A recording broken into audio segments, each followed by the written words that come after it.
It comes with being an emaciated skeleton. Yes. I was gonna say, it comes with being a Nightwalker. Comes with, a coffin filled with the earth of your home country. Oh god. Alithorax, finally 500 Colombian mammoths. Not quite. For that, we would need to go to Mexico City, I'm pretty sure. Yeah. Where they have that giant bone bed where they wanted to have an airport. I think they moved the airport because they kept finding more mammoths. But we have the next best thing. Basically, the US equivalent up north. I was gonna say, isn't it like 63 or something?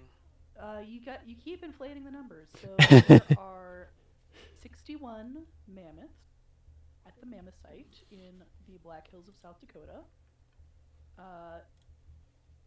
I am here because I am the preparator at the mammoth site. So I'll be answering questions related to the site, or questions about the hills. Two people I don't know and the little man are in the room, in the audience, waiting to be let up. I don't know if they are in evidence or not. Step Pango? One of them just disappeared. I think they don't know how this works here. Yeah, Joshua! Dandy Drawing is saying, you look very young. I thought you were 26. I mean, the photo you see of me on Twitter, for example, my profile picture, is probably when I was 26, so...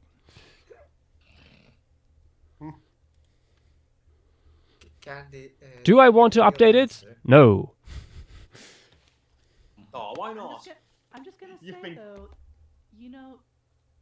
when you're primarily active during the night, you are not experiencing the damaging effects of UV radiation from the sun. This is true. What are you saying? I have Yisma's skincare routine. Oh my god. Does it mean that Josh is technically catfishing everyone? Ah! God, no. No, I am still on board with implying that he's a vampire. That's what I was suggesting earlier. I think if Yosh would go outside just right now when it's still night, he would still experience sunburns. As I've been on the Christmas market earlier today, no. Well, if we check in other talk, as someone who has woken up next to Joshua, I can confirm this is indeed what he looks like. That is a horrible sentence. You woke up next to him? DinoCon, we shared a room. We shared a room. Also, apparently we have once again audio problems. Let me try to fix. Everyone except Josh is quiet. Yeah, no. What Gandhi is also asking. I think I'm turning down my speaker and turning you guys up on Discord. I think that will do it. Let's hope. Test. No, I'm working on it. I have to go through all of you individually. All of us are just going to be way too loud tomorrow, and it's going to be amazing. I mean, but that will be much easier to correct than otherwise, because I'm at max on... No, that's me. I don't want to turn me up. And I can't turn me up. Go. James a little bit, and there we go. Hello! Jameson! Hello, everybody. Hello, everybody. Hello, everybody. My name is Markiplier. If you The can lady hear is calling. type it in the chat, Twitch chat. People on Livestream chats, please let us know. Let us know. Yes, that's a good idea. In the meantime, Gandhi Drawing has been asking, is Nemect on the wheel? No. Nemect is not on there. The sister to the east, I think, is on there. Yeah, I was gonna say, unless plans have changed, you've brought up that, it'd be best to wait until Jadakta gets drawn to add it to the wheel. Yeah, Jadocta is on there, so the flaming cliffs, basically, Nemect will replace it, basically, once it gets drawn. All right. Okay, We have the people say it sound out. sounds. People are saying you Just sound in fine. Chat. Yeah. Hmm. Yeah, on YouTube, I was about to get to that. yeah. Joe Antonio is asking, how did you learn to draw dinosaurs? Like, what were your references? At first, I did not have references. I just did. I recommend if you want to learn to draw dinosaurs, first learn to love drawing. If you are already at that point, there is a lot of sources. Way too many to like put it into a few sentences. But basically, your best bet is like look up on Google, for example, skeletal drawings, stuff like that. 3D models these days very available of skeletal mounds. Very good to like get like different perspective, especially on like better known taxa. Like there's like 20 skulls of T-Rex on Sketchfab to look at from all sides. Scientific literature has all the bones. Muscle studies are increasingly more common these days, being done by fellow artists. And beyond that, it's just practice. Mhm. You learn over time where to look and what sources to trust. It's there's The not right an people to easy go way. there. It's oftentimes much better to know where to look than to know everything. Okay, and with Yeah, learning to that, research is like the first step. So, shall I introduce our setting? indeed, take it away. So, we are in the Black Hills of South Dakota, specifically the southern Black Hills of South Dakota, so at the very tip. The Black Hills of South Dakota are very prone to sinkholes. I was at a conference a year and change ago, and one thing that was presented on was the sheer number of sinkholes that are in the hills. This scientist was tracking hundreds to thousands of them. And that is because there is a bunch of limestone in the hills. It is very old, and it is being eroded by water.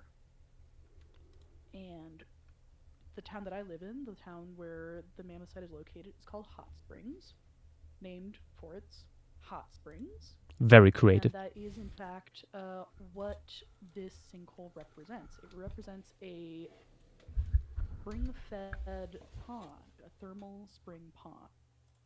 So, if we go back about 150,000 years is, I think, where we set this. There would have been a oval pond about 80 feet wide by 180 feet long, and I'm sure somebody has done the conversion to that. Unfortunately, those are the dimensions that I remember. I put a meter grid on top of the query map. Good. So this sinkhole lake, the sinkhole pond, we know it goes at least 200,000 years down. It's closer probably to 250,000, if not more. Part of the reason why we don't have a definitive oldest date is back in the 70s when they drilled a drill core. They ran out of drill before hitting bottom. So we know there's at least 250,000 years of geologic data, about 100,000 of which is definitively preserved. And the walls of this sinkhole were extremely steep. So steep that should a large creature that's not particularly good at climbing, like a mammoth, fall in, they would not have been able to crawl out. So, this sinkhole that we know of has trapped 61 mammoths. when this was initially found, it was being developed as a subdivision. This museum is in a residential area. Our neighbors are quite literally our neighbors. So this is it's an unusual site, both because it is a trap site and because of its location, although it's not super unusual to find paleontological finds in a construction project. Yeah. It's more unusual to preserve them there, though. Yes. We are very lucky that Phil Anderson, the land developer, decided, hey, this is something special, and donated the land to the nonprofit that sprang up to run the museum. Of our 61 mammoths, the vast majority are subadults. So we're talking teenagers, 20-somethings, young bulls that would have recently left their maternal herds and didn't have any kind of knowledge base. So the picture that Joshua's pulled up with all the assemblages, first off, that is pre-pandemic. That's no earlier than 2020. We've changed a few things. But the bull mammoth right there in the center is actually our oldest mammoth. His name is Napoleon. He is the oldest chronologically, and he is the oldest in terms of his estimated age. So he was estimated to be in his late 40s. We're not sure if he drowned or if he exhausted himself, but none of these would have been easy deaths. That said, this is not the only thing we have at the site. We have Arctodus, we have Camelops, we have Hemialkenia, and a bunch of other critters that Joshua has committed to drawing. So Indeed. I will let him handle that part. Exactly. Thank you very much. Dynamo here put together a size chart based on the fauna list that Grace provided and that we pieced together from the literature. There is not that much literature on this site, actually, at least accessible online, which is the reason why it's on the list, the wheel in the first place, is that we knew we had Grace as an inside job at the site. I am your inside source. The inside source, yeah, but inside job sounds funnier.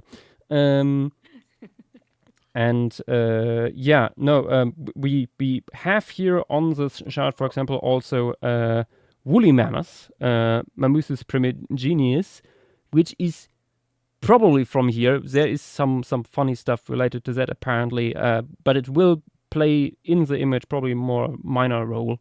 Camelops we already did yesterday on flocking, funnily enough.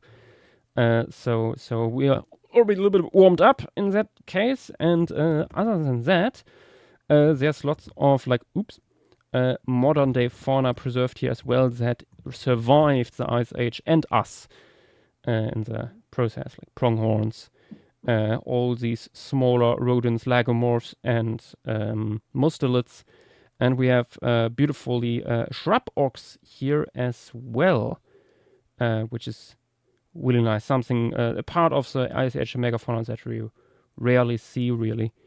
Arctodus, the biggest predator here. Wolves, coyotes, all sorts of that stuff. No birds, for people who are wondering, but there are amphibians, 2 toads, if I remember correctly. However, all the herpetofauna will not be visible here because the piece will be set in autumn.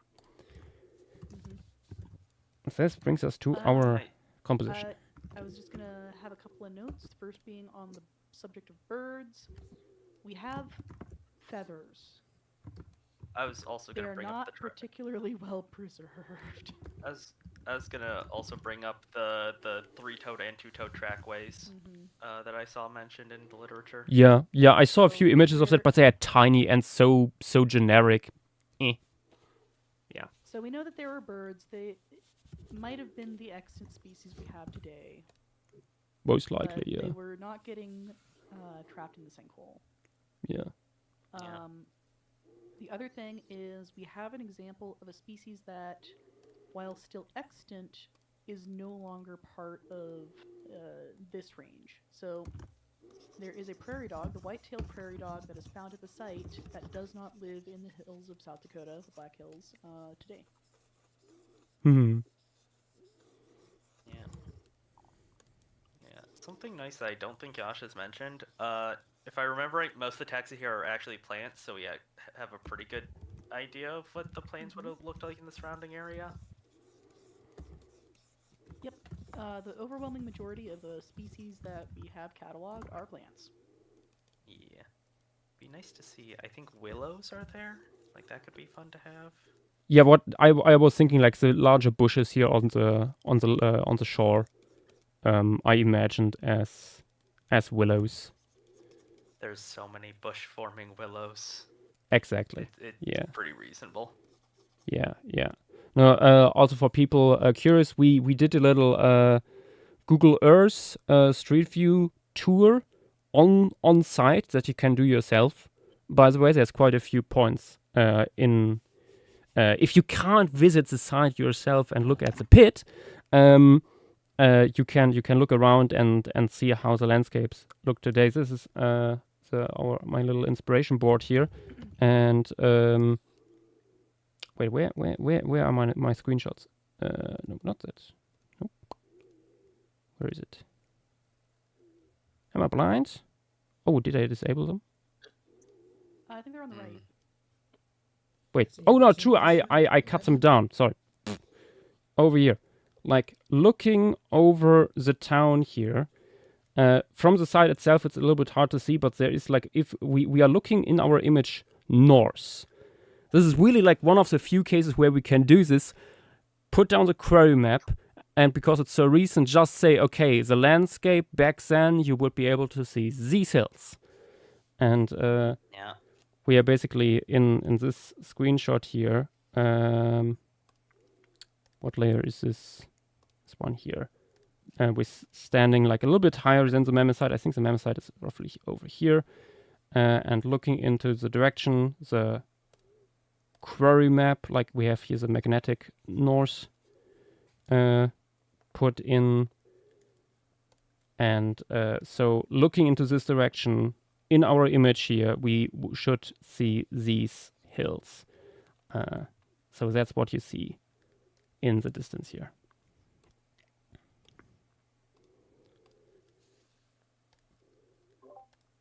There's a lot to catch up on with Twitch and YouTube, by the way. Indeed. Gandhi has been saying, was Prehistoric Planet Ice Age peak, Joshua? To me, it was absolute cinema. Well, it was, for the most part. Moya Haya 90... No, wait. Okay, Moya Haya 93 is saying, but birds fly. The screen is saying first autumn piece. But Mark's pointing out... Yeah, exactly. Mark is pointing out the one with Empress on Shan Wang was also autumn. Yeah. Shan Wang was also in autumn. Though that was early autumn because you only had a few trees with leaves changing, whereas this is, to my knowledge, later autumn. Yeah. Like this is like shortly before or shortly after the first frost, in my mind at least. Reason is my first thought was like to put it into like early winter, with already a snow cover. However, then I remembered, fuck, bears hibernate. Hello, Arctodus. No. I had to. Me. Hello, Tim. I had a very nice vibe in mind for an early winter piece. But yeah. I mean, what you another have time. can sort of work because if you place this early in the morning and this is during the first frost, a bunch of the plains will either be a lot more desaturated or just like very white looking. Like you'll still get the contrast from there being snow on the ground. I wish I took photos, but I saw that like a few weeks ago. I think a bear will not be that weird if you just throw it kinda emaciated, kind of sick looking, since it will be one that is kind of failing his hibernation. Maybe. But Josh thought of a funny idea, though. Some question as to what the bears were doing to end up in the sinkhole, because bears are very good climbers. And swimmers. And they would not have been so big that they couldn't crawl out of the sinkhole. I was gonna say they're not only good climbers but good swimmers, notably. He had one too many picnic baskets. I mean, maybe it was just too fat to like. Fat bear week detriment. I think we call that big boned for these guys. But yeah, there is some question as to what were these 2 Arctodus specimens doing in the sinkhole. Were they not doing well beforehand? Well, hard to say, but what we have doesn't show any signs of disease. They seem to be fairly young, not so young that they're inexperienced, but they don't have arthritis the way an older bear would. So there's some question of, okay, was this scavenging gone wrong? Did they try to scavenge from a mammoth that was still alive? Did they die elsewhere and were washed into the sinkhole? It's an open question. There isn't a definitive answer, and it's really cool that we have them. Will the sinkhole entirely freeze during winter? No. The sinkhole would have been just a little bit below body temperature year round. Yeah, I'm stupid. Yeah, this is a hot spring. Yeah, I apologize. That's probably the reason why we have so many animals from here in the first place, because this would be like ideal place to be during winter, like to get your water, get some fresher greenery, stuff like that. Something I do want to ask. You brought up that there's 2 Arctodus specimens. When I've been talking to Dynamo throughout this week, he only mentioned a male. So very curious. Maybe that comes from the Arctodus skeleton that we have, which it's not a replica of our skeleton, of our specimens. It is a museum, skeletal, like replica. So when you go to a museum, you're not necessarily seeing replicas of specific specimens. There are a handful that are very famous, like Stan. But you might be getting chimeras. You might be getting just a very heavily reconstructed replica. And that's to illustrate what these animals looked like. So in our case, we have an Arctodus skeleton that is not cast from our specimens to illustrate what that would have looked like. And in years past, it was mounted with the baculum. Now, it was also mounted near the ventilation system. Did the baculum get broke? No. Funnier. I remember this now. Yes, so the baculum swayed. Oh no. In a way that was not super conducive to the learning process. It was a bit of a distraction. So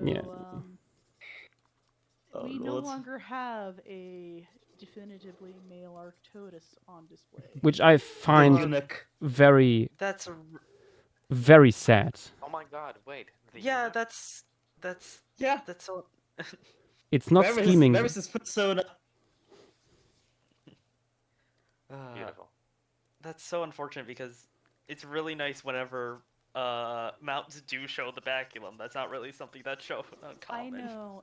Unfortunately, the way it would have to be mounted is with fishing wire, and yeah. Like I said, I'm sorry, JW, but like the way it might have been like a little skip in the mic or something, but I heard I love it when Mountain Dew shows the baculum. No, it did skip. I said mounts. Yeah, no, I guessed so, but yeah.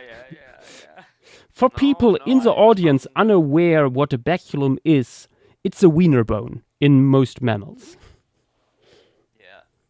Yeah. It's a little odd that our lineage doesn't have one, because primates are one of the groups that developed them.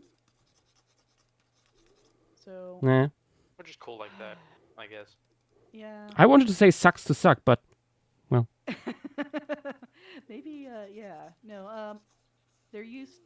Unfortunately, because Insectivora is no longer a valid taxonomic group, there used to be an acronym, a mnemonic to remember. It was primates, primates, rodents, insectivorans, carnivorans, and chiropterans. Yeah. Spell it all out. What does it say? PRICC.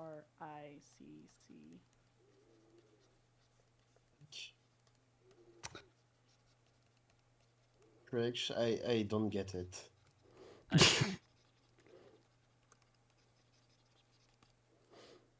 Oh dear. Well, Armin, did you want to say it? No. Go ahead. I was gonna pivot to YouTube chat. The mnemonic for remembering which groups have a baculum spells out prick. Beautiful. Anyway, YouTube and say taxonomists have no humor. I don't get it. I don't get it. You're French. You're excused. Yeah. Dear. Anyway, YouTube questions. I need to get up for a sec. I'll be back in a moment. Best Gaming Otter saying, I don't know what language it is. Good evening, everyone. Hello. Juan Antonio is saying, thank you, love your art, in response to you explaining how you got started. No problem. Best Gaming Otter is asking, does in the comments, what's the name of the formation, and where in America is it somewhere in the West? It's the Mammoth site. Where's it again? South Dakota. South Dakota. South Dakota and Renko early Renko Librarian. So like, I think 200,000. I would need to check again. I'm gonna ignore all the Megalodon stuff. Morbrix is saying, I love your accent. I'm guessing it refers to Joshua. It's originally German. Yeah, don't make him go on rants. Reza Framansya 8705 is saying, will you gonna put all the animals in this piece? Many of them. Let's just say that, especially the megafauna, because of the high viewpoint here. So a few things will probably not show up because they become too small from far away. Gotta have the prairie dogs though. I mean, with the prairie dogs, the nice thing is that they have like burrows and stuff that you can show from above. You could have a camelop stepping into one. Breaking its leg, put it down like a horse. I mean, I was gonna say black-footed otter, or not black-footed otter, black-footed ferret, or just the ferret going into the prairie dog hole. True. No, something that we also discussed, but it's a little bit like up there because we don't have birds from here. It would have been so funny to have like a bald eagle swooping in, grabbing one of the animals from here, carrying it close to the camera. Like that one basketball image. Yes. Screen the Goo is asking, by the way, is Talara still gonna be next week? I thought I heard you guys complain about it in the stage yesterday. We found we found a way. Yeah. We didn't. Nath. Nas found a way. Yes. Nath has had to deal with so much that I think it's valid to not say we. No, absolutely. Communist. It's always we. It was a teamwork, especially because I couldn't have. Honestly, I was about to call the project off if you didn't post the Joe stuff. Because it happened a lot of things with the Smilodon. It happened a lot of things with the Hemophile. It happened basically everything. Thank you, everybody. Yes. I mean, also, Zimsies, if I remember right, was able to get you some stuff. I didn't get stuff from the missus. I just took his reconstruction of a house. Which is good. It is good. It is a very good reconstruction. Oh yeah, something funny about it. We'll get to see next week. Everything is small except for the Notomast, the Gomphatheer, which is way bigger. No, the Predators are very big too. I mean, I'm saying, like, you have a whole different size class. You don't have, like... You have, like, cow-sized ground sloths, okay, but, like, that's the way you bridge the gap between that and elephant. Isn't that just everything that has elephants, though? Like, no, everything is, like, massive bridge between, like, most of fauna and elephants. We don't have the giant Eremotherium to bridge the gap. Yeah, usually, like whenever you have like a formation that includes Eremotherium, it's the biggest thing around. And Notiomastodon is usually not that big of an elephant. Here it's reverse. Notiomastodon is notably larger, and the local population of Eremotherium is like, yeah, all the ground sloths basically have the same size. It's weird. Yeah, it's not even technically the largest ground sloth. Like, these are usually smaller than it, or larger than it. It's so weird. There's a lot of endemism there. There's a lot of endemism there. The Notiomastodon from that site is not figured. I think it's also slightly smaller than the one I figured on the size chart, but not substantially, based on what TW could send to me. Basically, nobody agrees with the classification of all half of the megafauna species. And the birds have not been looked upon since 1979. I mean, most of these haven't really like looked into much. They probably haven't changed a lot, but there's probably some work on them being done. Fingers crossed. We thought about cutting it out and starting something else. Josh, the final decision is still on Josh. I think we can still do it. Yeah. Let's see. Twitch. Mainly Marcus is saying, I hope that when you do the geophotonic formation, when the geophotonic formation is eventually done, that it will be winter. Also saying that Grace is a little quiet right now. Yeah, which was well, I have a directional microphone. Yeah, I have Grace on max, and also like Discord on max on OBS. I cannot make it louder.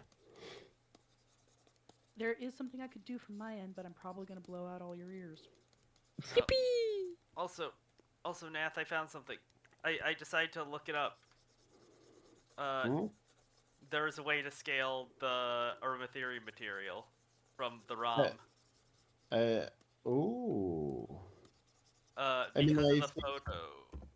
of the photo I sent. I think it's the thing I've already put in. It was figured once. I think it's the same material. Oh, I was saying this. I found it's blurry, but in a tour video I found like an image of the jaw, even if it is a little bit blurry. Let me see it. Actually, let me see it. Maybe a little bit. It's being generous. Do you want to be honest? Also, hello, Leroy. Yes. Yes, I remember you. You're very, very tall. Okay, Grace. Grace, yes. Come on. Come on, what? Grace. Oh my god. Come on.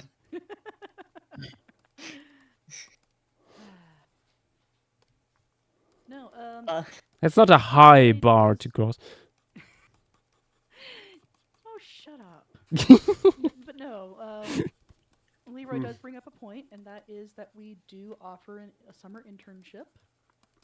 There are going to be 12 slots this year. It's going to be very competitive, but if you are a resident of the United States, are cleared to work in the United States, you are in a relevant college program, and I'll come back to that in a sec, and you are over 18, you can apply for it. Now, when it comes to a relevant degree program, if you can make the case for why your degree program is relevant to what we do as a museum, you'll at least be considered. So if you are, say, for example, in an English program, but your focus is on science communication, well, that's something that we would value as a museum. So you don't have to necessarily be in a geo or bio program. Yeah. Editia, what up? Saying, nice job with the animal lineup, Dynamo. There was also a big jaguar in Talara. Yeah, there is a big jaguar in Talara. That's probably why it was suggested in the first place, and I hate the person that suggested it because of it. I mean, unless I'm missing something, I was the one who was like, hey, we should do Talara on the in the document. Which I was needed for the birds. So get fucked, Naf. You're in a very dangerous position right now, Armin. The jaguar is not that big. The jaguar is not that big. The Smilodon is bigger than the jaguar. I mean, that's like the Smilodon thing. It's like barely noticeably larger than the largest jaguars today. Like I looked at it and like I could barely even tell it was larger. It's a bit larger. I think the fact that it is substantially larger is due to the fact that people have scaled the actual skull that is quite deformed. Oh boy. But the bird is good. The bird is a great reason, I mean. I apologize. Oh god. Oh god. I'm sorry for making you do all this shit. The screen is saying, I'm just curious, do you have a reference for Karakara Samurai? I have a skull of that one if you don't have it. I'm taking your reference if you can send it. With fully... We're happy for all the help we can get, which I want to remind people, if you want to help with like research and making size charts and stuff like that for these formation streams, you can get a special role on the reference server we have, where you get to see like the whole process, stuff like that. Also a little bit early look at composition ideas and stuff. But that shouldn't be the reason why you join. Yeah. That's just a little treat. Please don't get the role, then just sit in there and do nothing. YouTube chat, we're almost caught up. Best Gaming Otter is saying, I discussed with a friend about Resurrect Planet Ice Age that the baby mammoth should have had died in the beginning to show us how mammoth mates could have been. How mammoth mates could have been, and show us a bull in must to end with. Oh my god. I would have seen a shot about the Homo sapiens is that they follow the herd because due to prey migration, and one of the humans is inspired by the newborn mammoth calf to carve a statue of a mammoth. Is that kind of Walking of Beasts that? Yeah, in a way. I mean, not as explicitly. But... And would have been maybe a little bit on the nose.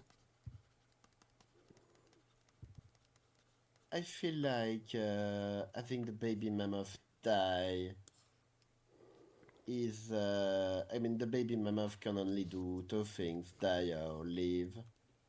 I don't see a reason why it should... That's a little bit reductive. I mean, no, technically, everything just dies or lives. That is technically true. It is a binary state. This is not a false binary. There is an actual binary state. Not everybody can become a vampire, Yash.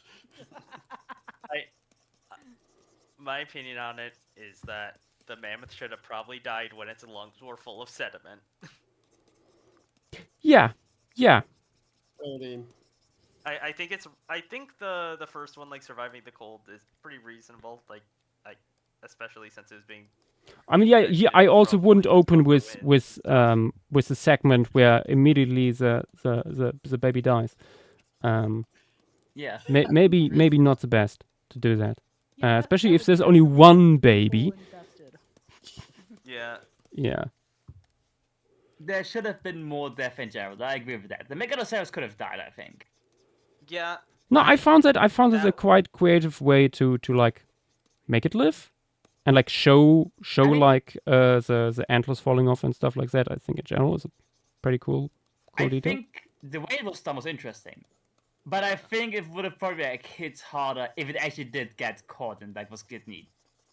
I also the ones where like, the escape felt comparably cheap from a storytelling perspective. Fair enough. Yeah.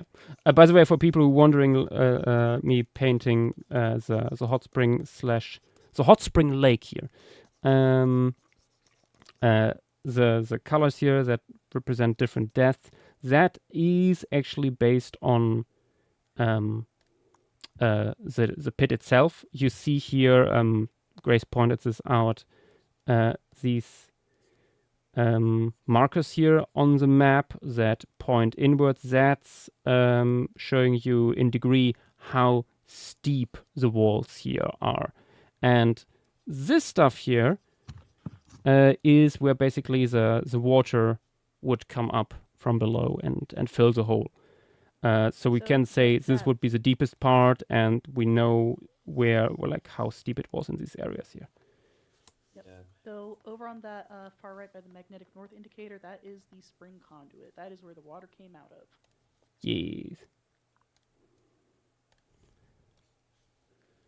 Also, for the people that are still around that don't want to be spoiled for Prehistoric Planet Season 2, 3, this is a PlayStation stream, so there will be plenty of spoilers. You're around and you're watching it. Yeah. It's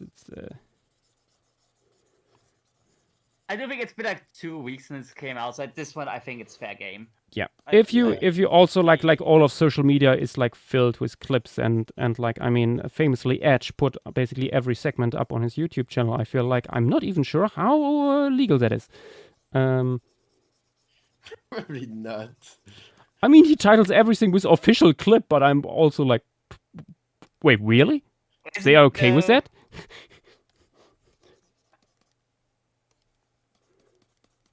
Saying nothing, but I'm not thinking less. Anywho, sinkhole. Sinkhole. It's sinking. Mm-hmm. So, Joshua. Yes. I don't want to completely upend everything you've done. Oh no. The surrounding earth would have been red. Red. How's that? Oh. Yeah. So, if you go back to the Oh yeah. No, I see it. Yeah. Yeah. Good. Let me get an appropriately reddish tone, roughly like this. I would think maybe a little bit less, a little more muted. One of the more common questions that we have at the site is, so is there any more, or, you know, did you have the entire sinkhole under the building? And the answer is yes. And the reason we know that is we can see the boundary between the sediment pulled up by the spring conduit and the surrounding spearfish formation, which is that deep rusty red. Nice.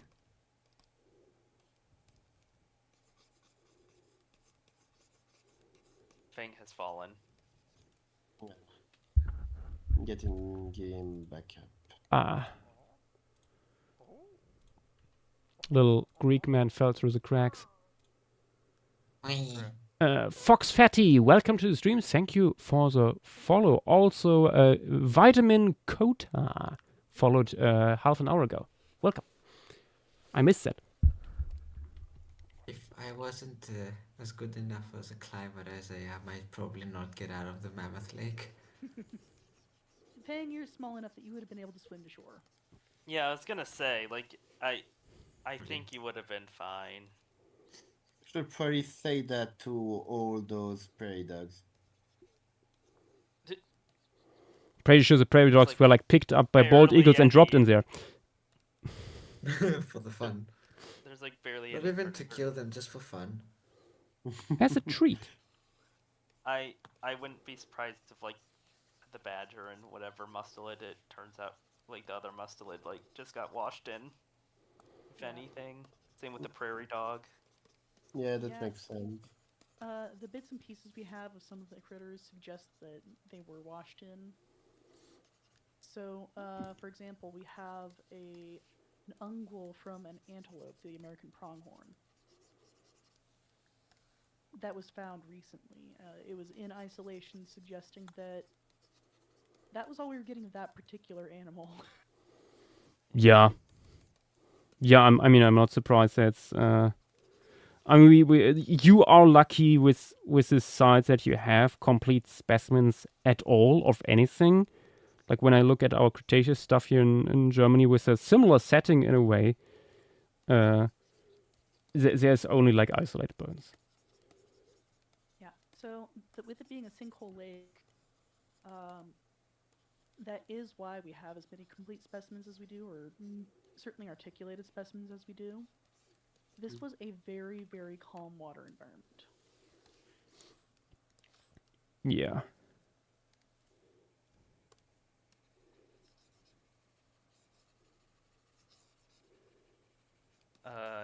I don't know if you would know this, but based off of like what has been found at nearby sites, is there anything that you guys haven't found yet, but that you wouldn't be surprised if you guys found? You know, we're in the right time range that we should be getting some kind of saber cat. Oh yeah, that is true. That is true. No saber cats. I remember at a nearby site, Dynamo also found horse remains. I think it was called Salamander Cave. Yeah. Yeah, so hard to say if it's a case of because cats are very good climbers, if they just wouldn't have been caught by the sinkhole, or if for whatever reason they weren't in the area. Chronologically, it should be the right age range to get them. We just don't have them. Adi Fatalis. So the reason that you're getting two different ages for the time frame of the mammoth site is because we used two different dating systems. So back in the 70s and 80s, they were using radiocarbon dating, which gave an age estimation of about 26,000 years. Problem being that if you try to radiocarbon date something that is over 50,000 years, you start getting really, really, really strange age ranges. We have since done OSL dating on the site that has produced a couple of dates at the top, a little bit younger than what Joschua is currently drawing. Would have been 146,000 years, if I'm recalling off the top of my head. And then at the bottom we have 190,000 years. We know that there's more sediment underneath, so we're looking probably, assuming that flow remained consistent through the entire time that the spring conduit was active, about 250,000 years. Again, that we know of. Yeah. That is a lot. Mm-hmm. Yeah, so another common question that I get is, so do you find arrowheads or spear points? And I answer no. Not only does our sinkhole predate the peopling of the Americas, it's getting awfully close to predating Homo sapiens. God. Shame.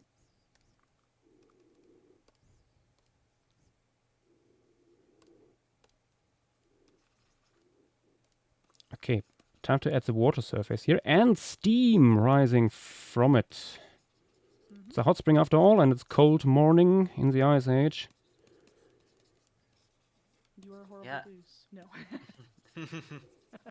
Sorry, that was reflexive. Yeah. No, but more seriously, in town we have the Fall River, which is it's a thermal river in that part of its source is from a hot spring, but it's not a particularly hot spring. But even in the wintertime, especially in the deep winter when it's getting to be -40, and no, I don't need to convert that to Fahrenheit or Celsius. Not only does the river steam, but the steam crystallizes into ice on all the rushes around the river. Nice. During this time, you would just get like this sort of like mist stuff going on, or the steam, even if it wasn't a sinkhole, because just in a lot smaller amounts. Since like I was able to see that recently. Yeah. Also, when you look up hot springs, South Dakota, 80% of the images is of that river. In terms of images. It's not a very big river, but it is a really nice little river. It looks very nice, very cozy. Very aesthetic. Yes. A genius over on Twitch. They didn't get trapped because they were chilling in quote-unquote a hot tub. They got caught because the sides of the sinkhole were too steep. However, because it is a thermal pond, decomp would have set in very quickly. Very, very, very quickly. And it would not have been pleasant. It's basically Gray's natural environment, a deflashing pit. Oh, true. Chugging a capybara. You guys should count yourself very lucky that there is an ocean and most of a continent separating us right now. Fight me. Our battle will be legendary. Armin, I don't know, Armin. You don't want to fight me. Yeah, we're about the same size, but I guarantee you I've got more muscle than you do. And she knows how to use knives. Grace just pulls a yacht out and Armin just yoinks him and rips out the spine. Jesus, okay, thank you, Frank. That's a little... She will deflash you. You're giving me a little... That's called degloving, please. Sister thing and just, like, knock him down and sit on top of him. Anyway, Anyways, Aditya, would it be similar to the vice that recently fell at the hot spring in the Yellowstone? No, it would not. Thankfully not. Again, this is again, it's like body temperature year-round. Wait, what happened to the bison? You don't want to know. Let's skip that for the moment. It's about body temperature, or slightly below body temperature, so about 95 degrees Fahrenheit, which is 36 Celsius? Somewhere in that range. It is difficult to get a precise temperature when it comes to estimating based on biota and geologic records. So it would have been more akin to a warm bath, or as Indarius Termina says, yes, it would have been closer to a slow cooker. Yeah. Screen, the pit is about 80 feet wide by 180 feet long. Yeah. Here on this image here, the scale bar is in feet, but the grid I put on top is in meters. So you get a rough idea. Also, when you look at here the image of the side, you get a little bit of... You only see part of it here, but you get a little bit of an idea. Yeah. No. What would have happened to the bison in Yellowstone is... Well, it was basically boiled alive, wasn't it? Yeah. Yeah. Yeah, hot springs and like the Yellowstone hot springs are about that hot. Mm-hmm. I don't think anyone who fell accidentally into that survived. Yeah, which... No, so far. I know in humans, and this is probably going to be true of most, if not all, mammals, once you get third-degree burns to 90% of your body, it's not a if you're going to survive, you are definitely going to die. It's more a matter of how long it's going to take you. Mm-hmm. How long will your suffering be? Yes. Fun. Yeah. I think the bison was dead within seconds, so yeah. Yeah. You can call yourself lucky. Long. Popped in like a lobster. Yeah. Quick speedrun, by the way, of the chats, if I may. Mm-hmm. Yes. Eternal Zoo is saying, I am unironically so excited for this formation. This is one of my bucket list ones to go to visit IRL. Oh, nice. It's pretty accessible. If you go to Rapid City and travel south for about an hour, you can reach Hot Springs. The museum is, like I said, right in the middle of a subdivision, so road access is very good. Screen is saying, how big is the pit, by the way? It looks a bit small. I answered that one for already. now. Oh, never mind. I must. Eternal Zoo. Now I'm contemplating what slow-cooked mammoth tastes like. You wouldn't want slow-cooked mammoth from this particular site, because it would have taken a while. Yeah, no. We joked about that in chat a few days ago. Like whenever there was a mammoth that fell in, I would suspect all animals in like a radius of like 1 mile to like avoid this lake for at least a few months, because it would just be full of decomposing, extremely smelly mammoth flesh. Oh, especially with the steam coming up. Yes. Oh no. Yes. It would have been rank, but also that would have attracted a lot of scavengers. So we might actually see the opposite. Yeah, you see the cast would shift a lot in one particular direction. Yeah, it's really surprising that you into a cannibal trap. It actually does kind of tie into Editia's question, which I was going to save for last because it's the one that's going to be at the most discussion. In the meantime, and Darius Termina is saying, oh wait, I've been there. I didn't realize it was that mammoth site. There's only one mammoth site and an imposter. Yes. Actually, we do have a second mammoth site in Waco. It's a second mammoth site in the US. It is in many ways the opposite of ours in that we have a bunch of lone bulls that are fairly young. They had a maternal herd. Ours was a collection that happened over thousands and thousands of years, and it seems like the mammoth site of Waco was a single catastrophic event. Oh, interesting. YouTube. Personally, so it's all just the best gaming in Otter. Personally, that I don't like the most. I'm sorry. The lack of diversity in size and age in the herds of mammoths. Oh, it's all prehistoric planet related, actually. Lack of diversity in the individuals in the mammoth herd should have told us the history of the Uber, the mammoth mummy. Bondage the Maastricht have found more complete fossil mammals. It's been years since I didn't come to visit the museum. Now that I think about it, it's a shame that we didn't show the diversity in coat colors in mammoths in prehistoric planet, and a question if dire wolves would have hunted in packs like does or wild dogs, or more like wolves, coyotes, jackals, and bush dogs. Ooh. I think they would have been pack hunting. Yeah, probably. Given the amount we have, like relative to Smilodon. I think we can tell that from the genetics. Probably, Adi in chat potentially knows about that. Yeah, also Smilodon is likely social, so. Yeah. Anyway, I believe Armin, you were getting around to Adi's question. Yes, Editia's question being. Any evidence it was a predator trap like La Brea? Slow-cooked mammoth seems like it would attract a lot of attention.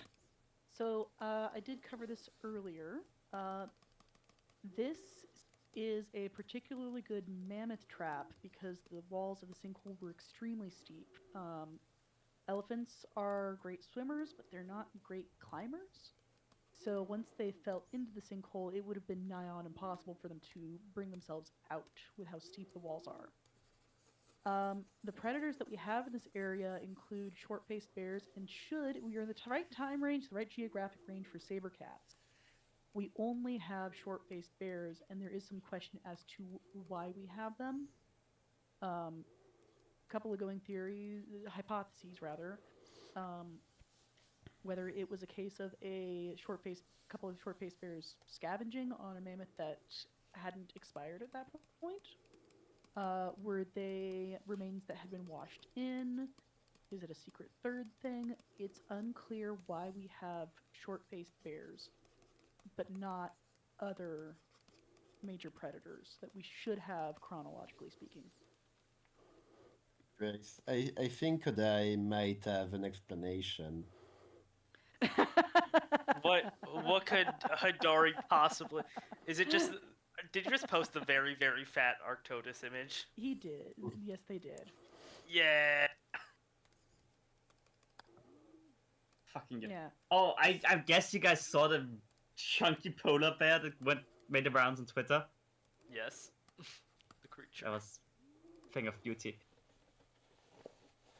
Well, in Darius Termina, short-faced bears, they were big. They were not nearly as big as mammoths, and bears are both excellent swimmers and excellent climbers. So, realistically, these two should have been able to crawl out. Yeah, I was gonna say, just generally, carnivorans, even large ones, are pretty good at both. And we do have other carnivorans from the site. Yeah. Office job.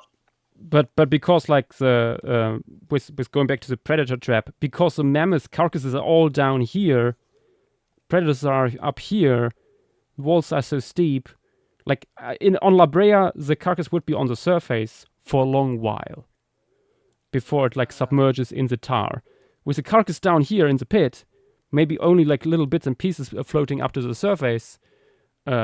And even if it was bloated and floated at the surface for a while, that is such a short amount of time that it's probably not drawing in enough predators, and it's not deadly enough to like keep them there.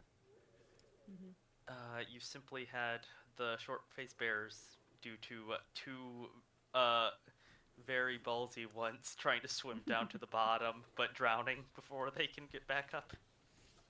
So the remains of the bears that we have are actually found on the shallow end. Oh wow, that is. Yep. How complete are they? Not. We have a skull and an arm from one, and I forget what we have from the other.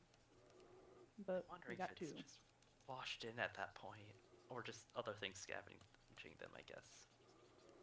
That's one of the hypotheses. Yeah. So, like I said, it is a little bit of a mystery, but we definitely have them, and they're definitely Arctodus. Yeah. I know that when Dynamo was looking into the fauna, there were some less sure assignments and ones that only appeared in some lists. I think I remember American lions being an example of that. And Armin, I am going to need you specifically to read out in Darius Termina's latest comment on Twitch. I saw it, that's why I made... Oh. Darius Termina, maybe there's a water burial.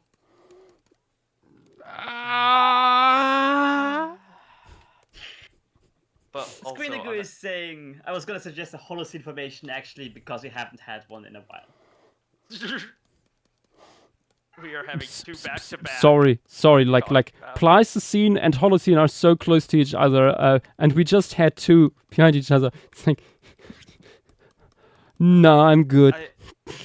I've referenced it to like Dynamo and Nath that like today, like this week is Cenozoic week, and like all three of the periods have something that like I personally would rather like would cause me to avoid, being Paleogene has so many things on the wheel. We just added a Miocene formation as the last Cenozoic formation, but also we've just had two quaternary formations in a row. Yeah, something that we have been thinking about since the last Sunday stream is putting on there the Pleistocene uplands of New Guinea.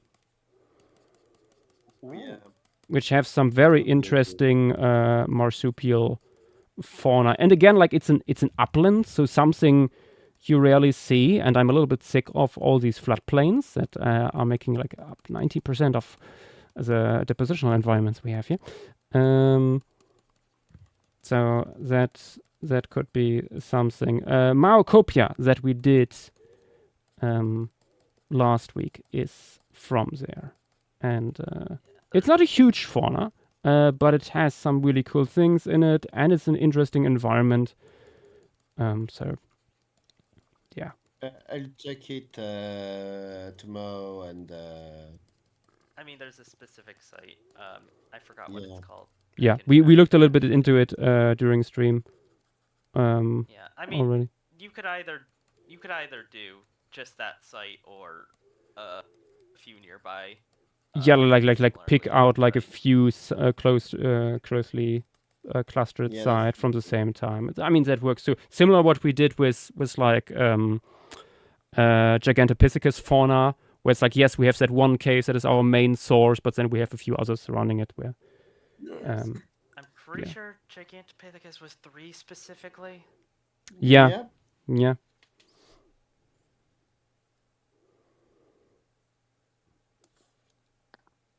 Well, not 12. Yeah, that would be fun. It's really fun. Okay. I think from what I'm I a bit remember, wary of places in now, so I'm gonna check it up to see if there's more than 3 things actually published. But, Oh no, there's more. That much we know. Okay, good. Yeah, Good. yeah. There's good. like, there is an art piece of it. Like this would be the first time. Yeah. Peter Shorten did basically already an formation piece of it, showing quite a bit of the more charismatic parts of the fauna, and it's beautiful, and it has exactly the vibe I would probably also go for. But I'm trying to find the name. Nambai Rock Shelter. yeah. Aditya is asking what those shrubs are supposed to be. They are willows. Large, bushy willows.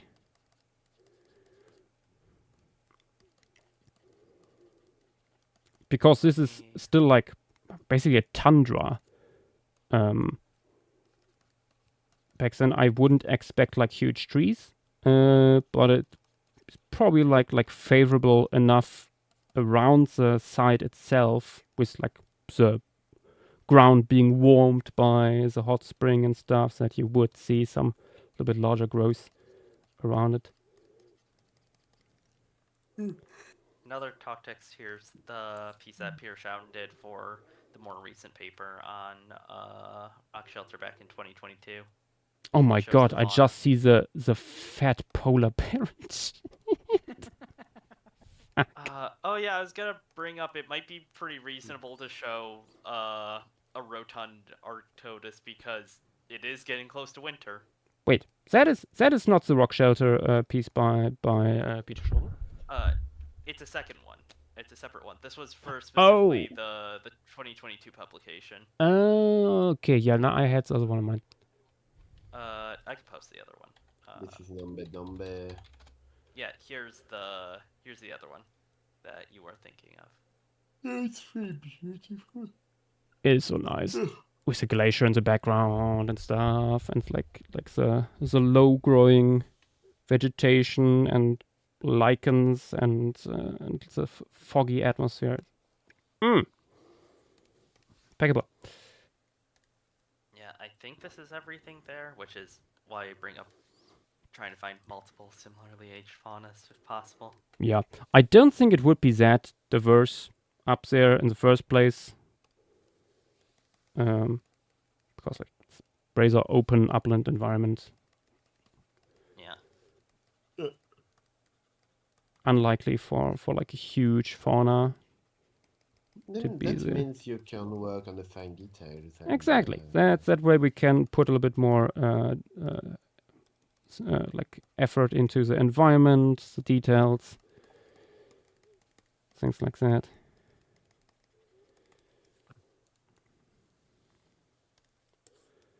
I think I will make the soil towards the sinkhole this reddish tone, like exposed by like animals trampling and stuff like that, and more muted to the back with a little bit of frost still covering it. Yep. That way I'm getting to these cool colors I had in mind. Right. So I don't know if it's going to be in focus enough to matter, but we do have at least one knotweed seed from micropicking at the site. A what? A knotweed. Ooh.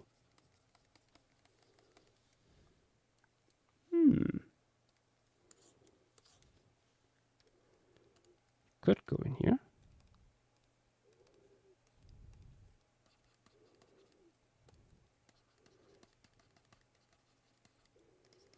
Yep. Well, when we redid the micropicking display, my now former coworkers, they've since gone to work for North Dakota Paleontology. Found a preserved knotweed seed. We also have fish vertebrae. We have snails.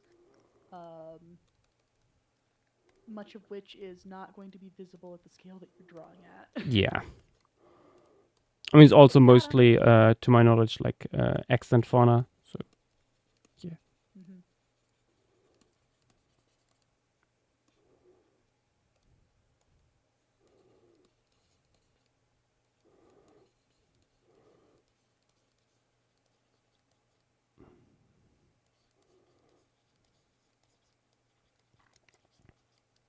And back.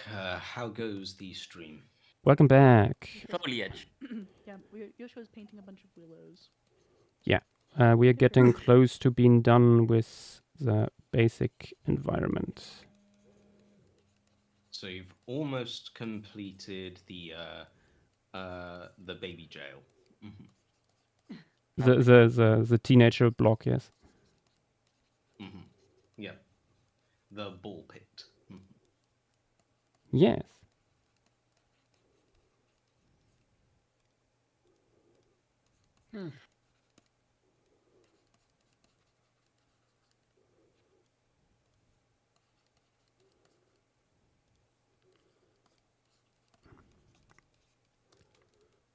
Is that thing Nath posted in stream materials? Is that an Arctodus, but putting on weight for winter? It's that of the Tetherium, yeah. I'm pretty sure this joke has been made about some fat bears before, but if that thing gets any bigger, it's going to start having its own orbit. Mm-hmm. It's Sodari, so take that with a grain of salt. Yeah, I can tell it's Sodari. That style is unmistakable. Mm-hmm. Yep. Part paleoart, part shit post. Well, but you can take the polar bear for granted. Mm-hmm. Armin, do we have any new comments from YouTube? Oh wait, you say that there's actually two new ones. Vesa Firma, I do not know how I pronounce the name. Vesa Firm and Sia 8705. Can I suggest the Zongshan cave fauna or Pinjo formation to be added to the wheel? Pinjo is nice. Colors Paleindicus is from there. And the best gaming in Otter is saying, I wonder if fossil formations of Bernissart is planned to be drawn one day. I wonder, just to be curious. Potentially, maybe. Bernissart is, yes, famous for its iguanodon, but there's more stuff from there, although most of the time it's not that well preserved. Not that complete. There's like Bernissartia. The croc from there is maybe the most, the prettiest thing they have. There is some, guy. Yeah. There's. It's so fucking tiny. It's incredible.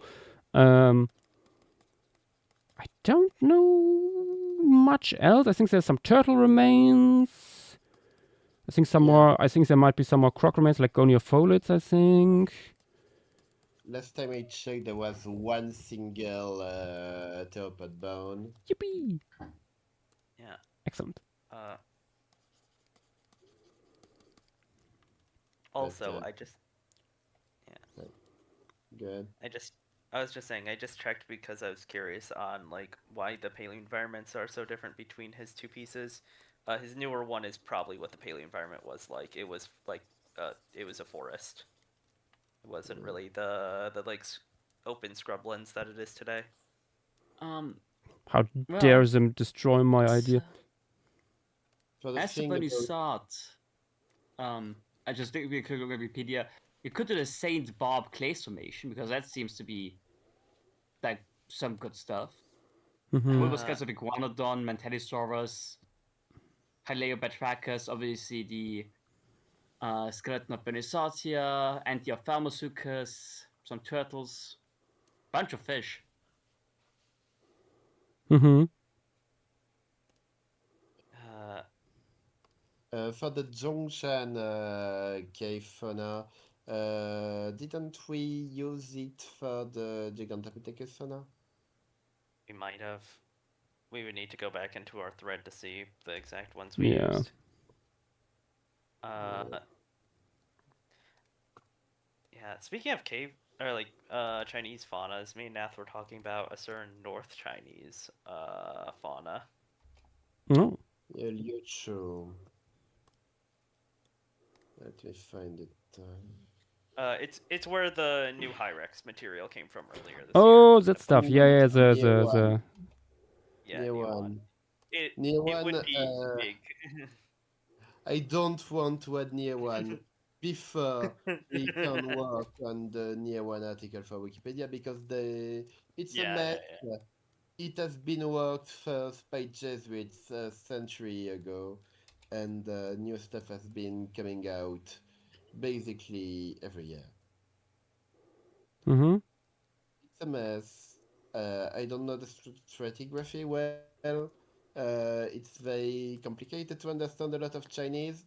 My little brother is taking Chinese course and will probably be soon able to help me, but in the meantime, near one is too much of a mess to be put on the wheel, I guess.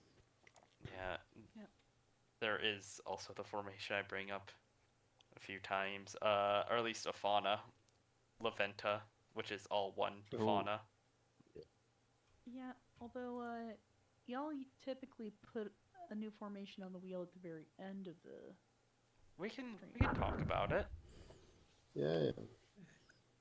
If you want to talk about the pit, Grace, you have the priority. Yeah, I'm just not entirely sure what y'all are interested in hearing about at the moment. Hey, Grace, do we have crocodiles from here? Oh, for God's sake. More importantly and more valid by Andarius Termina on Twitch right now, will there be any ground sloths? So I'm going to say no and no. We don't have any ground sloth remains from the site. We do have some remains from sites that our researchers have gone to. So Terapa, Mexico, has... starts with key. I can't remember it off the top of my head. They have found remains of ground sloths there. Armin, if you really want to see crocs at the mammoth site, you have to go to our comparative collections. I did just add a couple within the past few weeks. So we have 2 Johnston's crocodiles. Ooh, freshies. Nice. And if anyone's curious, hey, why do you have Johnston's crocodile skeletons at the mammoth site if you don't have any crocodiles? Well, we have what's called a comparative collection. And what you do when you maintain a comparative collection is you act as a repository for researchers, both for your own site, but also if you have visiting researchers. And so they can come over to you, look at the modern day skeletons, and compare them to fossil skeletons. And so in addition to preparing mammoth bones and caring for them, I also prepare modern species for our comparative collection. Like capybaras. Please, no more. No more. That thing will haunt you to the end of your days. Anywho, so I'm gonna skedaddle because it's getting a bit late and I need to be up early tomorrow. Yep. Yeah. Goodbye. Yeah, fun. See you. Good night, Fang. Night, Fang. Good night. I mean, with like capybaras, I will say one thing. You'll get to see them next week. No, you won't. Could you not find it? No. We don't talk about the capybara. We don't talk about it. So that everybody is up to speed on my trauma response to capybaras. I'm playing it up a little bit, but only slightly. When I was between jobs, I returned to my volunteering at UT Austin, and when I was there, the preparator there picked up capybara zoo specimen to skeletonize for their comparative collection. They have a massive comparative collection, so getting a capybara is a nice treat, but they already have a lot of mammals. Now, this capybara, this zoo specimen, had been kept not in a freezer, as is usually the case, but a fridge for a month. And yippee! Before I assisted in skeletonizing it, it had not ever come to my knowledge that capybaras are prized for their grease. They are a very oily animal. So I spent, I don't know exactly how many hours, but certainly quite a bit of time fighting a dead rodent, in that I would pick it up, it would slip out of my grip. The coarse fur dulled my scalpel. It was halfway on its way to soup, and I did not get the smell of that animal out of my nostrils until 9 in the evening. Yeah. It was it was an experience. It was an experience. It informed me by experience that I don't want to skeletonize a capybara that's already on its way to skeletonizing itself.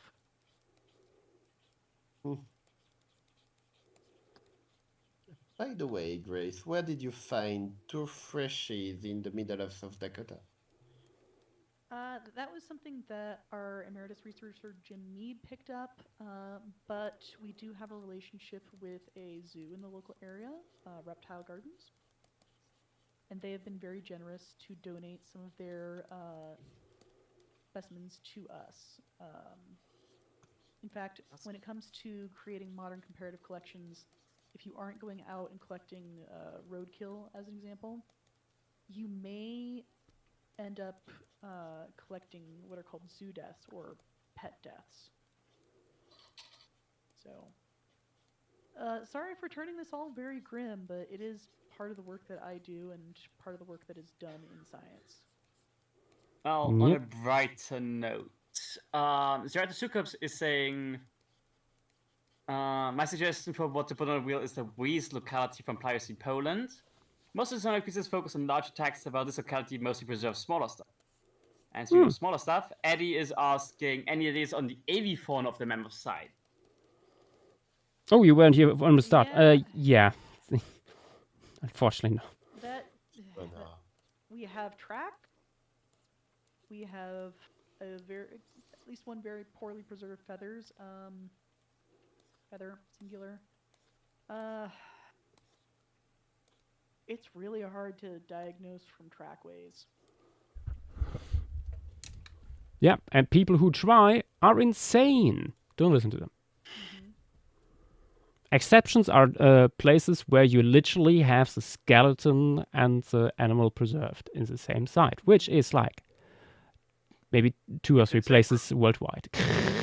You could say Bromacher. You can just say Bromacher. I can just say Bromacher, but I don't want to pander too much to yourself, to myself and the Germans in chat. Yes. And Montsolemin. Yeah. Yeah. So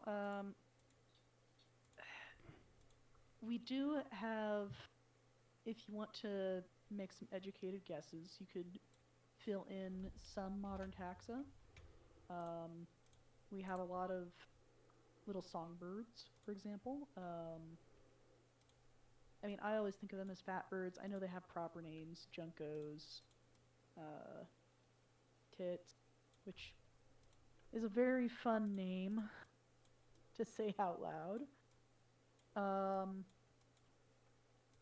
We of course have crows. I don't think we have ravens. We've got not vultures, buzzards. Vultures.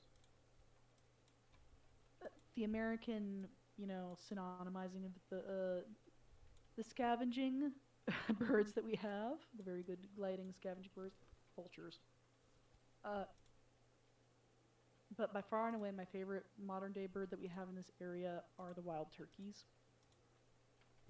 And I don't think there's any evidence for turkeys at the sinkhole proper, unless you count the ones that arrive at the museum in the modern day.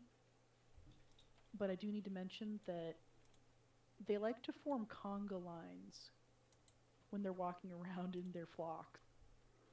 And so in the middle of summer, after all the babies have hatched, we will occasionally be visited by flocks of 30, 40 birds. Most of them are little awkward poults they're very scrunkly, delightfully scrunkly. And they'll just be walking up the street. Beautiful. Mm-hmm.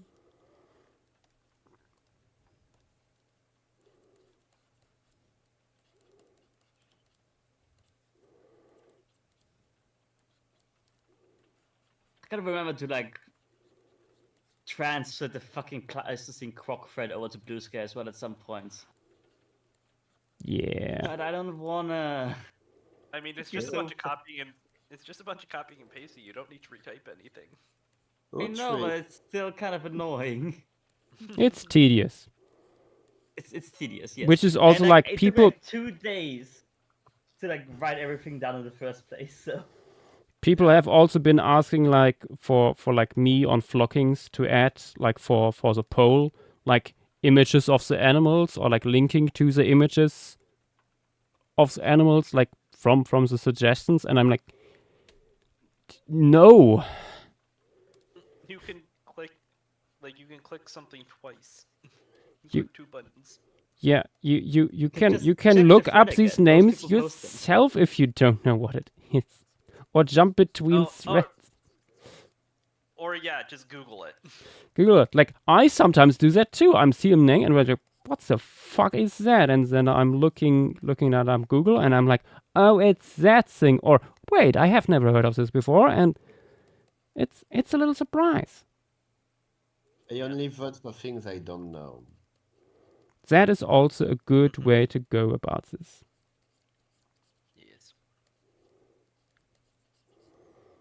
Also, we are now entering the phase where I'm adding the actual animal. Yippee! Yeah. Yippee! Starting, of course, with big boy mammoths here. Mammuthus columbii. Mammoth.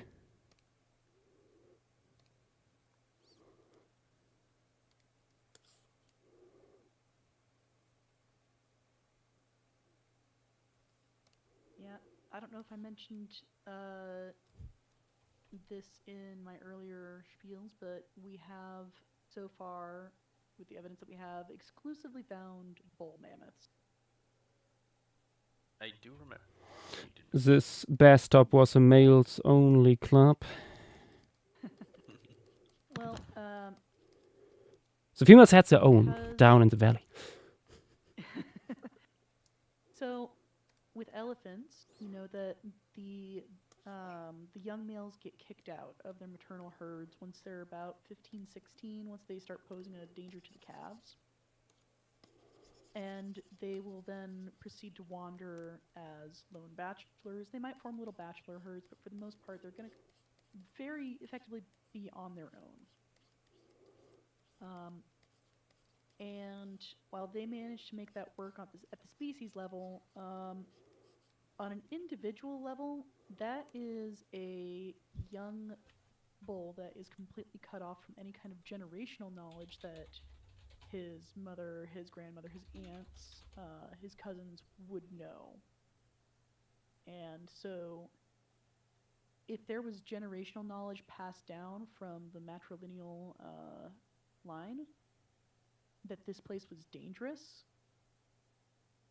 the maternal herds would not be coming here. They would not be allowing the calves to wander into the water. But when you have a lone bull off on his own for the first time, it's a little bit like freshman year of college, in that most young boys are going to survive the experience. Some are going to have a worse time than others because they're just inexperienced. Yeah. Not to mention, like, when of course, all the females traveling in a herd and one slips in, especially the calves, they can help each other getting out, while lone males are like, well, guess I die. Yeah, don't do drugs, kid. Well, I had a good run. With drugs? I just... Sounded like that. I just thought of this. Has anyone made the extremely obvious joke of, since it is all males in a hot spring, like, has anyone made the very obvious, like, two bros sitting in a hot tub joke in relation to hot springs? No. Like, it's extremely obvious, right? It is very obvious. Do you want the unfunny answer to that? My scientific pick apart of it? That's probably all lone males, as you said. Well, the thing is, elephants are smart. They recognize the remains of their own species. If they saw we're assuming that mammoths are the same. If they saw the remains of another mammoth in the sinkhole, they're going to steer clear of it. Yeah. If they see another one struggling, they're going to help. But if they see one that's obviously dead, well, they're just not going to go there. Yeah. I'm not going to say that given composition idea. Man's just built their friends. Another joke that we, however, did in the past, on behalf of the mammoth side, is mammoths going up to the hole and being like, "Oh my god, this is my hole. It was made for me." Yeah. Something I'm wondering is, if you were to get like an absolutely perfect like map of the layering of mammoth site, if you would see like the preservation of like erosion caused by mammoths trying and struggling to get out of the, like, by like pushing again, like trying to climb up the ramp, quote unquote, and failing to do so. I don't know, in part because there's a lot of material there that we don't want to disturb. Mm-hmm. But also, we do have preserved mammoth footprints from higher up, from younger strata, where the sinkhole lake was shallow enough that it wasn't going to be lethal. So there is a point where we stop finding mammoth remains. And above that line, that's where we start finding preserved mammoth footprints. Interesting. Very cool. I mean, it makes sense. especially with how stable the water would have been. Like you brought up that it was a really quiet body of water. Like yeah, and warm. Footprints would be preserved there. Damn. Oh yeah, absolutely. Things would get preserved there, like footprint wise.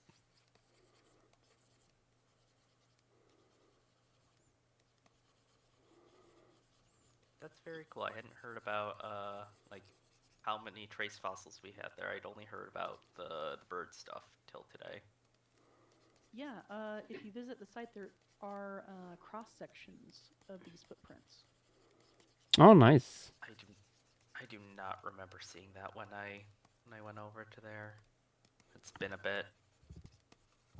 Oh, true, you were there. I totally forgot. Trindagu is asking if there are likely differences separating those populations with this site and La Brea. Considering that La Brea is in Southern California, the gene pools are going to be different, but I don't think there's going to be a whole lot of visible difference between Mammuthus columbi from here and from La Brea. I mean, the winters are quite harsh.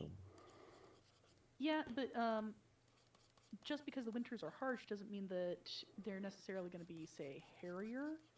So, also, they could have migrated. Big.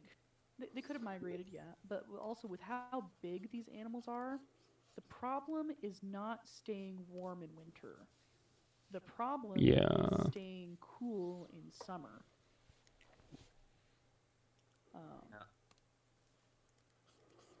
I think I didn't make it fat enough.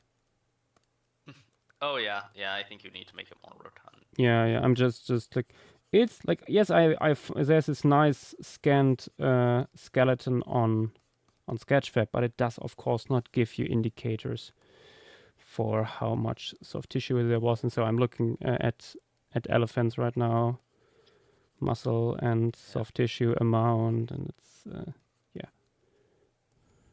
Yeah, I was gonna also bring up, but Yash brought it up. Like, elephants migrate a lot. I wouldn't be surprised if they could just migrate from La Brea to the Mammoth site. Yeah. Like, an individual could be in both spots at the point in their life. There's the Rocky Mountains in the middle. Yeah. Oh wait, yeah, Rocky Mountains. That I forgot about that. I mean, yeah, not to La Brea, but down to Florida. Yeah. More likely, they're visiting Disneyland. Corridor. The migration corridor is going to take them south through Nebraska, Kansas, maybe down into Oklahoma, Texas. But yeah, there's a big old mountain range separating this population from Southern California. Yeah. So you would probably see maybe even like phenotypical differences. I wouldn't be surprised. These days our elephant populations aren't large enough really to tell that sometimes. Although I think the Sumatran Asian elephants, for example, are like you can recognize them as being a different population, but it would be probably on that level. Even in India, Southeast Asia, there's quite big differences between populations, like Sri Lankan elephants. It was Sri Lankan elephants, yeah. Yeah, so keep in mind, Sri Lanka is an island. Yeah. Yeah. I mean, like having the Rocky Mountains, they would probably have a similar effect to some extent. Yeah. But then again, these populations would be enormous. So any genetic differences would potentially. Sri Lanka was not an island for most of human history. Like it's the Bridge of Adam was only broken in less than 600 years ago, if I remember. Oh, really? Around in the late Middle Age. Huh. Wow. I did not know that Sri Lanka was that young as an island. Yeah, you used to be able to walk in there. So there was obviously it's not a very direct way to cross, but there definitely were some communications between the fauna. That's why there's not that much endemism in Sri Lanka. Yeah. So, a genius is asking, would Colombian mammoths grow a thicker coat in the winter, or would they migrate to warmer areas? I would say migration is more likely, but you wouldn't see a thick coat of fur the way that you would on a woolly mammoth. And that's because when you take an animal and you scale it up, its volume increases faster than its surface area does, which means that it retains its body heat much better at larger body sizes than it does at smaller body sizes. Let me go over here to the size chart again. You see how much larger Colombian mammoths are to woolly mammoths. And yeah, I would assume they still grew somewhat of a winter coat just because, I mean, at least like juveniles wouldn't be large enough to really withstand stuff like that. But yeah, probably not as extensive. It wouldn't have been anything like the woolly mammoth. So, yeah, they probably would have migrated to warmer areas. Like I said, if they were going to go south, Kansas, Nebraska, Oklahoma, those are all easily accessible through land migration. It's pretty flat from here to the panhandle of Texas. And we know that there are populations of mammoths down as far south as the valley in Mexico. So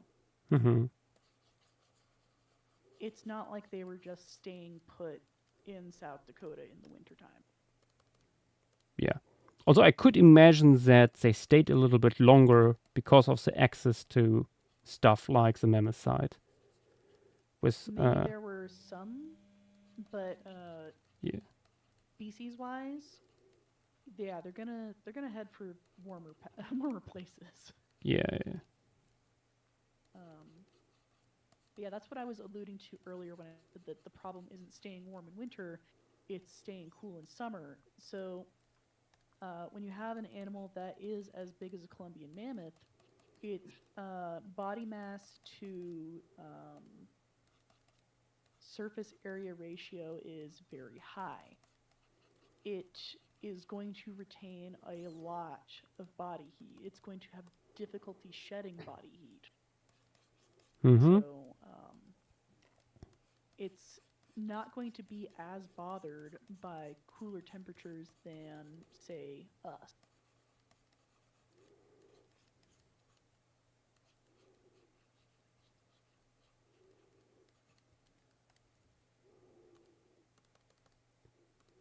Yep.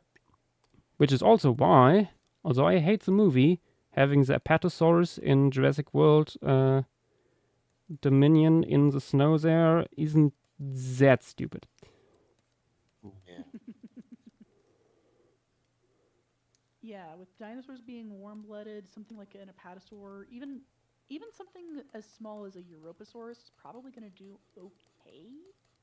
It's not going to be happy, and if it gets down into like -30 Celsius, it's going to be in danger. Yeah, I mean with Europasaurus, like the animal looking at the new skeleton by Sassy, for example. Oh yeah, it's not even that small, but then you have to remember again that the overall animal is rather large, but the body where the main heat is coming from isn't that much bigger than a horse. So, My point being, it's going to handle cooler temperatures better than the tropical temperatures that probably we expect yeah. Dinosaurs. I've been trying. I didn't want to interrupt, but Sly's been raising his hand for a while now. Oh, the Canadian has entered the chat. The Canadian. Hello. Hi, Sly. Hello. Hello. Nice, Sly. Also, to follow up on this entire conversation about body heat, that is also why I will refuse to watch Jurassic World Rebirth, because they make the stupidest reason for why the dinosaurs are in the tropics. Mm-hmm. What is the reason? I still don't know the exact thing, but I think it's like they all died in like colder temperatures and they could only stay around the equator, which is the exact opposite of the stuff that we're talking about. Yep. I must ask, what is the best way to watch the most that particular Jurassic Park film? Is it while inebriated? Potentially. I would say just like shut your brain off. It's not that terrible, all things considered. There's some stupid decision, but like it's for the most part just a monster movie. It has a stupid story. For Jurassic World continuity. Yeah, it is basically a stupid story, but it has nice visuals. At least. Yeah, there's some neat moments. You can have a good time. It's not like Dominion, but like you actively need to like shoot yourself to not get mad at it. We have our first mammoth. Let's kill some more. Also, I actually want to ask, for the woolly mammoth, like obviously we have the fur color and the skin color. For Colombian mammoths, do we have anything in terms of preservation? No, they were not going up into the glacial areas that would have preserved them as mummies. Okay. Yeah. So that means that they could be like any color, not just like the brown of. Yeah, but also. They were clearly all pink or gingers.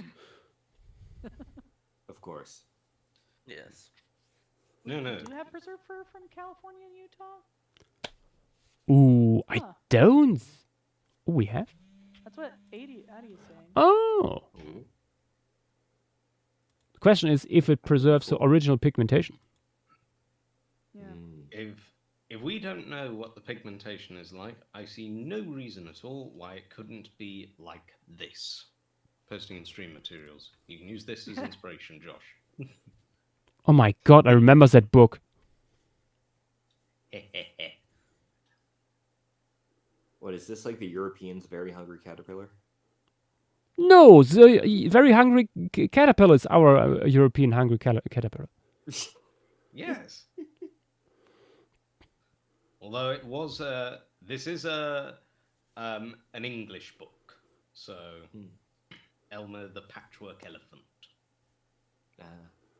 But no, I was raised on the Very Hungry Caterpillar, much as most people were. Yeah, or as we found out, some call it the Very Hung Caterpillar. But oh god damn it! Oh god. That's a classic. You love big sales going on and labels being placed on titles.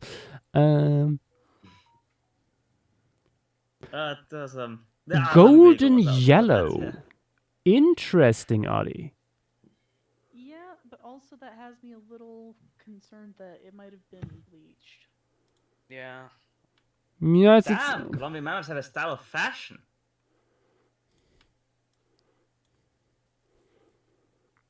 And again, we talked about like there can be populational differences and stuff. We see that also in woolly mammoths with like different populations varying, if I remember correctly. Also within just one herd, maybe two. Yeah. So there's some stuff going on. But I'm just looking for the paper. Would be cool. Which gives me a time to quickly look for the toilet. Back in a second. Later.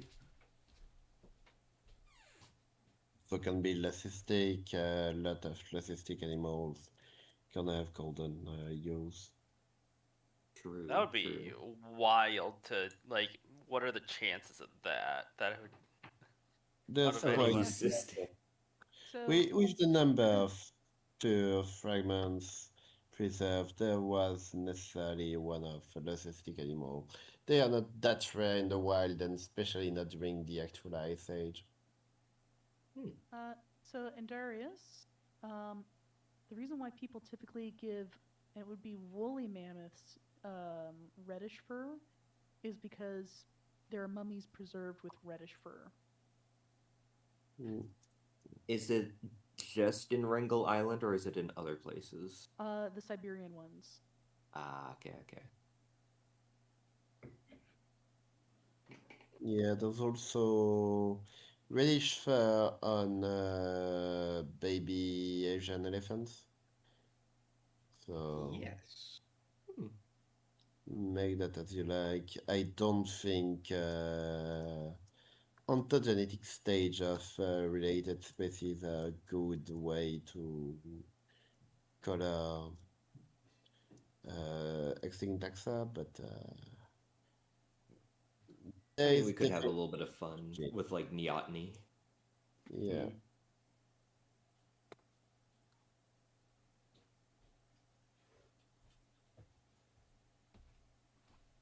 Keep in mind, though, that reddish colors have usually a reason to be, because they are more costly to maintain than black or brown.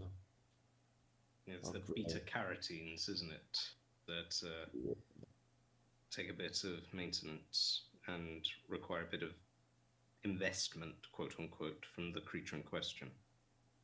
Yeah. Is that why I get tired out easily? Yes. Maybe.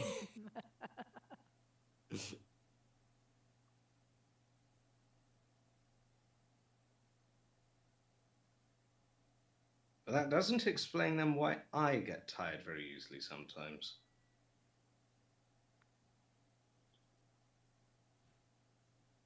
And you don't have to blame genetics for it. You could just be lazy. This is true. This is true. Also, if there's a reason for like red fur, I'm wondering like what would be. Could it be something in their environment? Welcome back. Hail.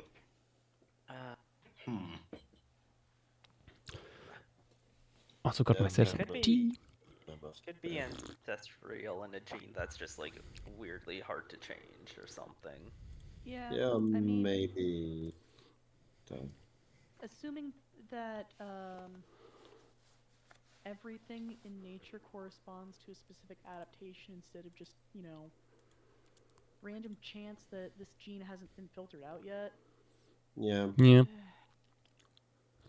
Especially during an ice age when populations were shifting dramatically and the gene pool was often very low. Yeah, another. I don't know the exact genes that would affect it, but they could also affect like other things that are detrimental. Like you could get a condition if you edit the genes that make it red. Like if those coding regions are also used for something else, that's way more important. I mean, I will say as a redhead, there are times where it feels like I'm at a slight evolutionary disadvantage because I burn to a crisp in direct sunlight. Just like Josh. Yeah. But for different This is not truth, this is slander. When were you last in the sun, It's more of a smoking, like catching on fire sort of thing. Me, I just turn red. So your skin catches up. Like some movie.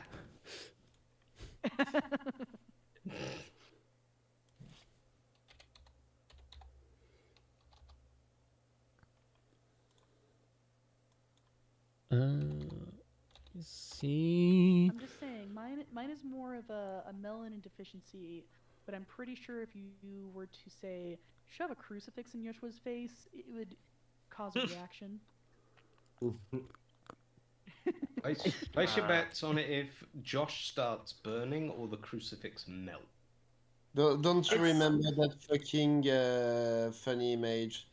with Yash stealing the cross, I think is more powerful than this. I will also say it's. Oh, when I was running rules. naked through the streets of Moscow? Yeah, true. What? Did I say that out loud? I need answers here, Josh. That references beyond my understanding as well. This is ancient. Oh wait, no, I think I'm just like thinking me. Sorry. You are the oldest here, I think. Yeah, you are. By just a few months. I mean, Grace is getting there. No. Hold I up. was gonna say, do you want to throw Grace under the bus right now or Dude, not? you are 50 weeks older than I am. It's less a few months, more like almost a year, Josh. You might want to do the math again. It's age. What is even that amount of months at my age? You're really betraying a few things here. So did you first start walking the night in AD or before Common Era?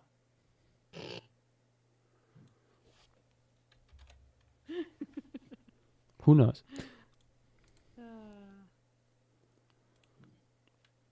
Another screenshot of this mammoth skeletal. This time the flesh stays off. That sounds more kinky than I thought. The flesh stays off during bed. Is this referring to what I think it is? Yes, probably. Yeah. Let me switch on my reference layers here. Where is it? Or wait, where did I put it? Let me zoom out. It's not here. Where is it? Ah, there.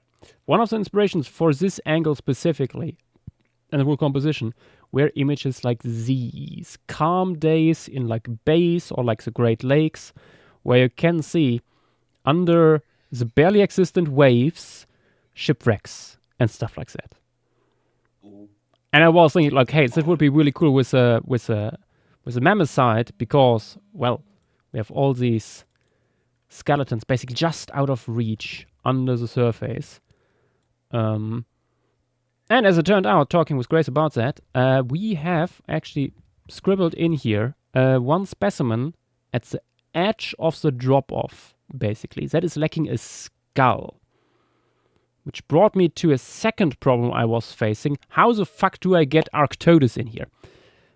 So we have an Arctodus stealing a mammoth skull. Yep, so if you go to the site, you will very likely encounter Murray. Now, Murray was first found in the 70s.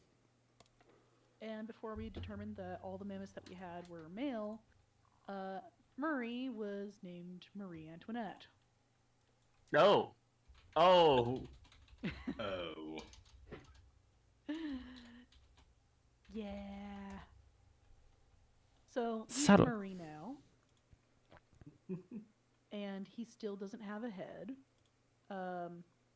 And so Murray, we don't know exactly how Murray lost his head. And Arctodus making off with it is more of an in-joke than anything else. Indeed.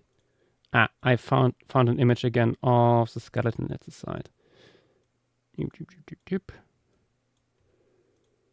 There we go. Here you see the pelvis and the hind limbs and the... Yeah, so that view would be... Let's see, that would be from the east looking west. So Murray roughly follows the dip of the sinkhole. So his legs are dangling in the deep end. His front half is somewhat... I wouldn't call him beached, but it's going toward the edge of the sinkhole. Yeah. And since, as we didn't cover this yet, but I have an image here, cross-section of an elephant skull. You see there's a lot of air in here. The skull is pretty light.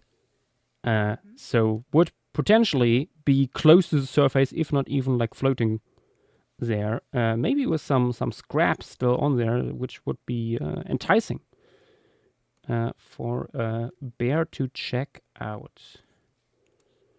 Yeah, I'm pretty sure I discussed this earlier, but for all of our new viewers, mammoth skulls, if like elephant skulls, would have been very buoyant. So we have a number of isolated skulls that would have effectively floated away from their from the rest of the skeleton. Now, as somebody who skeletonizes things, I have not personally done this myself, but I have witnessed it. It can, on occasion, be very difficult to fully deflesh an elephant skeleton because of how buoyant they are. It can be difficult to get them to stay underwater long enough to macerate. My God. I can imagine. Is that the one where you're talking about the smell? I mean, decomp on an elephant is going to be a very smelly process regardless, just because of the sheer mass that you're working with. Mm-hmm.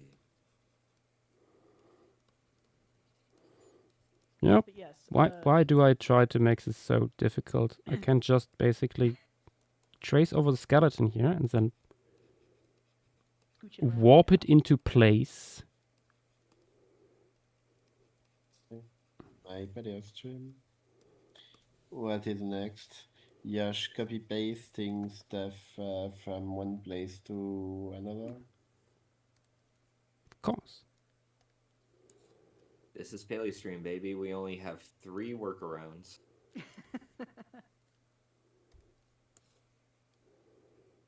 There you go. That is the basic thing. Then we flip it, twist it, Bob it, spin it, and flatten it.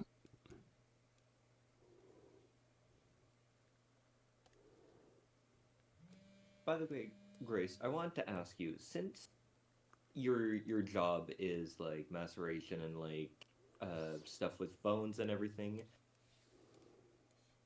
have you been into vulture culture as a hobby? No. Vulture culture. If I were to up and change careers, that is I guess, avenue for me, in that I would have the professional experience. But for now, it's too close to your work. For now, I like living in a place where my home doesn't smell of rot. On most days. We can talk about how things get closer and closer to garbage day. But no, I was more talking about when you come home from work. Oh boy! Usually that is a funny story that Grace told, but I have something in that regard recently. We have in the basement a huge freezer. Still, like that, my grandparents got that. Now that grandpa is gone and grandma is living on her own, she doesn't really need that. But we also have been co-opting it, co-using it for years now. And recently we decided, grandma, going down into the basement every time you need something from the fridge isn't the best idea at your age. We get you a small freezer for upstairs. That also meant finally looking into the deep, dark depths of that thing. Oh no! The fun of me. On top of that, we missed one date to get rid of our waste. Oh no! Thankfully, it isn't summer. Yes, there was meat involved that came out of that. Oh no! Good job. I can imagine. Yeah. So what Joshua is alluding to is being that I am responsible for macerating specimens, I am also responsible for maintaining the freezers. And having a freezer failure it's not the most common experience, but it is common enough among people who do skeletal preparation that, like, sooner or later everyone has one of these freezer failure stories. Murphy's Law dictates that whenever a freezer fails, it happens in the height of summer. Oh. Mm-hmm. So, not this last summer, but the summer before, we had a specimen freezer fail in August in South Dakota. What was in it? What wasn't in it? I was gonna say, doesn't matter. Doesn't matter. Yeah, fair. There were some slide that I could not identify, and The things only the DNA samples would bring to light. assuming that there's even intact DNA. There were some that I initially wrote down as soup. Oh. Yippee! Understand. Understandable. What flavor was it? Rot. Joshua?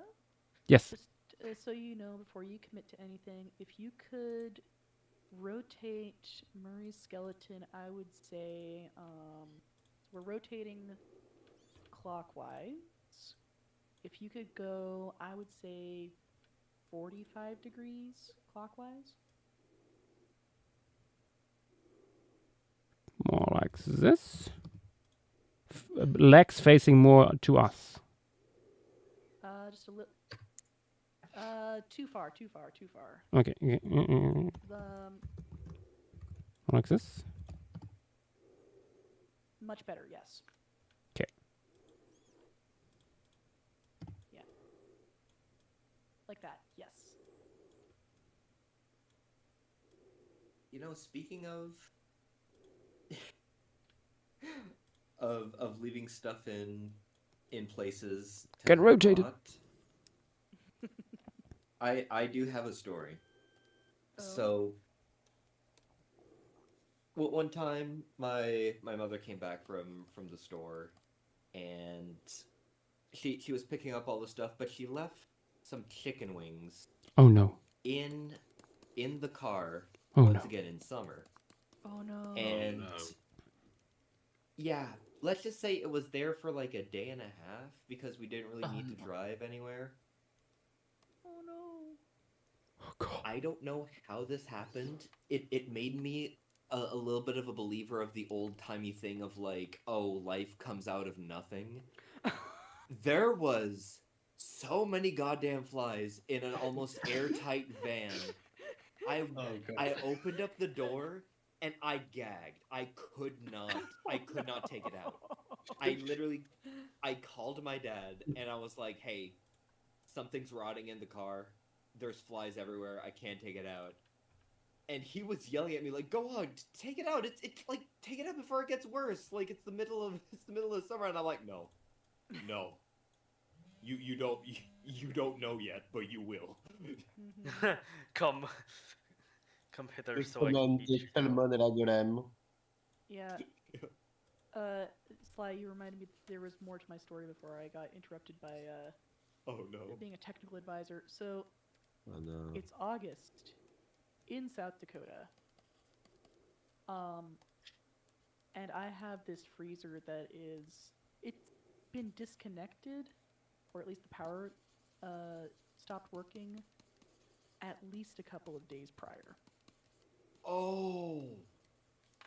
Yeah, we didn't notice because it was hidden in the pole barn under a bunch of equipment until the maintenance guys were like, hey, something smells.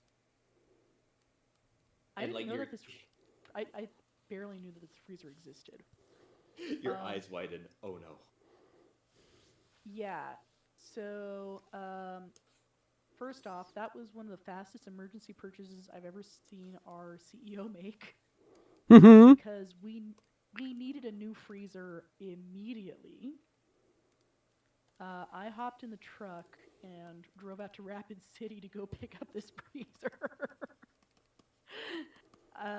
Zoomed on back, you know, at the speed limit, but also there was some urgency. You can do 5 this. above. It's fine. And then I set to work mucking out the old freezer. And I'll tell you what, I'm pretty sure every single black fly in the county congregated on that freezer as soon as I opened it. There were clouds fly. This is like the Amityville horror type shit. Oh my god, I was gonna say, it looks like meat's back on the menu, boys. That's what they were telling themselves. Wait, if it's black flies, I hope you had something to protect you from the biting. They were more interested in the stuff, in the rot. Oh, true. Yeah, the dead meat was more of a delicacy than the live one. But I was fully suited up. I had goggles, I had an apron, I had my gloves. My hair was tucked into my shirt. Yeah, not for the flies, for everything else. Yeah, and even after that, when all was said and done, everything was put away, I had to immediately turn around and go home and not only take a shower, but throw all of my clothes into the washer. Apparently, wherever I walked, the stench followed and lingered. Oh, flowers wilted at every step? It was bad. Grace, mind checking our talk text real quick? What are we talking about?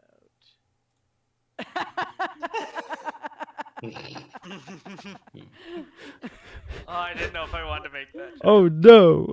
Oh, yeah, oh, Josh, no. you gotta post. You gotta give that. We need to see it. We stan. True. Grace, so you became a red-headed woman who's associated with rot, for whom things God, I know where this is going. In proximity to you. Is this an Elden Ring thing? Maybe. I think you're simply becoming the Wicked Witch of the West. What? No. She wasn't red. She's not. She isn't. No. No, you're thinking of Glinda the Good Witch. She is. Is that a more or less flattering comparison for Grace? No. I don't know. I didn't see Wicked yet. I don't even.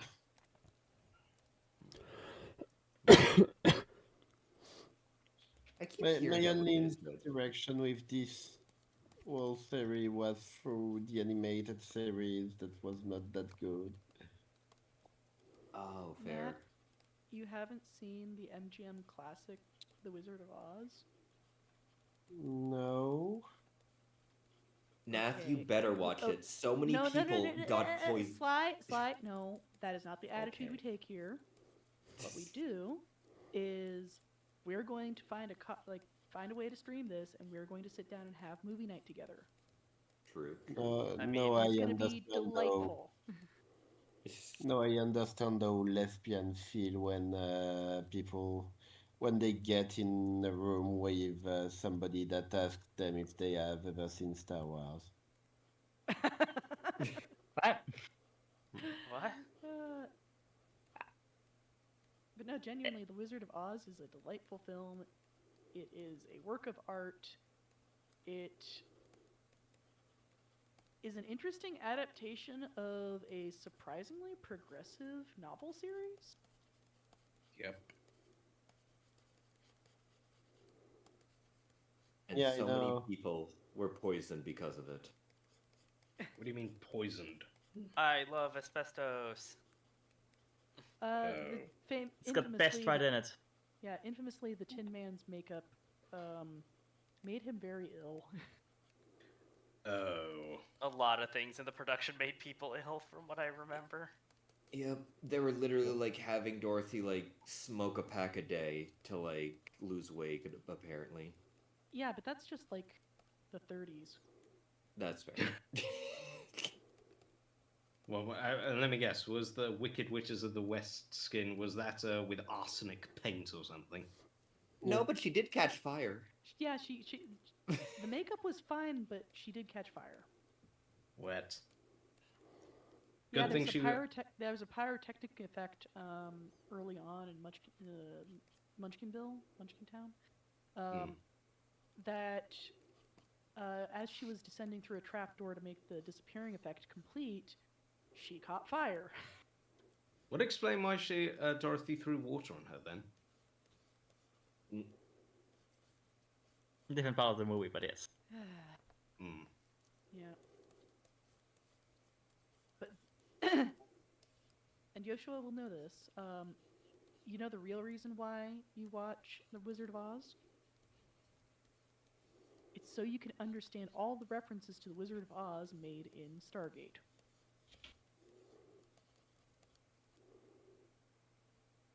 That is very important. Yes, it is.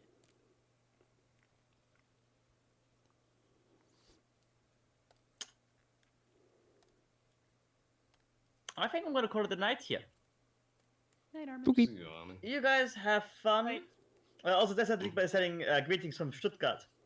Anyways, good night. Good night. Good night. Good. I hope you took some good look at that Mirror Sora, if you have seen it already. Is that where Temmie is? Or is that? Oh, you were there. Ooh, good. You were there. Yes, that is Temmie's new home. You saw Temmie in person. Keeping an eye on each other.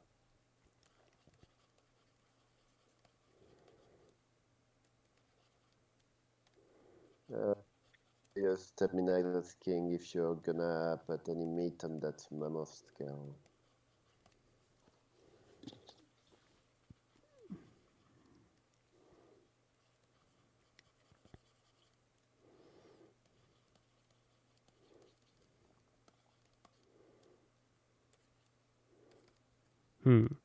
How can I make this bear more fat? Rotund.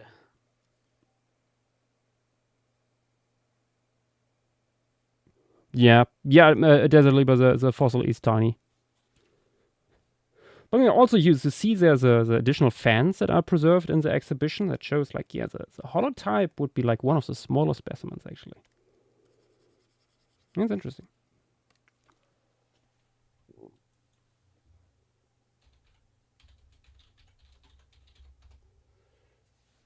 Okay, let's have a look at some Fat Bear Week winners for inspiration here.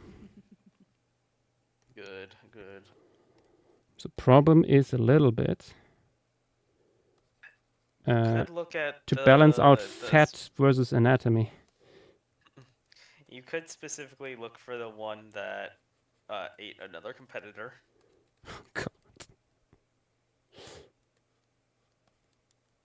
Meat is meat. Yeah. Meat is What's meat. the worst that can happen? Zika?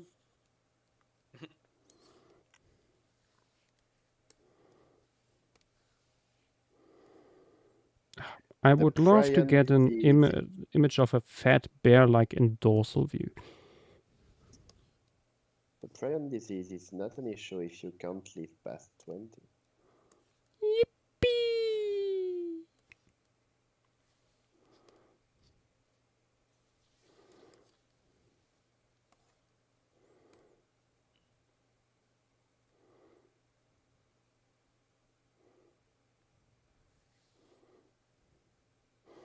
Prion disease? I barely live long enough to savor the flavor.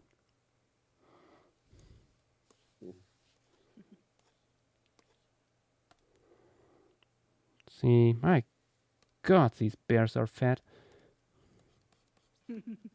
I wonder what could have acted as foreshadowment for that.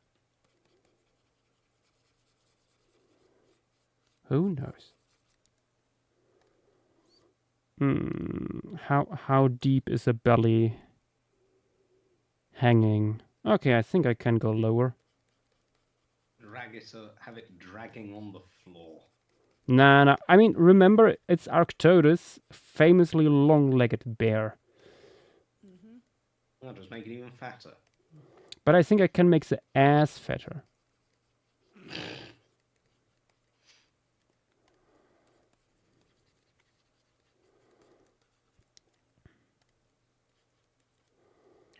I wonder how long an elephant could still move after being decapitated.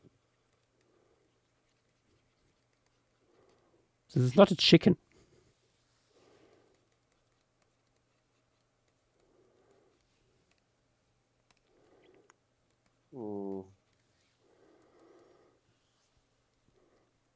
Okay, I made this thing on purpose larger than it is, because that way I can get some more details in. All my projects to create jacked yet less elephant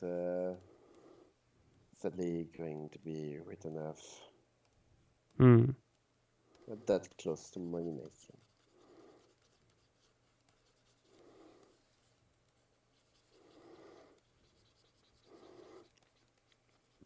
Project ideas that you want to fulfill how? As a movie, as a book, as a genetic experiment?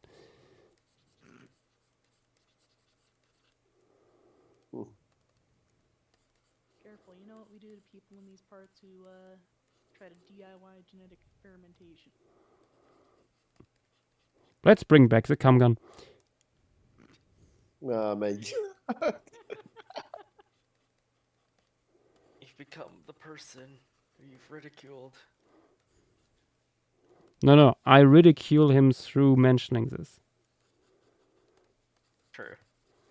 He mentioned himself back in the day. If I'm wrong, you can make fun of me for this. And so we shall.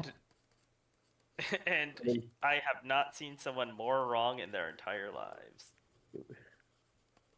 Ever turn who's wrong so we can laugh? Tirzu. Edge. Oh, oh wait. Oh wait, yeah, I was Tirzu. Just the two for a second.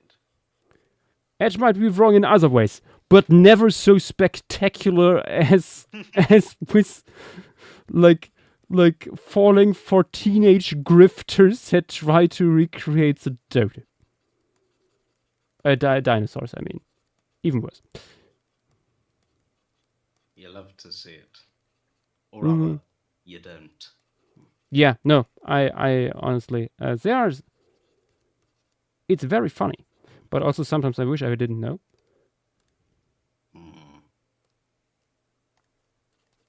Honestly, personally, I wish I didn't know that earlier. Someone made a whole video of the saga, like a 30 or like a 2-minute video. Do you have a link? Oh, wait, do you mean the compilation by Rick? Yeah. Oh, how it started, how it's going, basically. Yep. It's beautiful.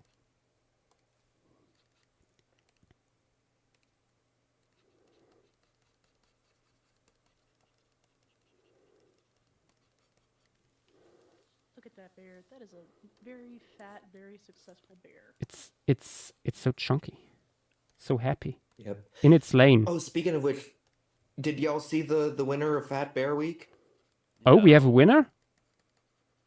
I don't know if it was this year or last year, but the one that won was such an underdog. It was the one with the broken jaw that found a way to like eat salmon and like. My God, a true American picking up as a bootstrap story.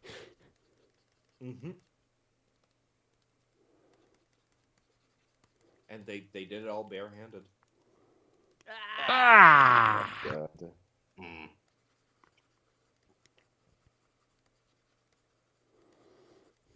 But yeah, let me look up Fat Bear Week.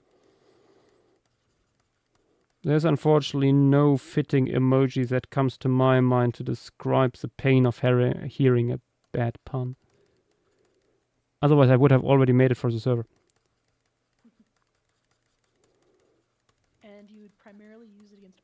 himself. Yeah, and against myself too. No, that one you just grin. You don't facepalm. You. No, I facepalm myself quite a bit, honestly. Well, why? I mean, that's the fun of making puns, is to make everyone else groan. Oh, I found it. So yeah, the bear was named Chunk 32. Chunk 32. Chunk 32 was the one with the broken jaw. Let me send it in the other talk. So, the one with the like drooping jaw was the winner versus the other one. Ooh. Oh, Adi, that reminds me, that image of the elk there in shallow water, that was part of the idea. That was part of the thing that inspired this image. At some point, my idea was to have a larger prey item cached in shallow water by the bear, because I read at some point that is sometimes happening with bears. Then Grace reminded me, wait, this stuff would decompose very quickly. Really bad place to cache your food. So, yeah. Didn't do that.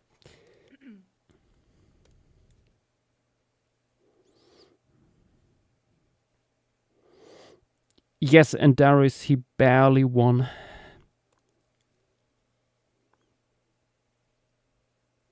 Famous trans icon marries mammoth.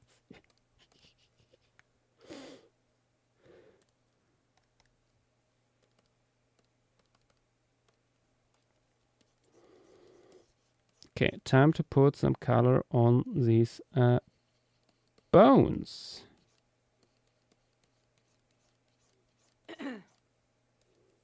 So don't be fooled by the brownish color of the bones in the pit today. That is the product of a product called Glipdol. Glipdol is a old adhesive, a nitrocellulose, I believe, based adhesive. It is golden, like a honey color, when it comes out of its container. And it also turns brown after being exposed to UV light. So the bones themselves should be more of an off-white color. Or in this case, because they are just bones, they're going to be that sort of bleached bone color. Mm-hmm.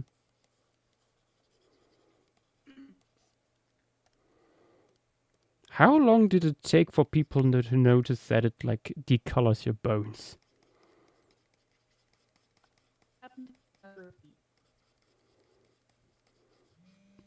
Oh, you cut out your connection. It happened in a matter of weeks.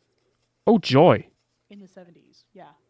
Because the building wasn't put up over the entire site until 1986. Yeah. Oh, joy. And does it do anything else to the bone, or does it just decolor it? It's supposed to act as a consolidant.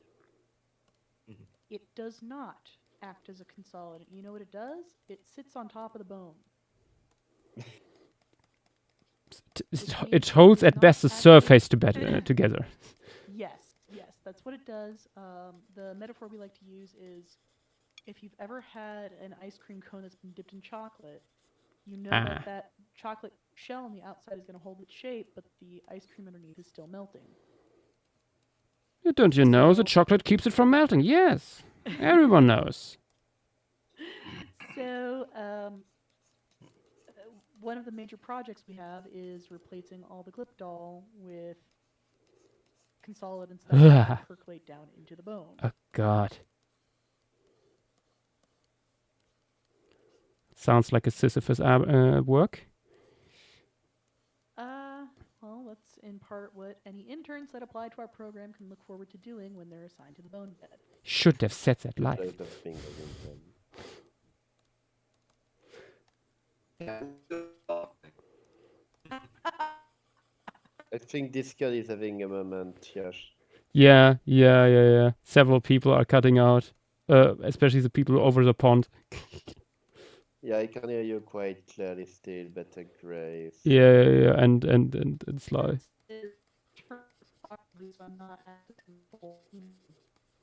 I'm not sure she has understood what we were. Yeah, nothing is coming up in through in Europe.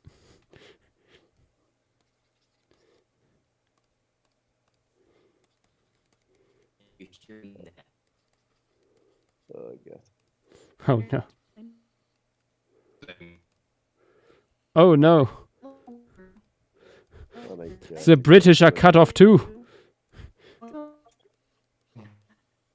Am I not audible? Oh, there we go. There we go. Brexit reversed. Yeah.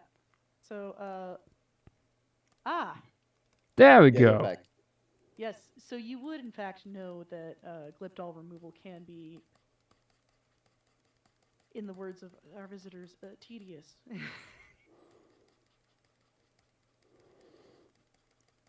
First-hand experience. Get it now. Get it fresh. Get it as long as it lasts. So you were talking about like how it's like it metaphorically like still melts even though there's a chocolate coating. Whenever you take off the coating, does it ever like turn to goddamn powder? So we don't take the coating off all at once. Oh, okay. Yeah. What our interns do is they're given a solvent gel. This gel softens up the Glyptol, and we have them apply it in patches no bigger than about 2.5 by 2.5 inches. And what that does is that opens up a window that you can clean up this little window, and then you can use that to add the consolidant down into the bone. Oh, okay.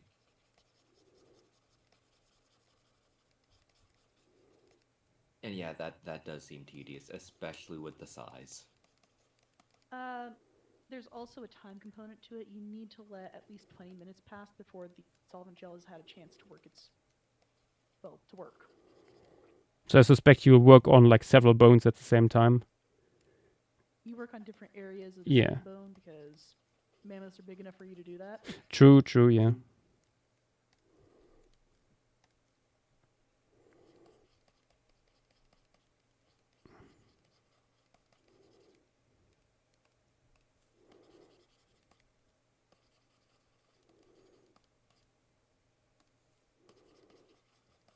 I wonder how many failed, like, preservation attempts, like, happened. Like, there's got to be some horror stories. Oh, yes. I'll say this, as a preparator, sometimes I can get frustrated at what preparators in the past have done. But I can't judge them too terribly harshly because I know that in 50 years, somebody's going to come along and say, what were they thinking? Using paranoid, using acetone. Yeah. So I can't judge you could have used you could have used glorp sauce the entire frickin' time. Imbeciles, amateurs. But on the other hand, there's things like there are real bone skeletal mounts where people have drilled out part of the bone. And maybe that was standard practice at the time. These days, it's standard practice to do as little destructive stuff to bones that you can to mount them. Yeah, or I know about beautifully preserved ichthyosaur specimens that were, to better preserve them, painted over with shellac. There's soft tissue underneath.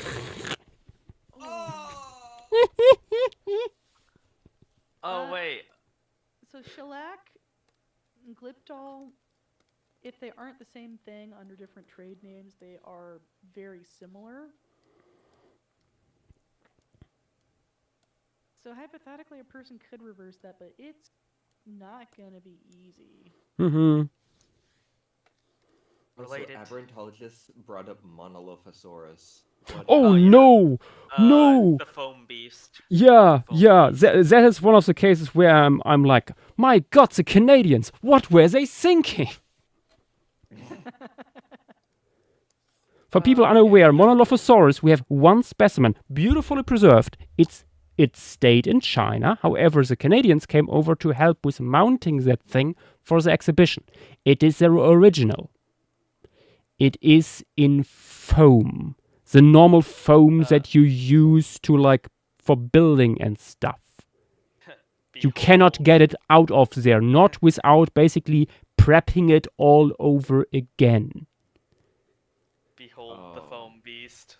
I posted it in stream material. Yeah, look at this beautifully built up fake rock wall they built. Isn't it aesthetically pleasing?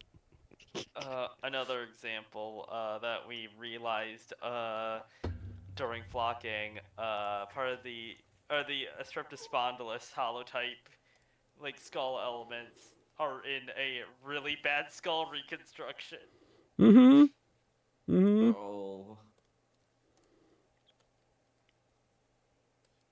There's no nasal cavity. Oh. This is like the paleontology version of that one lady that painted over a Jesus painting and made it look ugly as shit. Oh, Monkey Jesus. Yeah, I was gonna say, it is sort of Monkey Jesus. I mean, at least today, with the improvement of 3D scanning and printing technology, you can make pretty, high fidelity reconstructions of critters that don't ever risk any kind of serious damage. Yeah. Yeah. I'm less I'm less concerned about the state of the Streptospondylus, but more about the existence of what is probably a Vidax cube in the background. Wait, hold on. Let me oh my see. god, yeah. Oh my gosh! Why would they do that? That has so many specimens. I mean, that is out on the inside too. I think that is some very, very common local rock where they were basically oh, this looks decorative. There's basically a specimen you put in there just to show students things. I don't think that is something of big scientific value. Yeah. And then you find out with CT scans or scanning that there's actually something amazing inside. But anyways, something around the ton. I would love to see somebody try to fit that through a CT scanner. I would like to see a CT scanner shatter under the weight of that. Exactly. Mm-hmm. I don't even know you could put it in. You will need a crane. Exactly. Yeah, I mean there are things. There are scanners that can do that. They did that with Dakota. One of these giant things that they use for airplane pieces. There's 2 in the world or so. Yeah. I think just sending the cube to one of those places. Yeah. Again, probably not worth it.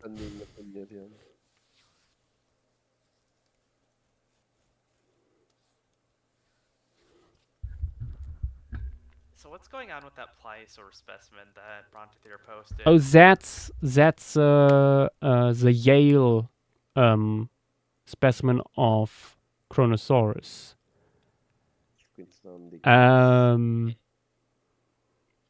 It has, let's just say, they doubled the rib cage. Oh. Is that why it's so long? Yes. That is the background behind most depictions of Kronosaurus you will ever find, because there were so many depicted in that fashion, or toys made of it too. before they notice. So, however, Brontos here, is there even like original material in that thing? I already thought that was just a plaster mount. Yeah, me it too. Looks like it. The Queenslandic material is not that great. Okay, yeah. So yeah, it's Brontos here. That doesn't apply to what we are talking about. Be gone. Oh, Aberrantologist does say there is. There is? Fuck them. They covered some of it up, if I remember correctly. You mean they covered it up? I don't know. That's what Aberrantologist is saying. Everyone needs a hobby. Let's put in another Colombian memes. So I should speed up a little bit. I feel like I'm working at a snail's pace. It's 1:36 and let me check the finale. Did Dynamo have a petite? I love how you have the one bull looking at the Arctodus going, really? Right in front of my water? Right in front of my final resting place? God. Right in front of my salad? Anyways, I'm gonna go get dinner. Talk to you guys in a bit. Yep. Yeah. Carl. Don't get mad. So we need Camelopes, Kenya, Euceratherium. I think you will have a very hungry Dynamo and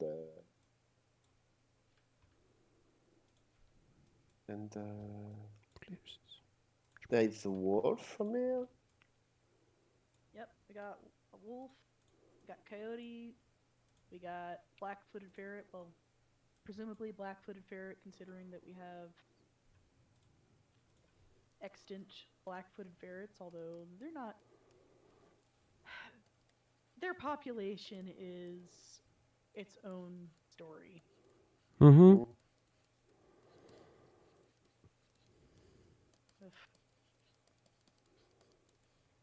Hey Josh, question. Could you edit the photo to make the head maybe a bit lower? Why? Or like looking down? Because I'm kind of worried about like since you're using the 3D model, they might all be like kind of in the same pose. I mean, I did that with the first one already. I actually like used several images like spliced together for that. Oh, okay, good. Yeah. No, I'm not making them all in the same pose. I'm not giving them all the same tasks. It's just a basic reference, especially to get like the width of the rib cage and stuff like that, right? Just getting the proportions right. Yeah. And I'm a little bit out of like it's been a while since I did like proper Scythians. So yeah, they are weird. They have weird proportions. Like at some point, working on the like Giants Among Us proper Scythian poster, I was like, yep. I'm like in a routine. I can do this pretty well at this point. But yeah, it's been a hot minute. Yeah, I don't think mammals, like, we don't give ourselves enough credit for being weird. Mm-hmm. Yeah, we really are closely related to somebody with a finger nose. Mm-hmm. And ear feet.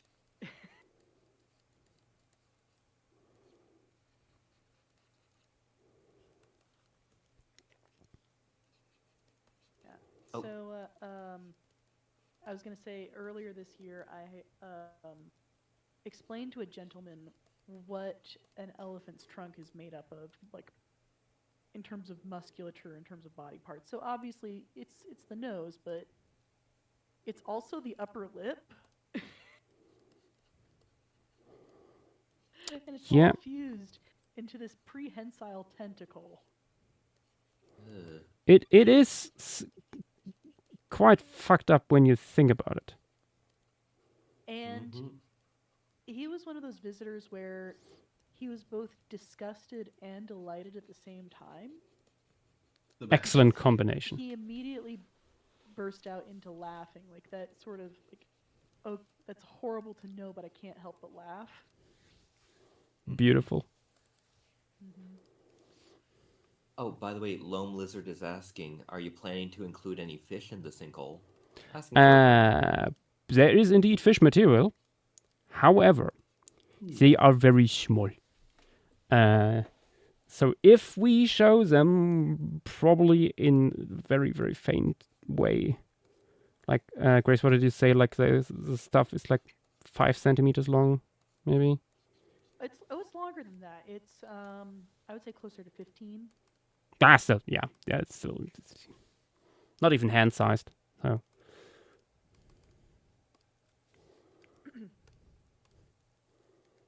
Unless you have small hands.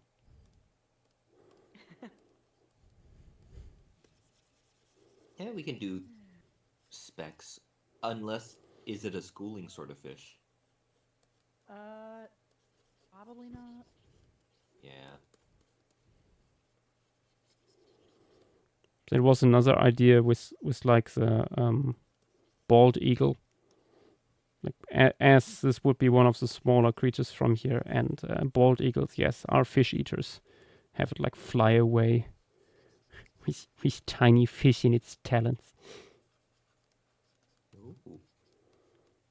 One of the things we discussed for depicting the white-tailed prairie dog was some sort of bird of prey flying by with a prairie dog in its talons. How many birds of prey will have like its prey in its talons in this piece? Just none. 5 of them. None, because we don't have any like. We don't have birds of prey. Good That's the problem. Diagnostic bird material. The bird material we have is so generic.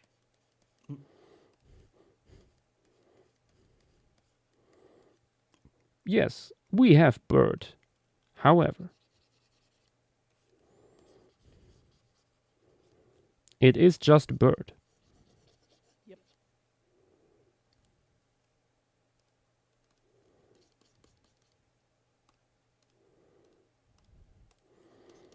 We could maybe put a little bit of like golden blonde fur into this specimen here to show a little bit the possibility of their coloration being in that direction. I would steer more towards like, you know how some Indian elephants can be a little more hirsute, but it's not that thick, dense wool that you see on woolly mammoths. Oh yeah, no, I mean in like in terms of coloration. Right. Yeah. I mean the wool thing will be a little bit more golden anyway because it's being hit by the sun here. Might as well go all out. A golden mammoth and a golden sunrise. I do like the way that you draw sunlight hitting things. It's very pretty. Yeah.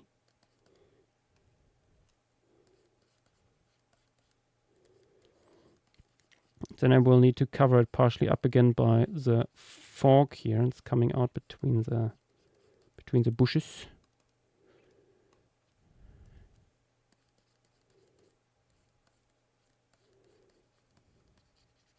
So I will not put too many details into this.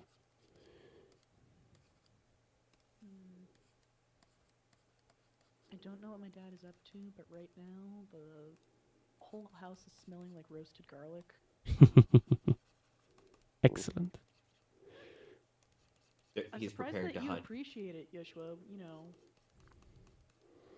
I have worked up an immunity. I was about to say, is your dad starting to hunt Yosh? Not unless Joshua gives him a reason to.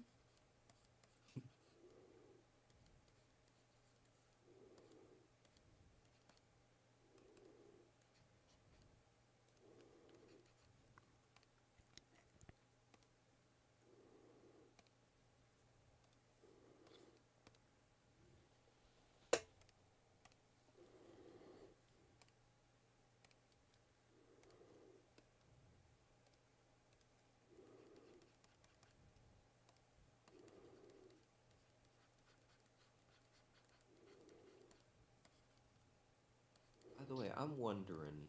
I know that like most likely mammoths would have like the same sort of like hearing through vibrations, like through the feet sort of thing that elephants do. But how far back do you have to go for that not to be the case? Ooh. I don't know that that's gonna preserve. Yeah. I mean, I think the inner ear would probably tell you quite a bit. How to say? I know that in Eocene forms we don't have that. Okay. I know that much because I looked once in a description of a thing and it specifically mentioned it in there that the hearing range was probably quite a bit higher than in modern day elephants, but beyond that, I don't know. There might actually be paper on this. I wouldn't be surprised.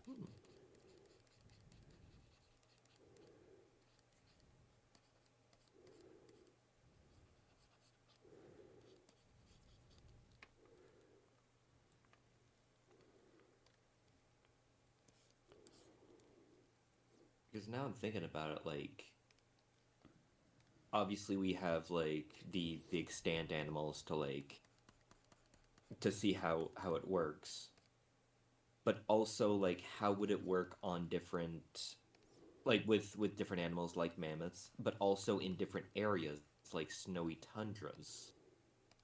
Would the snow affect like the range of like the hearing? I mean, as long as you have solid ground, I don't think it would. Like as long as the feet would reach to the solid ground and not like be like buffered by snow, basically, I think would still work. Okay. During the Ice Age, I think it will be buffered by snow quite a lot.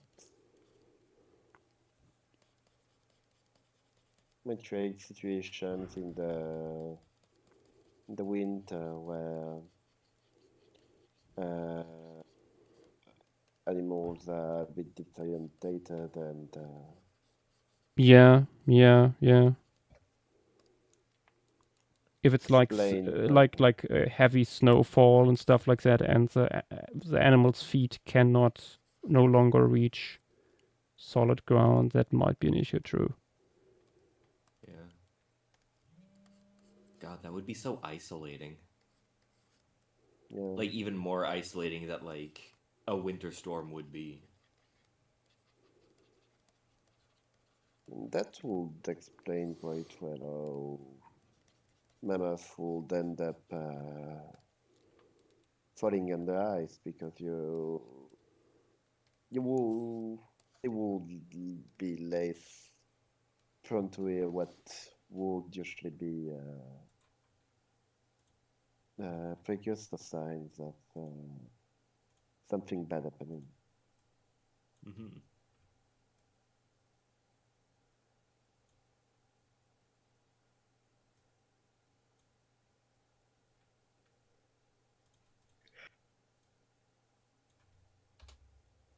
Also, the isolating wasn't a pun, but sure.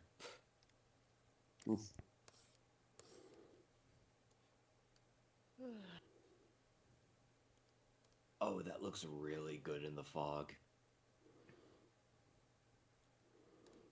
Look at that handsome fella. He has no idea what's going on.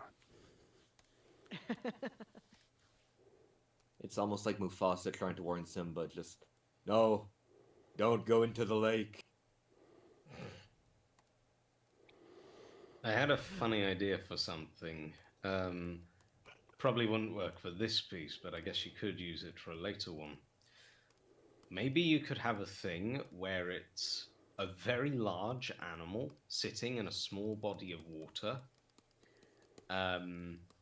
And then it stands up and the small body of water and the lake it's in instantly vanishes and becomes a puddle simply because it's like when, it's like when you fill a bathtub Yeah. Mm-hmm. You know what would be... What would have been great for if prehistoric planet had the balls to do it? It's just, yeah, look, that's that's a mammoth, and today the mammoth is taking a bath, and it's all really merry and funny. And then the mammoth goes out of the water, and then pan on the bleached skeletons at the bottom. This can turn into a deathly trap to mammoth because something's happening. Let's see.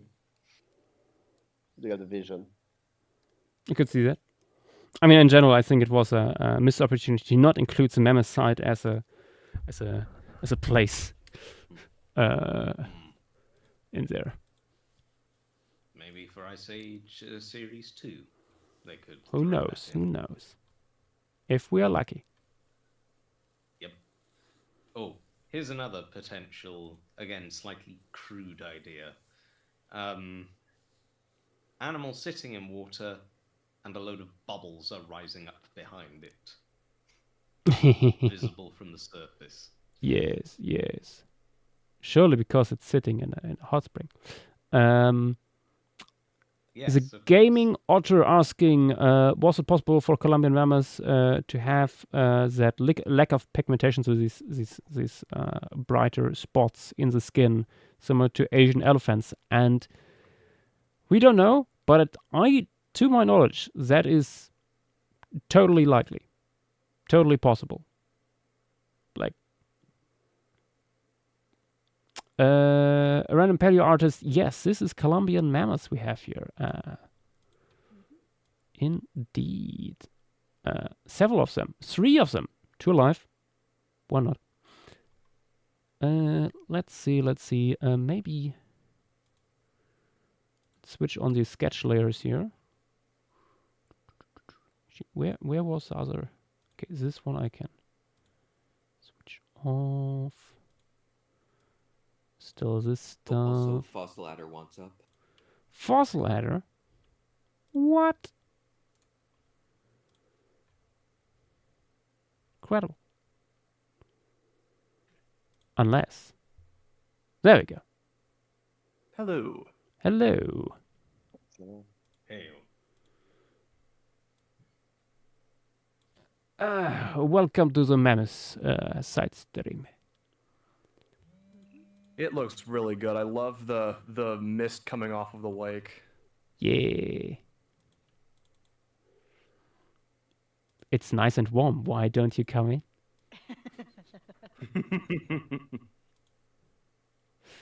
What was our llama from here? Himi Aukinia, yes. Yeah. So, Camelid remains common on the site, or are they washed up? As far as I know, we don't have like robust remains, but what we do have is identifiable.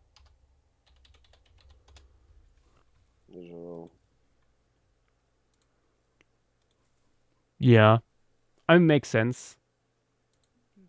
Oh, this is a photo of us. There is a skeletal mount apparently. It is a little squished though, the photo of it. I think I will need to de-squish it slightly.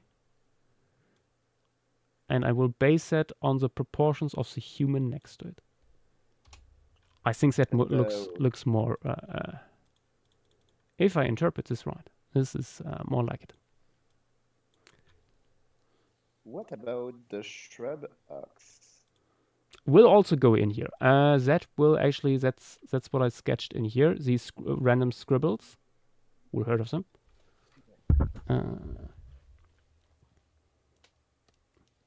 Thanks for answering my question that I was asking Grace. Sorry. So I haven't looked at the shrub ox remains myself. A lot of the work that I've done has been either on the mammoth or on a little fish. fish. But they have been included in our recounting of the history of the site. So. Okay. I loved how you worked on one of the largest and possibly one of the smallest vertebrates. Yeah. One of the largest land vertebrates, certainly in this time period, and yeah, one of those little fish. I prepped it. I found scales that were preserved. Oh, nice. Damn. So we have preserved scales. We have some preserved fin material. Got most of a skull. And if you look at it under a black light, it glows. Ooh. It's real cool. So there's still some organic stuff in there. Nice.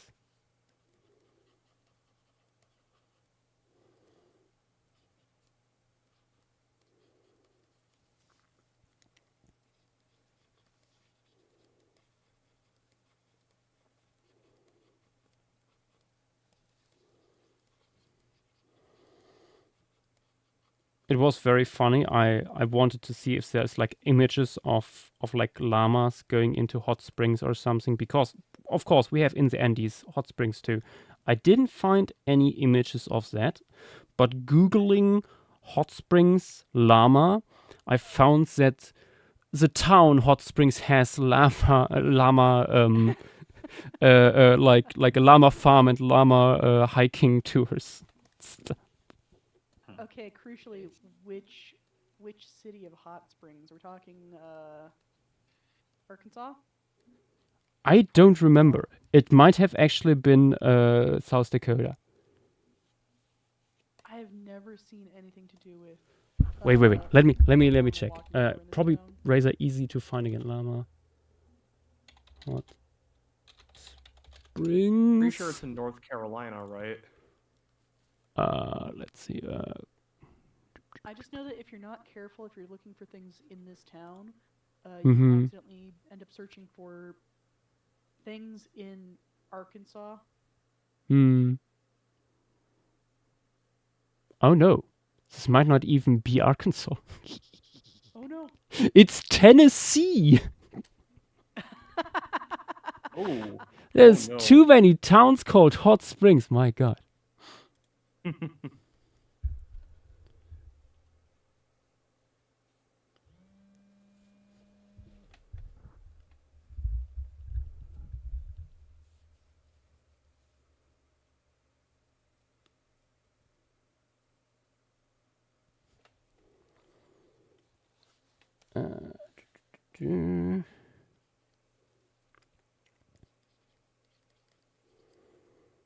Not sure how much I can do with like soft tissue on llamas.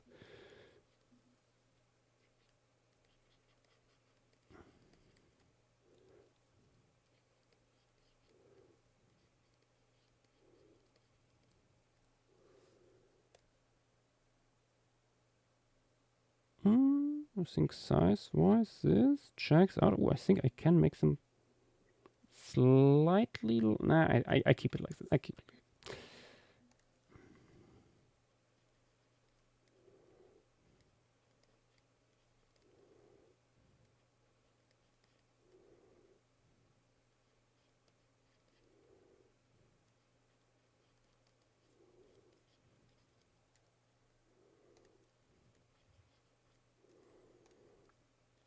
As long as none of them commits murder, we should be fine.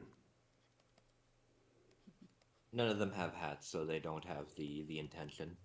Yeah. It's only when they have hats where it gets dangerous.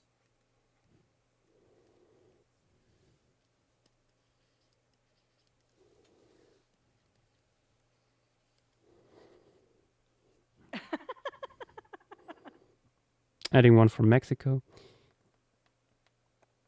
Where's Impulse when you need him?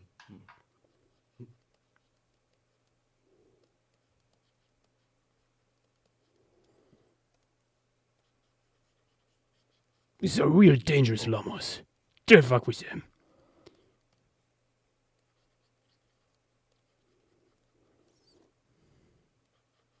Also, a random paleo artist. The fossil locality that we're drawing is the mammoth site from where again, Grace? South Dakota. South Dakota.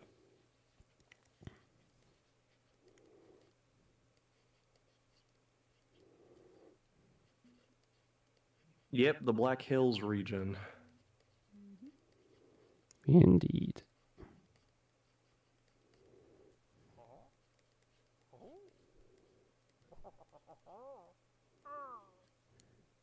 Ooh. Gorgon Hearts, welcome to the stream. Thank you for the follow.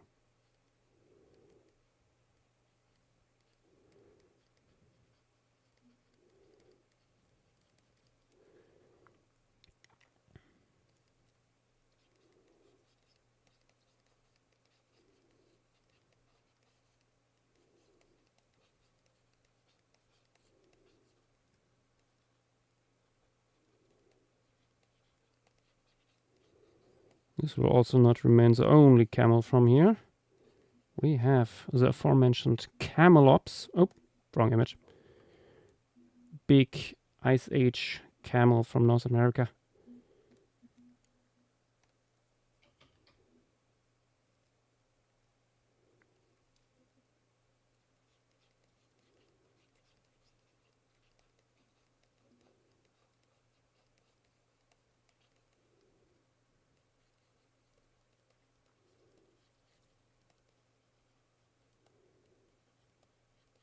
You know what's a funny coincidence? We have an actual, like, I guess it's a petting zoo that also has, like, llamas and a camel specifically. I think they have some rheas. How do they deal with the camel smell? Honestly, never really noticed the camel smell when I went there. Is it like common to have a camel smell?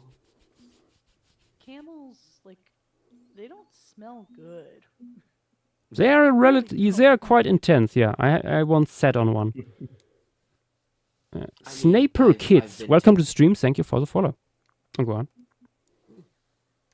I've been to many a barn, so maybe I'm just used to it. Maybe. They do go above and beyond, like, barnyard animal smell, though. Like, I know how, say, horses can have a bit of a hay smell to them. Mm-hmm. They smell fine compared to a camel, like being downwind of a camel.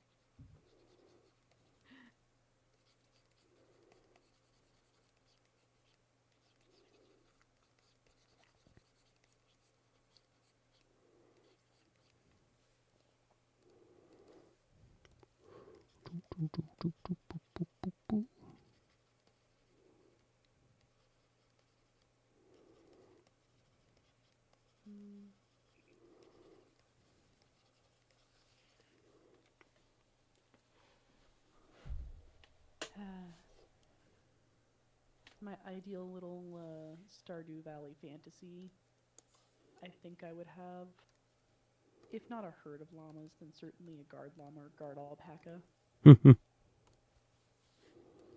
So you would be the wandering trader from Minecraft. No. Stardew Valley, it's all settled.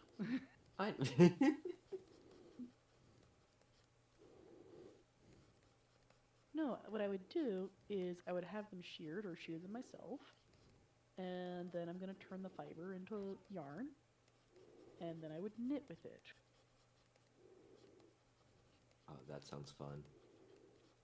And I've had alpaca fur. Oh my god, it is soft. Alpaca is a very fun fiber to work with. I have alpaca socks. Lum Lizard, yes, you can probably put a picture of the fish scales in stream material. Ooh, that would actually be cool to see.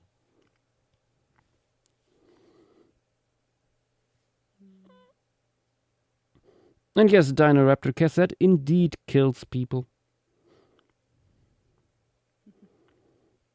And Gorgon Hearts, glad you were able to make it.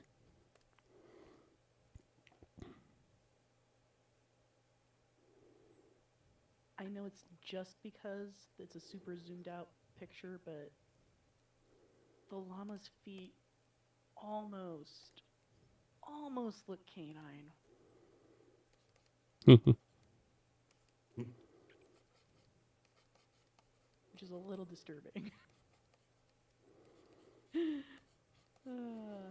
They're not dangerous at all, though. Do llamas have forward-facing eyes? Not really. Not really. Not usually. They are fairly squarely herbivorous coded in that sense. Still, they can aim well. They have eyes which face forward enough that they have very good aim. Yeah, they. That's true. I mean, they are kind of forward-facing. Like the range in which they have binocular vision is much narrower than we do. Yeah. It's not forward-facing, but it's not bad either for an herbivore. It means it can when easily they technically cross follow their you, eyes, right? They'll just see forward.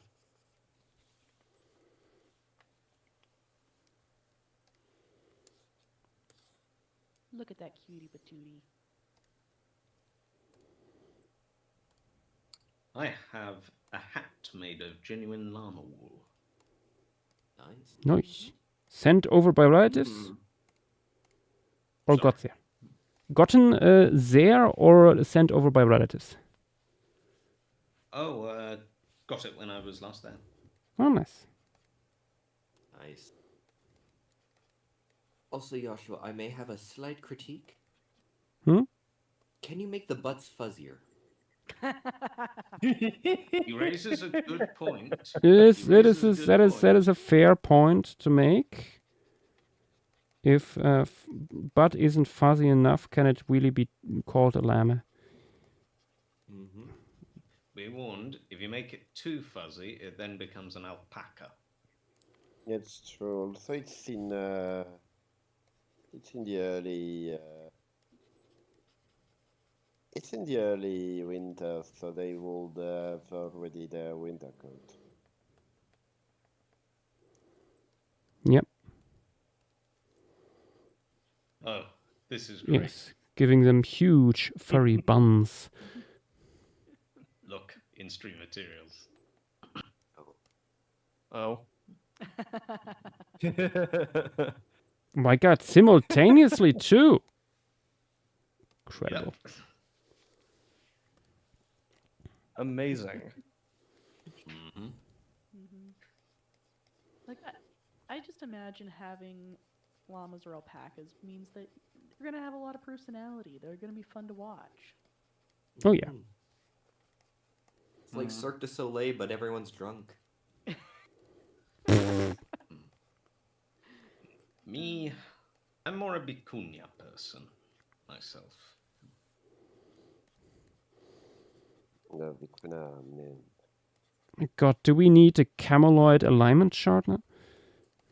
I think we do, because, like, for me, leaning more toward alpaca is one part I want the fiber, and one part, if I have any other herd animals, I want that alpaca to guard them with its life. Yeah. And it will. But also, like, alpaca isn't as large as llama, so not as much work, and a little bit more handleable.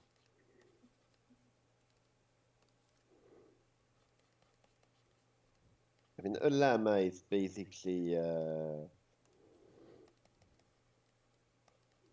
camel. An alpaca is basically a dog that thinks he's a camel. Speaking of camels and llamas. Oh. I wait on bated breath. You already know what this is, don't you, Josh? You know what's Honestly, I don't know. Oh my god, Remember this yesterday? What do you think that is? Oh, true. Yeah, we talked about that yesterday. Yeah, for people who don't know, guess what you're looking at. I guess I'm looking at a hybrid. It is, but what it's between? A hybrid. But between what? Dromedary and llama. Correct. How? Simple. In vitro fertilization. Yippee! Yep. What is the hybrid called? Is it just like a drama? Sadly, no. It's a karma. Oh. It should be A drama. though. Yes. Missed opportunity. This is that individual from the side. And that is so. Oh my wanky. god. That looks so wrong. Somebody stretched out a perfectly good dromedary camel. It seems wrong, but it looks up like llama. paleo llama. We joked about that yesterday. It looks like an ancestral camel llama creature. Yeah, that's for me really the only good thing I can see when the. It's really paleo llama. Here's a slightly different view of the animal. With the proportions and all. What did you say, Zach? They have 9 of this at this point? Something like that. I mean, that was from 2008. They boy. may well have been considerably more than that by this point. Or they stopped with the project. I mean, the thing in this area is usually that camels are the most reliable way to go through terrain, and that sometimes this terrain is rocky and camels are not really made for that. So I can understand why they would like to make an hybrid, but also those hybrids clearly don't have what is the best trait of dromedary camels. So specifically, Nath, it was an attempt to breed an animal for its fur. They wanted something that would produce fur, but on a scale that a creature the size of a camel would produce. I don't think using a llama was a good idea then. You guys want to know what song's been going through my head this entire time? Oh. Which one? Oh shoot, that was Stream Materials. Wrong one. It's fine, it's fine. It's relevant to the stream. Let's wait for God's sake, what is this?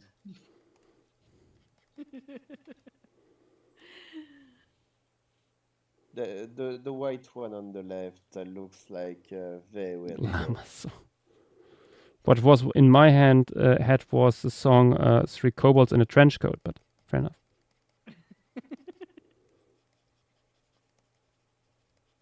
Yeah, no, the llama song was part of my childhood.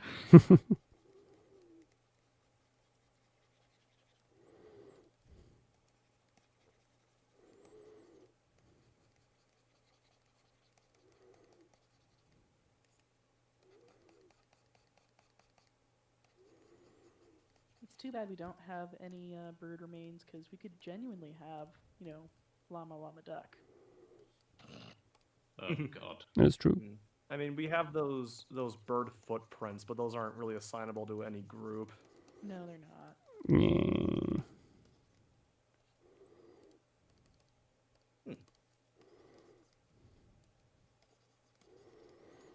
That llama song, it has the same sort of feel about it as the Crazy Frog.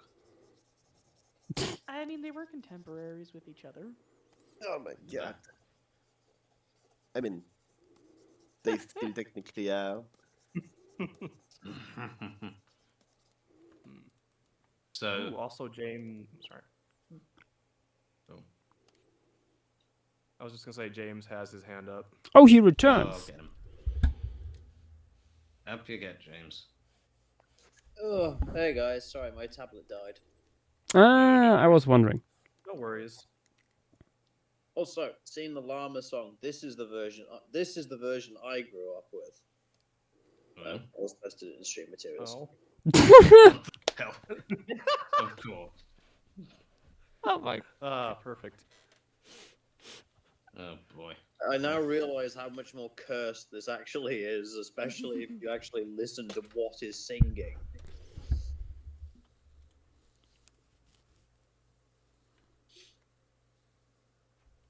Oh, you know what? What I haven't done all stream? What? Save. Yes, save. Ah, yes. Please.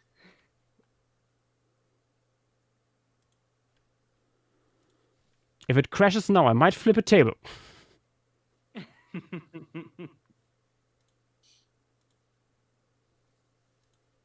see we have mammoth, we have bear, and we have llama. Indeed. And soon to be some shrubbox. Indeed. I was just thinking, let's add some lovely little shrubbox. Euceratherium, also known as.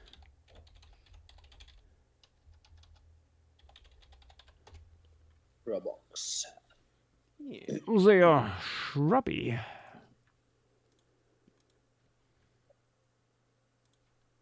They like the shrubbery. And close relatives of muskox. Yep. But distinct. Mm-hmm. And not just in the horns. Oh, let me move some of these reference layers around because it's getting a little bit bloop. Too many of them. What is this? Don't need this anymore. Don't need this anymore. Don't need this anymore. What are you? Oh, you're that. I'm back. Welcome back. Welcome back. I see the Paleo Llama has been added. Hemialkenia. Or Hemialkenia. Yes. The one with the fuzzy butt.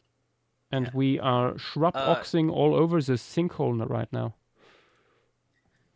You know something funny about like oxes for like this sort of context? Oh.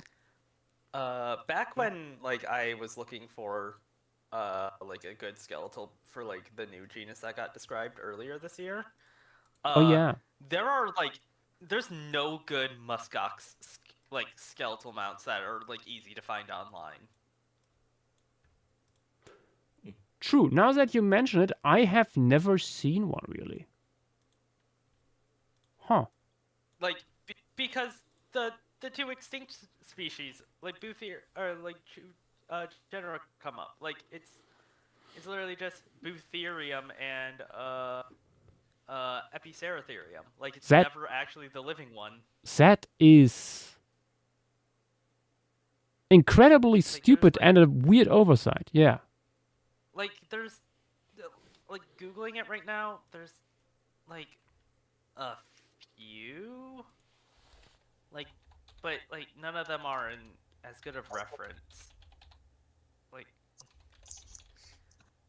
they're so weirdly uncommon for being a large megafaunal mammal. Actually, let me check if there is maybe Yosh, that's the holotype of the new genus. Don't use that as reference. Oh. I was thinking that looks familiar. Yeah, it used to be Epiceratherium before it got reassigned. That's the one that, unfortunate for you, that's the one that also has a 3D scan of it. Yeah, I saw that. No, I also just looked like looking for like the German name of the musk ox. if something comes up. Nope. There are images of skeletons up, like in the tundra, and skulls and stuff like that, like out there in the wilderness, like with still a bit of fur on it, basically being ripped apart by wolves previously. And there's like images of like ice age fossils. Yeah. Of them, but like, oh, this figure has a skeletal drawing of one in it.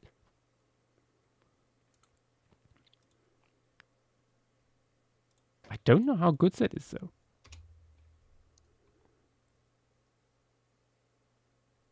Not sure. Ooh, a genius. Thank you for reminding me. We can reuse the color palette that I used on the Labrea piece here. Also, Yash, unfortunately, that's Bootherium. I'm like 90% sure. The one I just posted? Yeah, is that actually the muskox that it sort of looks like Bootherium skeleton-wise? I think this is... Oh my god, it's from the Geoscope. Oh. No, this is Okay. This is modern day. Yeah. Yeah, it's just here. Yeah, Yeah, no, it's also here European material. So. Okay. Yeah.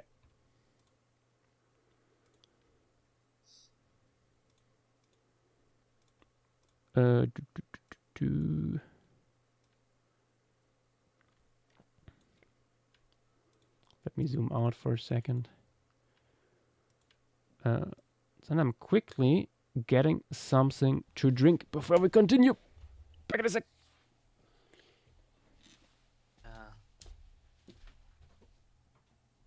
Quick. While Josh is away, post trash.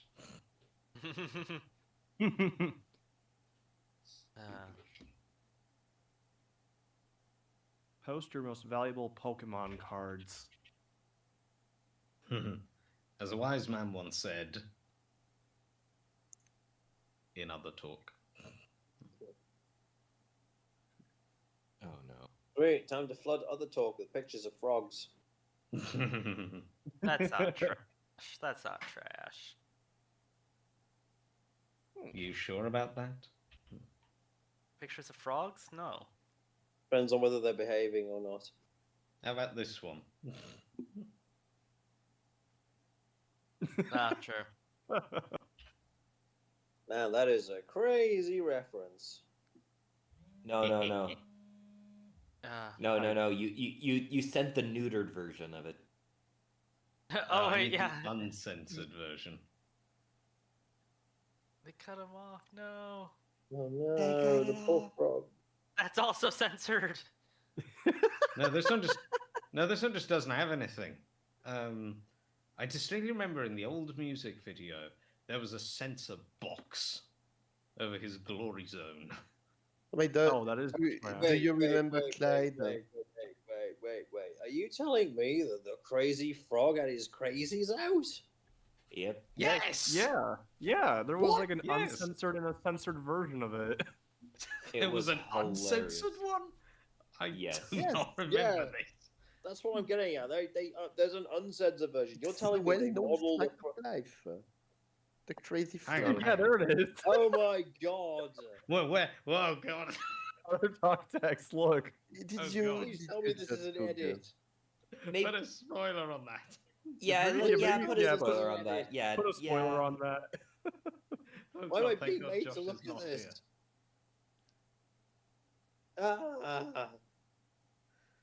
But yeah, the crazy frog had his little crazy out.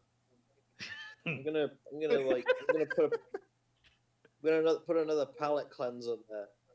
I've removed it. Yeah. Oh god. There we are. And that's a good palette cleanser.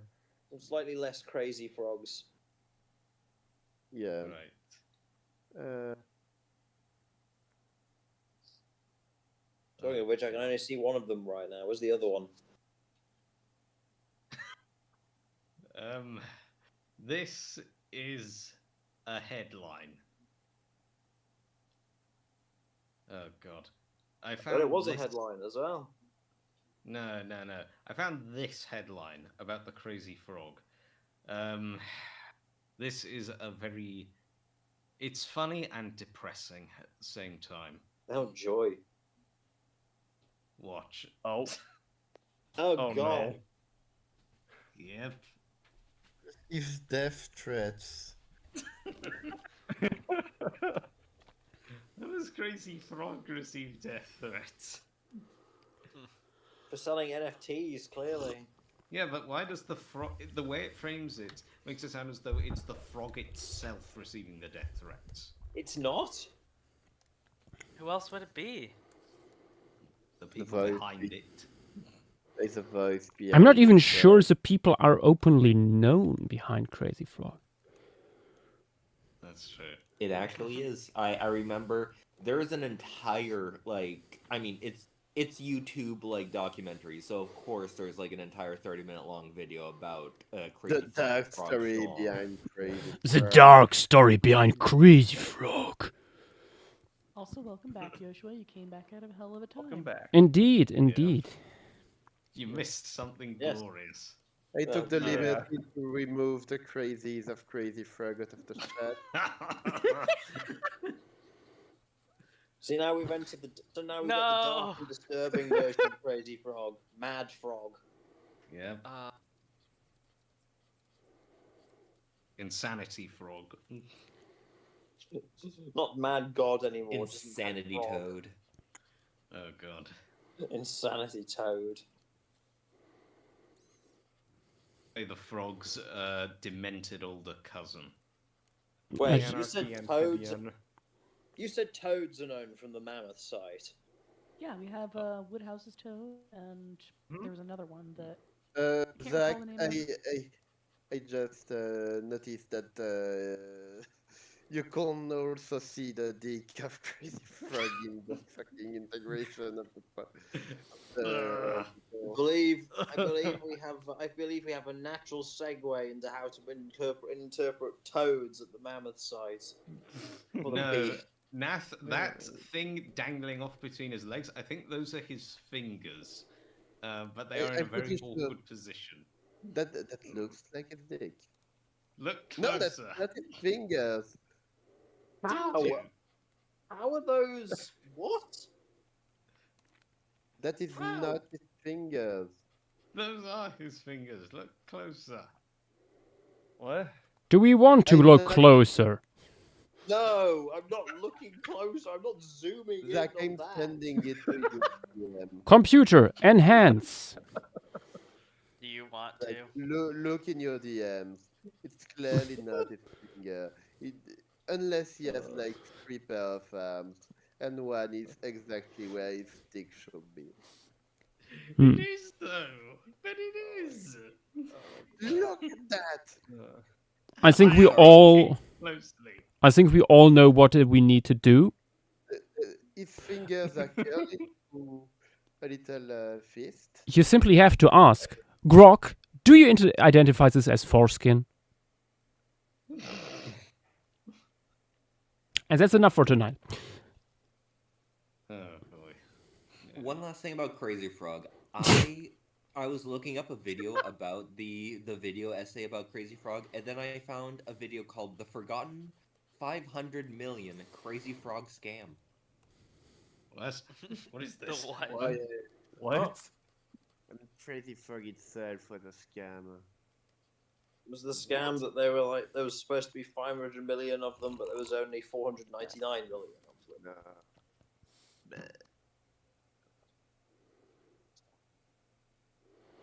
them. Loam Lizard, have fun at dinner. I hope you didn't catch what I just said earlier. Well, this is probably But anyway, the most demented we have the conversations we've Woodhouse had in a while. toad and the Great Plains toad from here. Can't wait for the Insanity Toad to rock up to the Mammoth site. No, that's just groypers. Who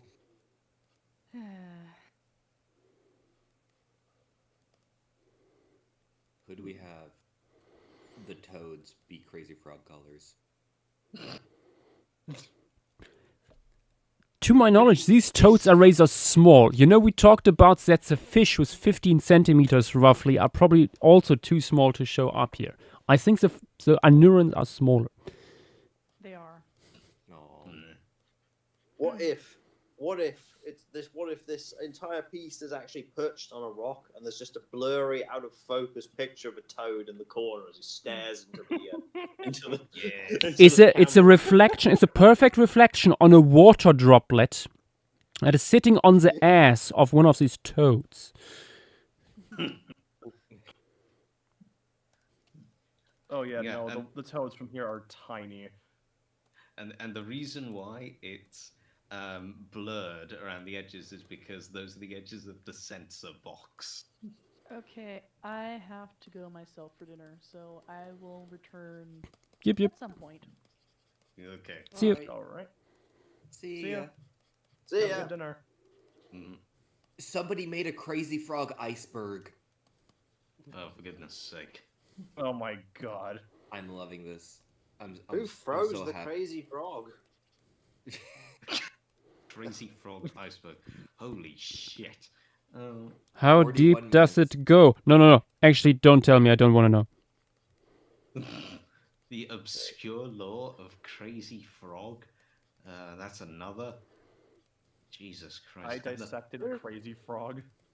Where's the crazy frog? There's so much lore about it. Oh my god, that's unlocked a memory. When I was in school, we did like a Christmas play, and there were penguins, and I remember in the script for it, they were supposed to come out to. The penguins are supposed to come out to like the tune of, I don't know, a Christmas song or something. But because this was like 2005, they changed it at the last minute, and next thing you know, the penguins are coming out and dancing to the crazy frog. Oh boy. Yeah. Beautiful.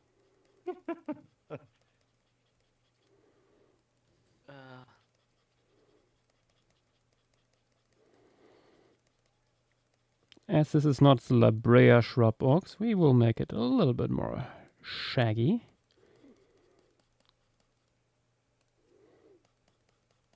It's depressing. It's depressing this is the case, but the original Crazy Frog video, the original music video, it has over 5.5 billion views at this point. Billion? Billion? Oh yes. my god. I'm fascinated yet appalled. It's getting close to the human population. Yes. Maybe at one point it was higher than the human population. One has to wonder, did they have to change the internal architecture of YouTube to accommodate that many views? Maybe. Oh. I mean, it doesn't buffer at 301 anymore, so probably. Remember when that used to happen?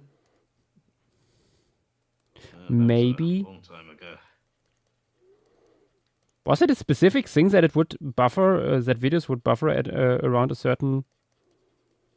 Yep, it would be like, if it would have like, I don't know, 1, 2, 3 views, it would continue and like it would track until 301 views. And then it would just stop at 301 views. Oh, damn. And then, like, after it got to, like, a certain... Or maybe, like, a certain time frame or, like, a certain number of views, then it would actually say the actual number of views. Damn. I didn't know that. That's such deep knowledge we transfer today here. Mm-hmm. And you were saying? Very useful for the everyday life for players to remember. Oh god, this is hilarious and awful. Oh god. That describes every interaction with you. Oh. Which I will choose to take as a compliment. This thing, supposedly, during the war in Ukraine, there was a Ukrainian military video showing Russian tanks getting blown up to the tune of the Crazy Frog song. Good for them. Oh god. Good for them.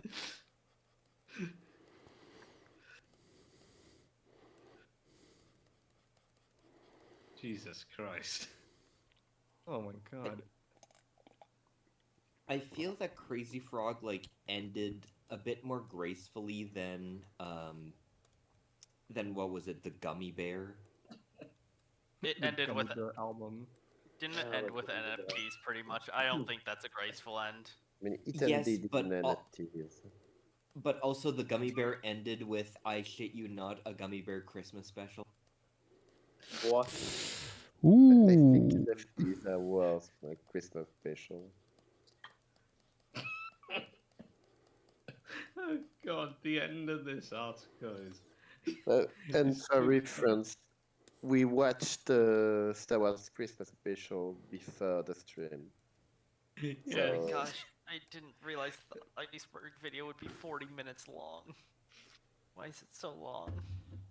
Because there's a lot to say about the Crazy Frog, apparently. Yep. Case in point, how long have we been talking about it for?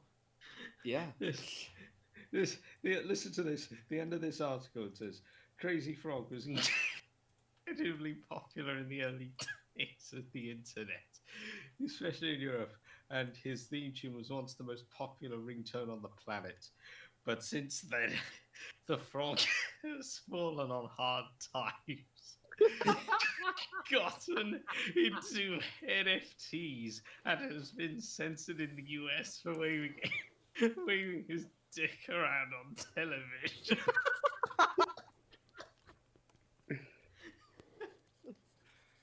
Sounds like a fucking washed up celebrity Crazy Frog is. I mean, I think just with these few sentences, we can answer a question we had earlier. Ooh. What could that possibly be?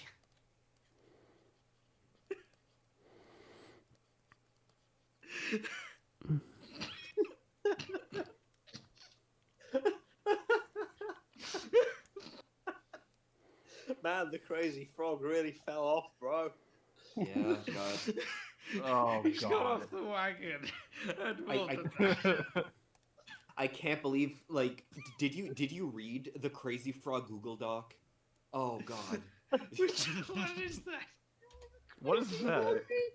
No, it's... What, you never heard of the Crazy Frog accusation, Twit Longer? I don't think. No, what? I'm making it up. I'm making it up. Oh. Oh man. The fact that you for a moment there.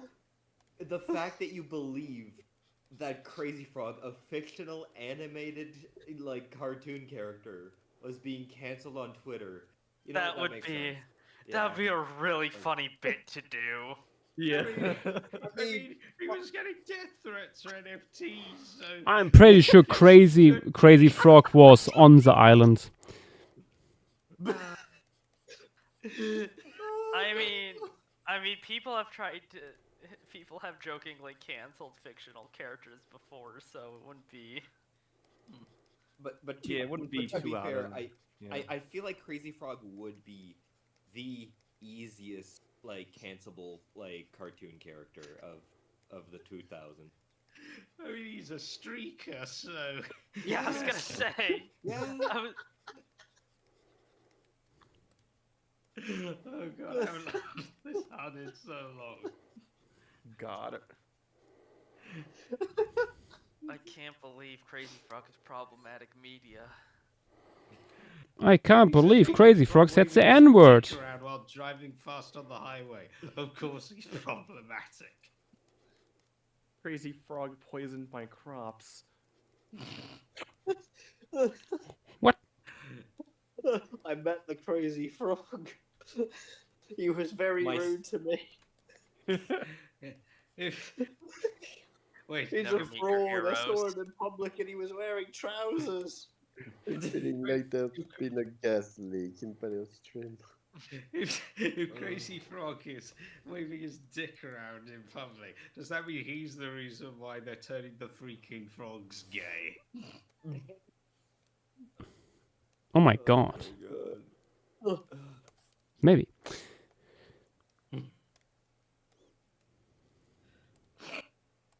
Oh god. Right, my frog is staring at me right now, wondering what the hell we're talking about. Probably very Or one judgingly. of them is anyway. I think Does the other your one's frog- hiding. Does your frog recognize when you say the word frog that you're talking about them? Because that would be hilarious. I don't know. He's just kind of staring at me. Menacingly. The other one I think is hiding from this conversation. I can just see his eyes poking out. Zach, are you all right? Yeah, just regaining my composure a bit. Oh, God. No, Crazy Frog got to him. It really did. You got a frog in your throat, eh?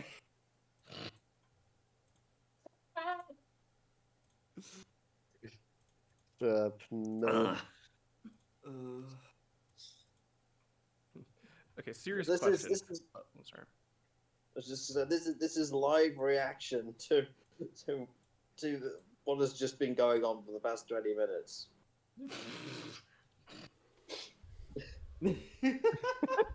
Look, another talk. Frogception. Oh my God, you're right.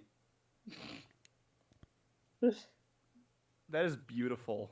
Meanwhile, this one is front and center. Like, oh, what are you guys talking about? Yeah. The one in the bathtub clearly is ashamed. He looks so polite. He's like, "Are you talking about my kind?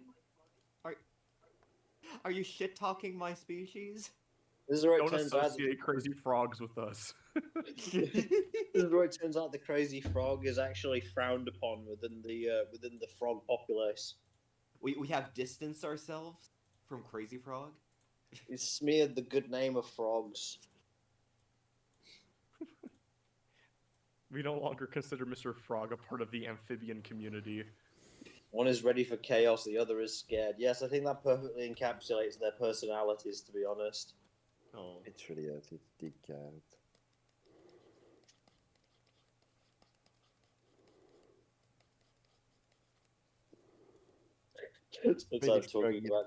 Clearly a mammal, which begs the next question: does Crazy Frog has a background? All right, you went too far. We're good.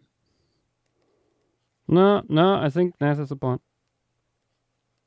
What are the evolutionary implications of Mr. Frog?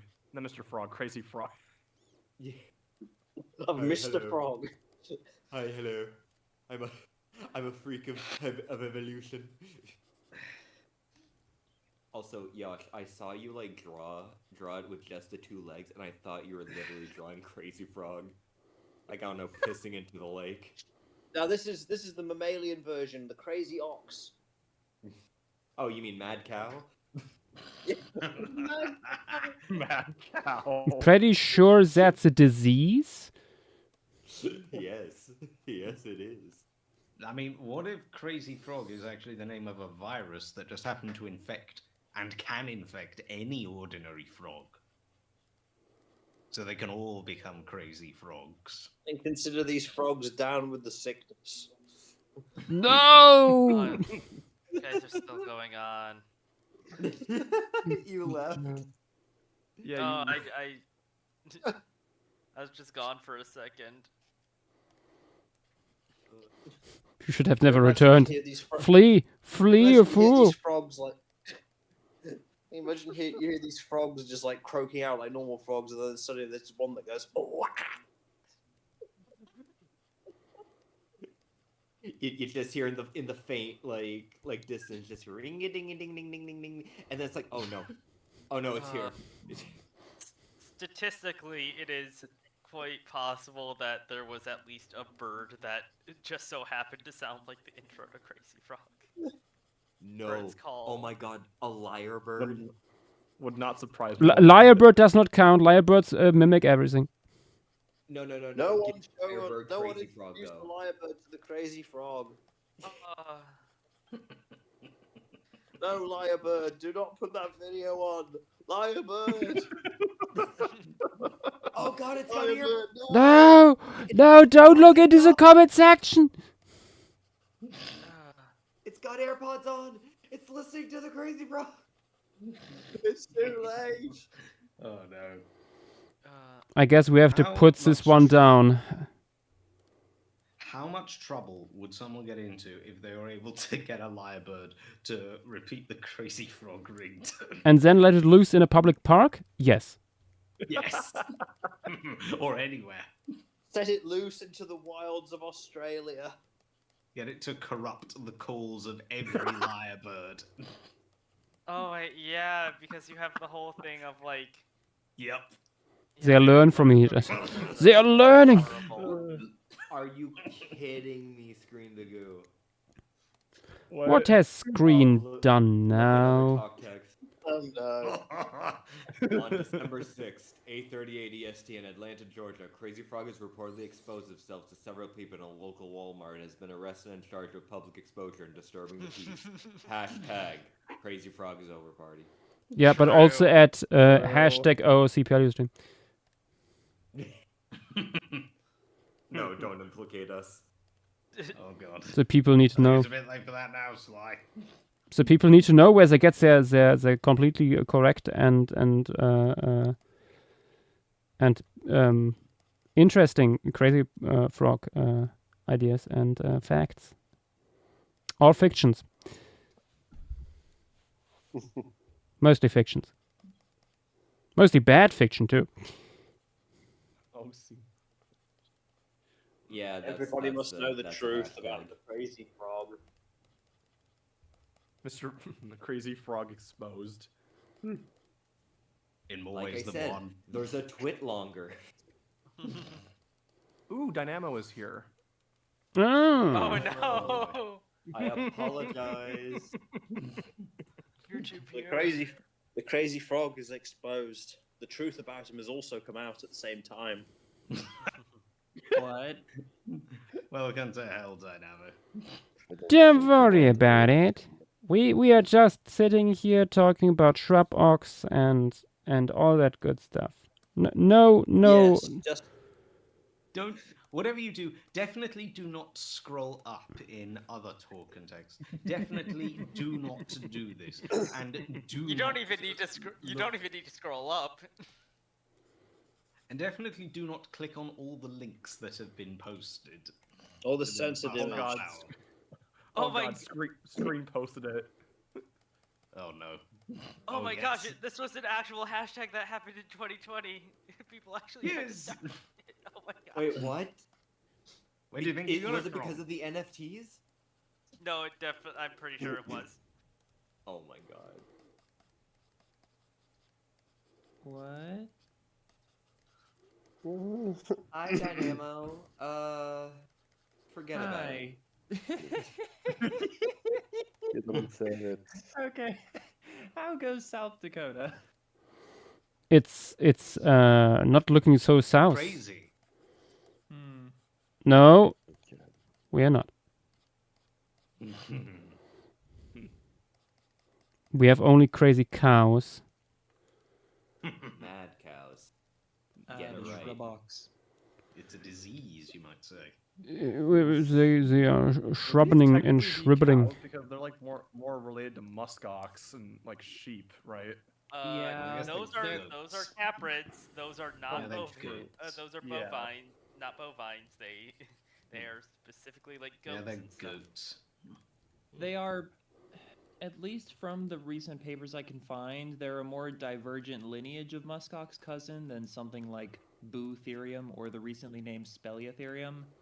And you can kind of see it in how weird the horns are, but yeah, closer to muskox than I think any other living caprines. Josh almost accidentally grabbed Speleotherium because it's basically the only. It's one of the few references that actually comes up when you look up Epiceratherium. I know. Addy posted pretty much all the good ones you'll need. No. I grabbed stuff. I mean, it's also not the first time I did one. Partially reusing my La Brea color scheme here.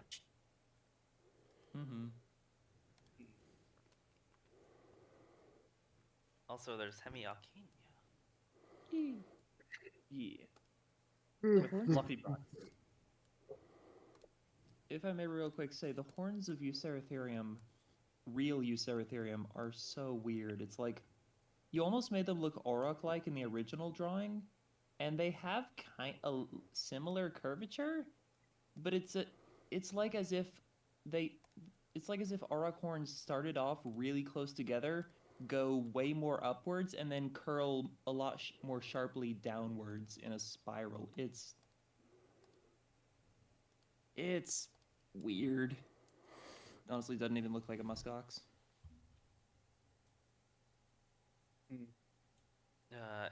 Yosh, if that's a juvenile, you might want to bulk up the limbs a little bit proportionally. A gangly youngster. Oh, this is looking gorgeous. What the heck? Yeah. Also, gorgeous? What do you mean? The only thing gorging here is that fat Arctodus getting some mammoths.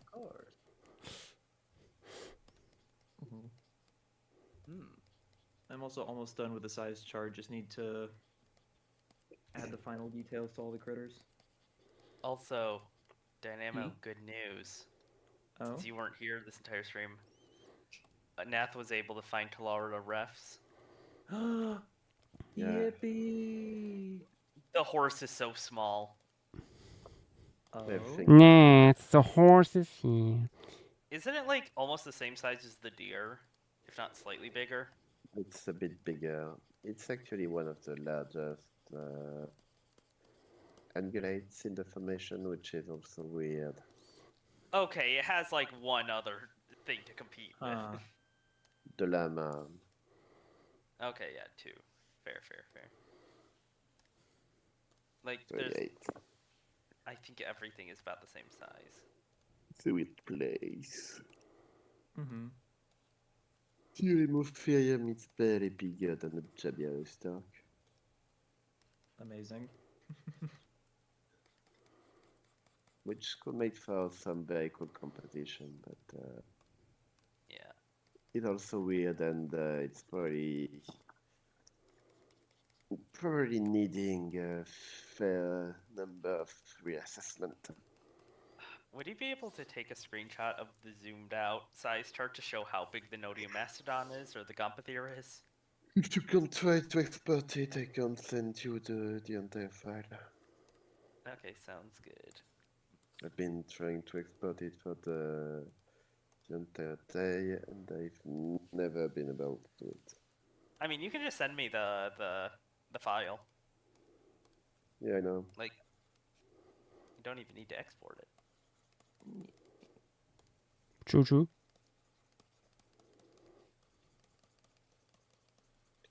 But it's also, let me check.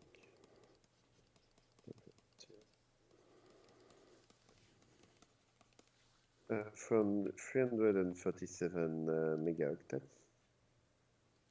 So I'm. Oh, Dynamo, let me zoom over here for the Arcturus. The fat bear. The bear. I'm not going for Hodari amounts of fat because I still wanted recognizable as Arcturus. Yeah. That's fair. Also, we have mammoths coming through the mist back here and stuff. Nice. Still You also missed this. Speaking of bears, the winner of 2025's Fat Bear Week was an underdog because the bear literally broke his jaw in like a fight with another male. But in the end, won Fat Bear Week, and the winner is named Chunk 32. Chunk. Oh, that's beautiful. Let me give you the. Oh, whoops! I put it in stream materials. We'll put in another talk text. Oh goodness. Chunk 32. It sure be chunky. Chunk 32.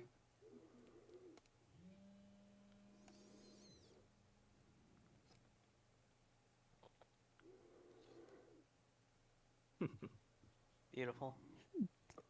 Oh, Adi, yeah, I actually had a little bit of like Black Wildebeest in mind when doing my original drawing of them in La Brea.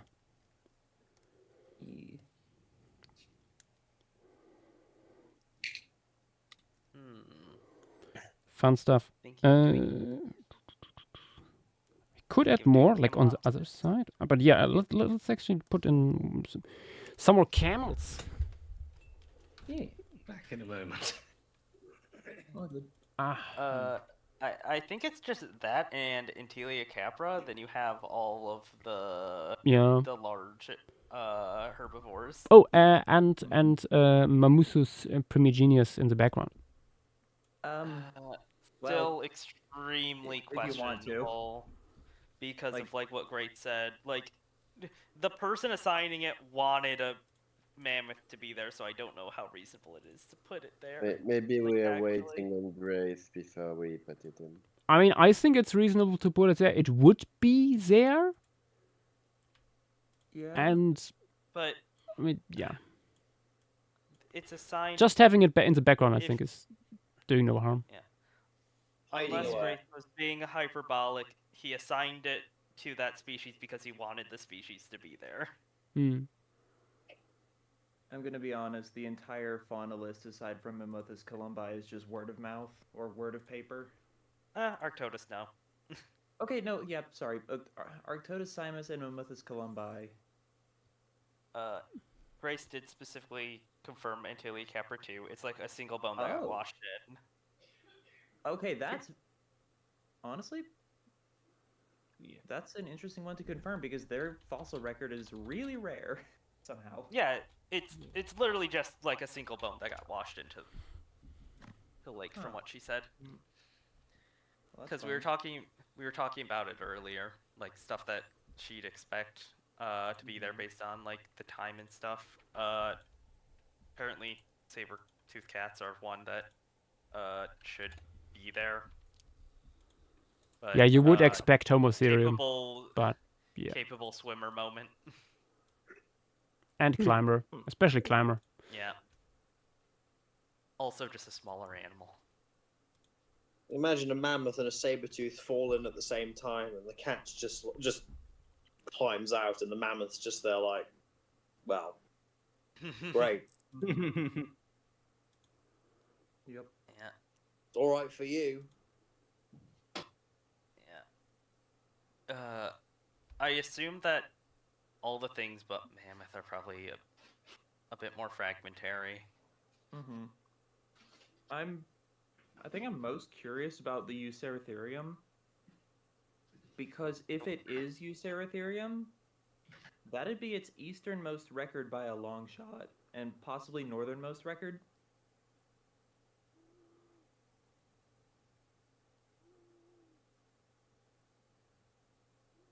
Shrubbox obviously found some damn good shrubs there.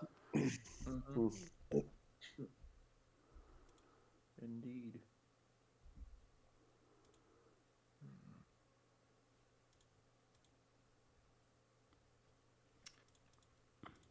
I see a paper on Shrubbox that might mention specifically mammoth site. Like it is a paper on they might only be housed there. I need to check. I don't know. I just know I went down a giant Shrubbox rabbit hole the other day and could not find any hide or hair evidence of it.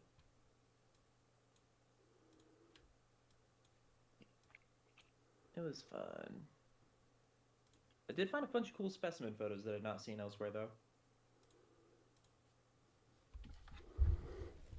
Okay, La Camelops. The camel. Oh, and don't forget that you did do Camelops in La Brea. Like what? Yeah, although it's small in the background, really. Yeah. So, what are you thinking for the hump situation? Well, it would be humpy to some extent, I guess. Would it? I think it would. Yeah. I think it's quite likely, considering like where it lived, under what conditions. I mean, it's not a hot desert, but... But how humpy? I mean... That is... Guanacos and vicuñas live in the same sort of, even more extreme conditions, and they get along Yeah, fine. but yeah. It's like, we only have one member of one genus in the subfamily left alive to tell us. And it's pretty extreme. On the one hand, What yes. was the hump status of the La Brea piece one? It seems pretty humpy from what a genius is putting down. Yeah, the La Brea version has 2 humps. Yeah, I would not give it 2 humps. That much. I don't see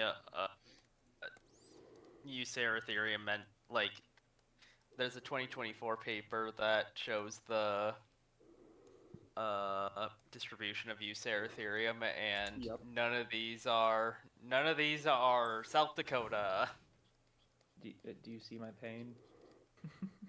I mean, what is the literature saying that there's Eucerotherium? Oh, like what do you mean? Like what literature mentions it here? Yeah. Papers on. Usually, really, it's just papers that mention the mammoth site and mention there's large herbivores like pronghorn and camelops and Eucerotherium. I'm wondering if people are getting confused because of, like... I mean, I would assume these papers, since it's not the focus, are just parroting the older fauna lists. So, you know... I mean, on the other hand, like, these things are quite distinct. Uh-huh. From other things. That didn't stop. Also, this wouldn't be the easternmost. You can see that Eucerotherium is like in central North America. You can see on that map. South Dakota would be the easternmost occurrence. I mean, you can see it a bit more eastern. Like, I think that's Texas or like right next to it.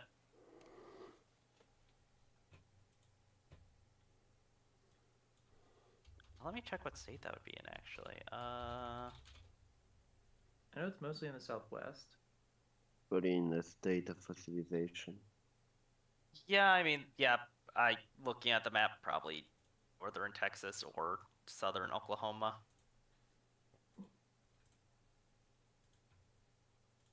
Oh, thanks, so, like, ladder. It's found in that range. I mean... Yeah, Oh, go ahead. I didn't say anything. I was just gonna say that's about as far east as it goes, but this would definitely be a northern range extension.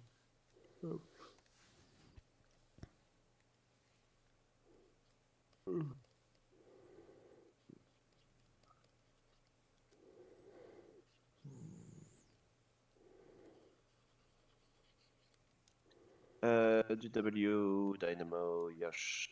Oh, no. Nothing there. Gosh. Oh, the God. haughtiest. We have no evidence of the contrary. Is the Terratasips again the scale chart is not under any protection, but the character must stay secret. Okay. Okay. I mean, yeah, I know why. I saw it. Those who know. Those who can know. I'm part of the unfortunate minority that does know. It's... Have you sent it? I've put it in the other sips. It's in the thread. You should put that warning in the channel. Because there are some people who have access to that channel who are not in VC.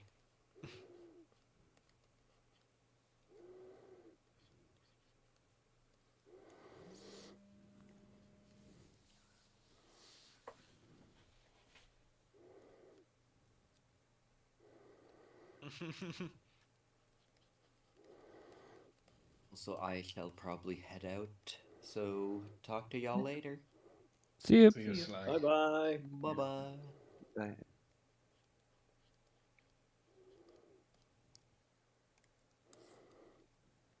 Oh wait, hold on. Download. Open it up through here.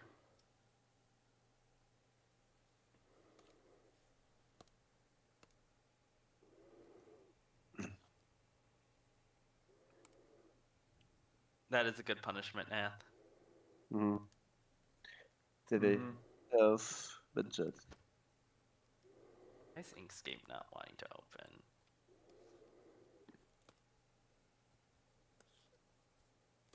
Oh, So you there it is. probably also find below some of our work that was in progress at the same time.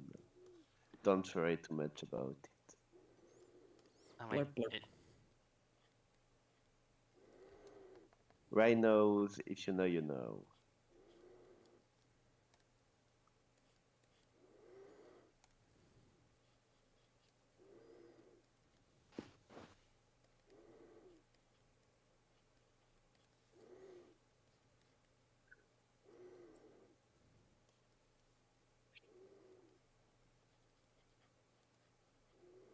Nath, is the file corrupted outside of, like, are you able to open it up in Inkscape anymore? I'm able to open it in Inkscape, but you should not have the... I'm not able to export it.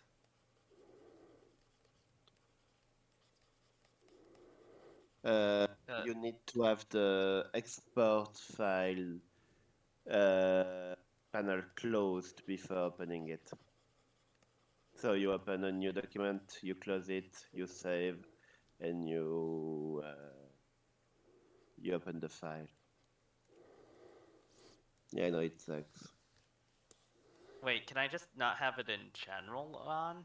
Like, can I be at, like, on a separate thing? Nope. I don't know. I've tried to do it for the entire day.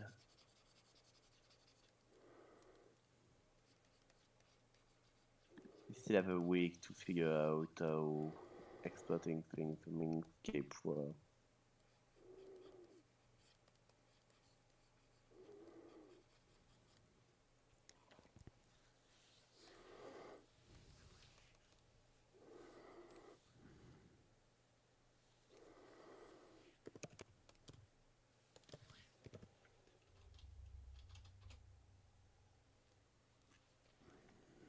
Hey, Josh. Yeah. I'm not sure how good this would be, but what about a hybrid camel for reference? Oh. Like Bactrian X dromedary. And it all comes back to camelid hybrids. Not the beautiful llama dromedary hybrids that we talked about. Yeah, I've seen that before. Really cool. Yeah, clearly is a better reference here. That abomination.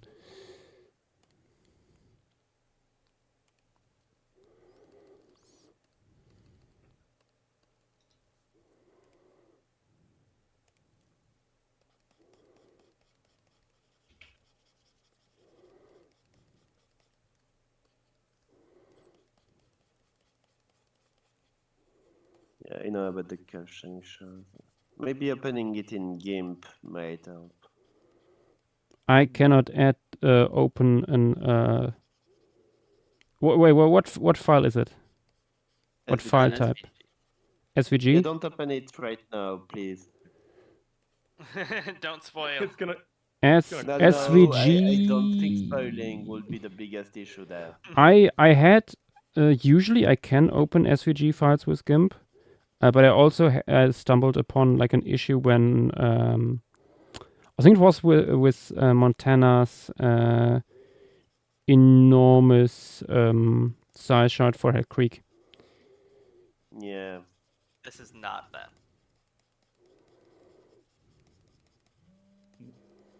Yeah. It's still enormous because even if There's like 50 birds from there. So that's a lot of good quality images, which is always what matters when exporting. Me. Let me move Grace the... Oh, is Grace back? Yeah, Grace is back. Oh. Hey, Grace. Oh, get him. Unless you've already done it. Yep, you did. Hello. Welcome back. Welcome back. Hello. We were talking about it a few minutes ago, and I assume that you might know the answer to this. What material from Mammothite is actually assigned to Epiceratherium? I don't know. Uh-oh. Uh-oh. That is Oh, there we are, a then. Jim Mead question. Mead. We simply treat it as gospel for now. Yeah, I'm sure. Easiest way to do it. They will I will say be. this. Jim tries to be pretty rigorous about his identifications.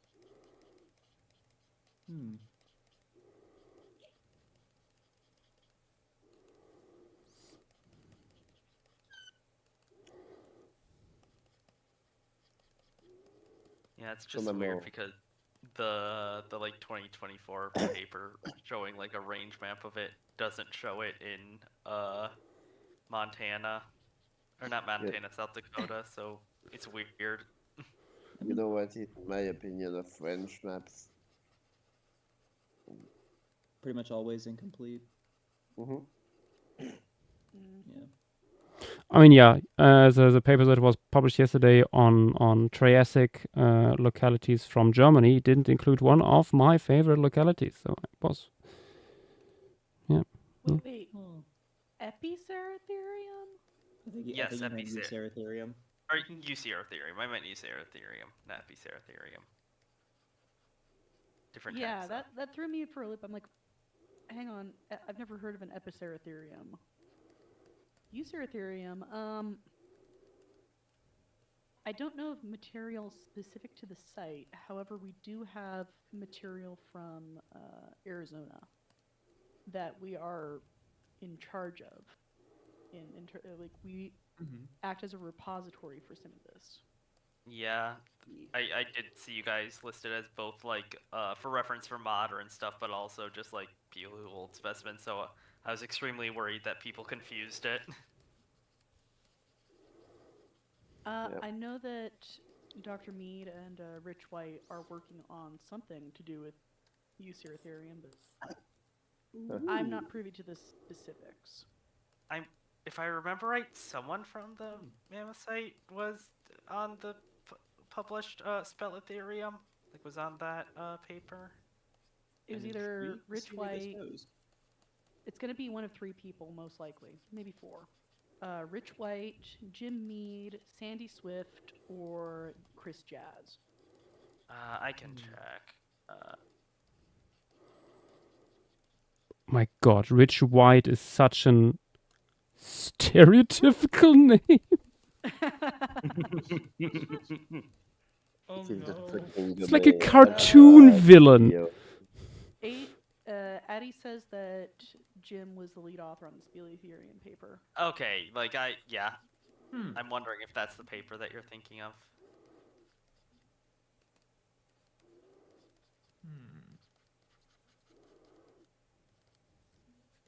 Yeah, Mead has been around forever, and he's... I hesitate to say that he's like super specialized in one particular area, but he does a lot of work with cave faunas. Yeah. Mm-hmm.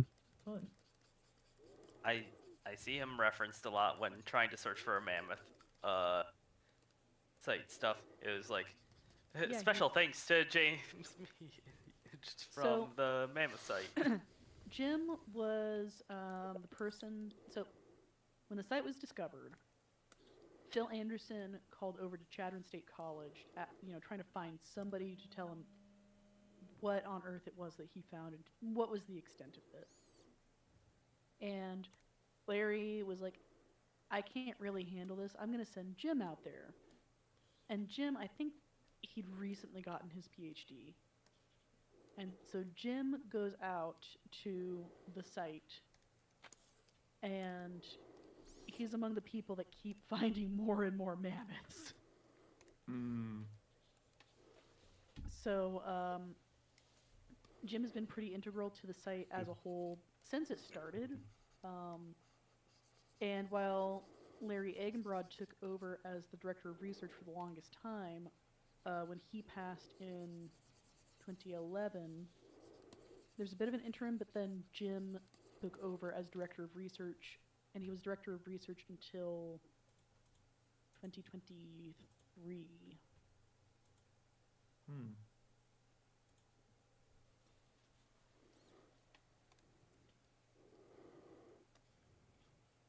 And he's still around.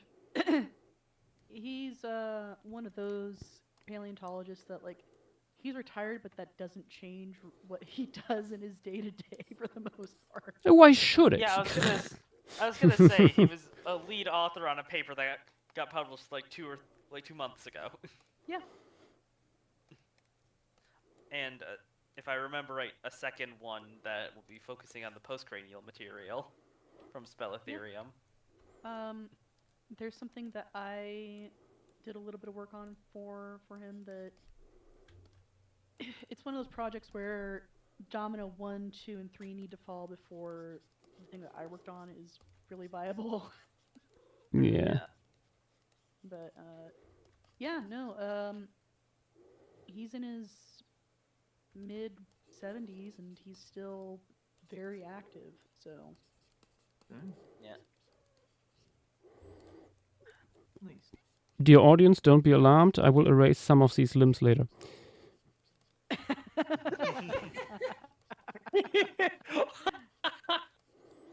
That is an incredible thing to say, Joshua.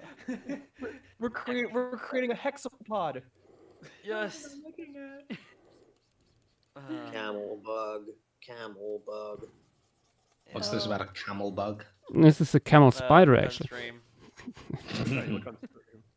Oh god, I see it. That back leg didn't look like a back leg at first, Joshua. Oh boy. Oh no, no. Oh, it's come full circle. Yeah, it just has a long. Oh, so a crazy camel now. I guess. No.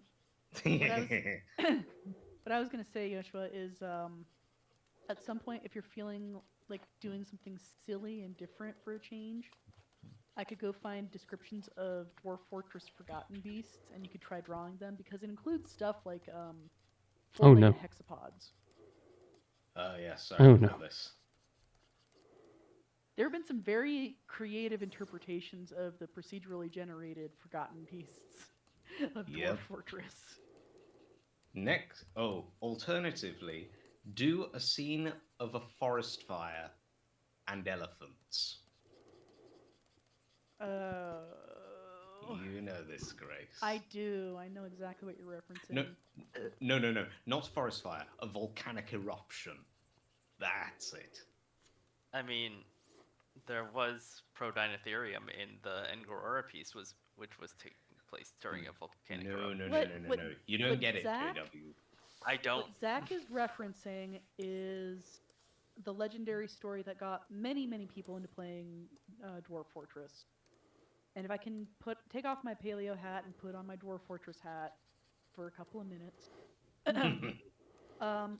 Thank God she's not a llama. Back in the day on the Something Awful forums, the original Let's Plays were forum posts. They were not video logs. And there's a unique style of play available to Dwarf Fortress called the Succession game. So with how lightweight a Dwarf Fortress save file is, it's very easy to upload it to, say, a forum. So what you do is you get a bunch of people together on a list. Every in-game year, you trade off to a new player. Oh. That new player only has the previous posts to go on in terms of what was done, what the fortress is set up like, etc., etc. it gets to the point where there's a lever that floods the siege workshop, and nobody knows how or why because it was never documented properly. But the big thing about Dwarf Fortress is during the progression of this succession game, they build something called Project Fuck the World, which is it's a magma cannon. Yippee! What happens is when they close the front doors of the fort and throw the lever, the entire map gets flooded in lava. Pull the levers, Grunk. And in the course of this, the lever was pulled many times. But Delightful. It would devastate the landscape, completely burn off all the foliage. As soon as the stream of lava hit the river, it would flash the river to steam. There were herds of elephants that got consumed by the blaze.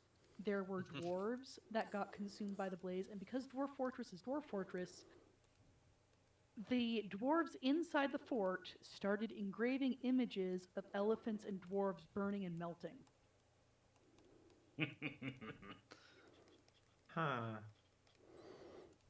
This was over 15 years ago, if I recall correctly. It has only gotten more detailed since. My God. They subjected a society to unlimited flood basalts. Oh no! No! Large ADS provinces! Yeah, say her name! Artificial large igneous province. But, of course, Project Fuck the World was only one of the many catastrophes that befell Boat Murdered. Yeah, at one point, the fortress started catching fire, and because these dwarves are very moody, they didn't have really good, they had moods, they had emotional health, but they didn't have a really robust system for how to manage that, and arguably to this day they still don't. But the smoke kept irritating dwarves, and when dwarves get irritable, they start tantruming and start fighting each other, and the tantrum spiral that resulted from the parts of the fortress catching fire and filling up with smoke meant that everybody started fighting each other. There was one dwarf, notably Sandkiss, that before they died had caught fire and punched another dwarf so hard that they also caught fire. Incredible. So when I say that this game is incredibly detailed, I really mean it. It's incredibly detailed in the worst and most hilarious ways. Yes. If you want an example of more hilarious stuff from Boat Murdered specifically, there was a dwarf who went into what's called a fey mood, which is a crafting mood. And they made a masterpiece, I think, like armband or a bracelet. And engraved on the bracelet in Moonstone was an image of a cheese. And this image of a cheese kept getting referenced because it was attached to a legendary item in the engravings of the other dwarves. And so you could view the individual engravings and they would include this, what eventually became known as the homage to a fromage.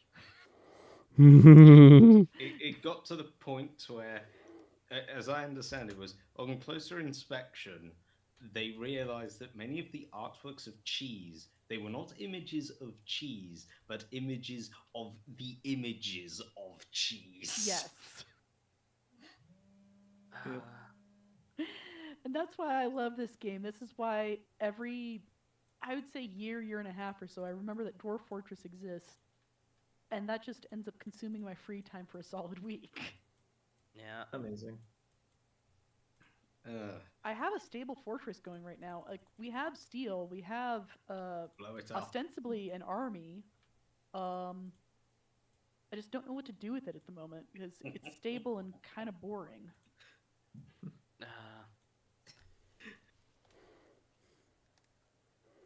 And you forgot about the elephants, Grace.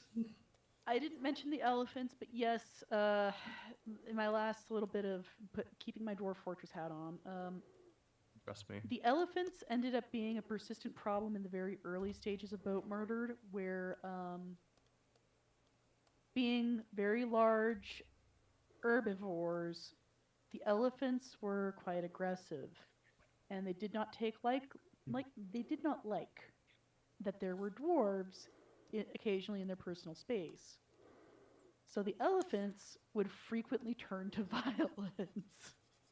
Oh no. And it turns out, when at least in that version, when an animal had killed a dwarf, even if you tamed it after the fact, it would not remain tame and would still try to kill dwarves.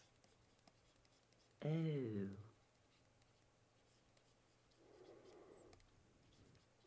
And a less than ideal situation, you might say. However, consider the funny. Yeah, it's since been patched. Animal taming has gotten a pretty big overhaul. It used to be that your animal tamer was a special role called the Dungeon Master, and the Dungeon Master was bugged such that they would wear like 20 layers of cloaks but nothing else. As you do. Also, as an aside, the constant elephant attacks were directly responsible for the creation of Project Fuck the World. So you could say that the elephants unintentionally led to the end of the world in this playthrough of Dwarf Fortress. Or at least the destruction of the fortress. So they found the most destructive way to address the elephant in the room. Yes. Address me. At the time, yes. Players have since gone on to invent more destructive and more strange doomsday devices. Oh joy. As they should. Oh. I once created a doomsday device in Dwarf Fortress by complete accident. I mean, that's the best ones. What was that, Josh? That's the best ones. Yep. So what I did, this is my first fortress. I dug my own fortress underneath a river, and then the goblins attacked. And then dwarves were trying to escape. I made the mistake of digging upwards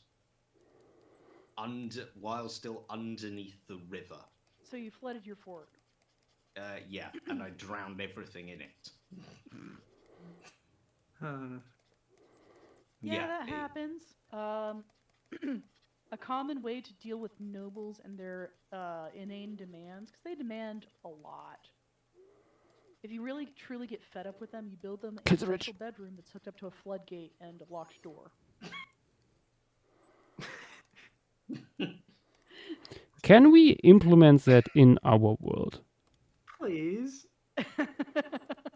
There was another thing that I know someone did where they were dealing with a load of locked dwarfs, and there'd been a werebeast attack. And they didn't know who was who, so they just rounded up all the potential dwarves and just locked them in a room together. Come the next full moon, werebeasts attacked, the room turns into a charnel house. That might have been me. So, I did have a Dwarf Fortress. Was it 2011 or 2014? I had a bad run of luck with werebeasts. I'm sure I've told you guys, maybe not recently, but I've told you guys about how I lost a fort when my starting 7 were assailed by a were-chameleon. But no, Beautiful. I had a very interesting experience with a were-tortoise once. Right. So this were-tortoise comes and attacks my fort. I have a rudimentary militia. It's not great. But my captain of the guard manages, or my militia commander, I can't remember if the military had gotten that granular at that point. But anyway, the lead dwarf manages to kill this thing, but in the process ends up getting bitten. And I'm, as the overseer, the omnipotent overseer, I'm also managing stuff like making sure the dwarves have enough alcohol to get them through the working day. So I don't notice that my militia leader has been bitten by a were-tortoise. Okay. So they go off to recuperate in their room. And 1 in-game month later, I start getting combat logs. Because my militia leader has turned into a were-tortoise. Oh, God. And in the process of all of this, they don't die, but they do get injured badly enough to get hauled off to the hospital. Oh no. Oh no. And what I did, I think I had other problems with this save, so I never really found out what happened after the fact, but I removed the door to the hospital and replaced it with a brick wall. I just did a cask of Amontillado on my poor militia leader, hoping that would he or she or they would eventually die of thirst. Why? Oh no. Clearly, it's the most reasonable thing to do. At the time, yes. I do know someone who weaponized this. Oh no. They basically did a thing. Whenever they got attacked by forgotten beasts, they would just lure them into a room and then just lock them in it. And they did this over and over and over and over again until the room was fit to bursting with forgotten beasts. Then, when they delved too deep and they appeared, you know whom I speak. The circus came to town. Yes. They basically just broke down the wall and just let the tide of beasts join the party. Oh.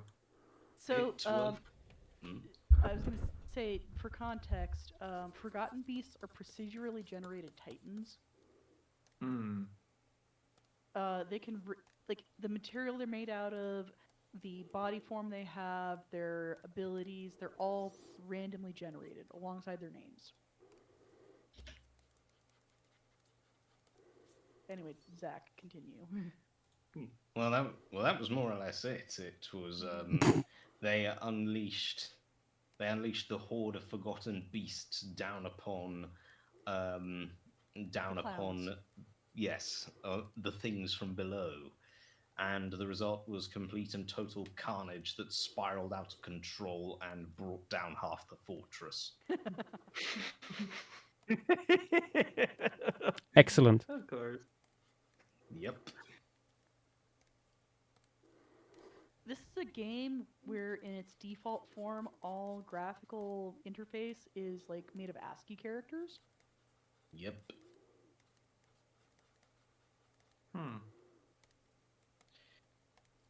For context, this is just one example of the sort of things that a forgotten beast could potentially be.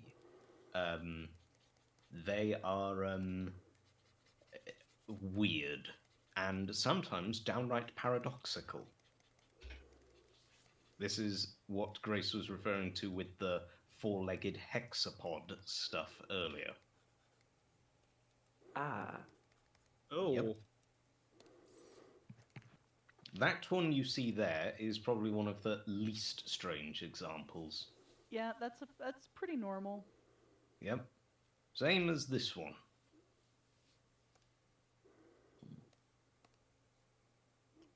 Beautiful. Hmm. And they are not necessarily all organic either.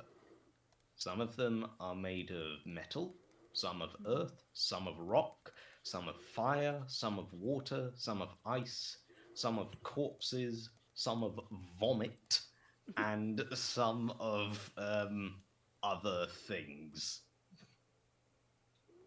So, fortunately, a lot of Forgotten Beasts, especially the ones made of things that are like mist or water or even fire, you hit them once and they tend to pop. The ones that are really, truly dangerous are the ones that are like made of bronze or iron. Yeah, I can imagine. Yep. Although it did result in one hilarious and disgusting incident where, I mentioned the Forgotten Beast made of vomit. Oh no! It was the dwarves that attacked it killed it by biting it to death. Why? Dwarf Fortress. Yep.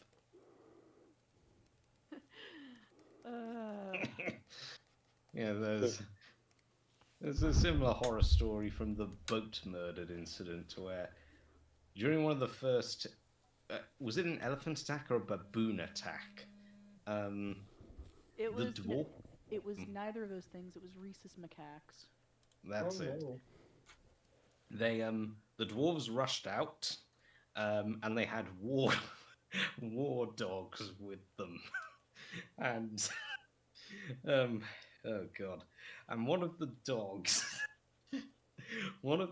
was pregnant and gave birth mid. My god! And her offspring joined in the fight immediately after. Oh, it's like that. It's like that meme. I don't know who I am or why I'm here. All I know is that I must kill. Yes. Beautiful. Yeah. My god. So Dwarf Fortress is the game ever.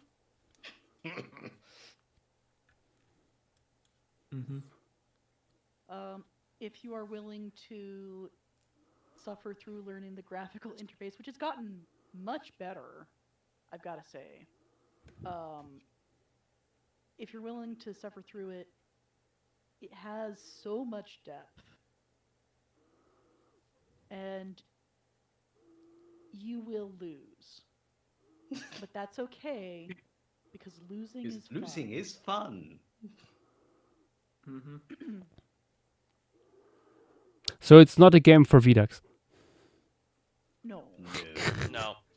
He would just rage and probably throw the PC out of the window. I don't know if he'd even get it, but if you have the patience for it, or if you do enjoy kind of messing around and seeing what the results are, it can be, like I said, a lot of fun. You have to have I think, a dark sense of humor in your approach to it. Yep. Because, like, I've got a friend who also played Dwarf Fortress. We separately came to it. So this was a case of just overlapping interests. But his thing is, he says that his dwarves don't practice medicine, they commit medicine. Oh no. No. No. Okay. Oh boy. What? Accurate. They commit medicine. Which is based on earlier versions where if a dwarf was assigned to the hospital and it was a very bad diagnostician, it would do stuff like misdiagnose little cuts as things like rotting lungs.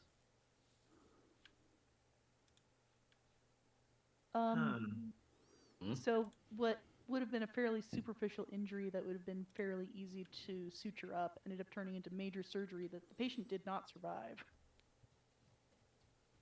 Delightful. Oh no. Primarily because they were missing both of their lungs.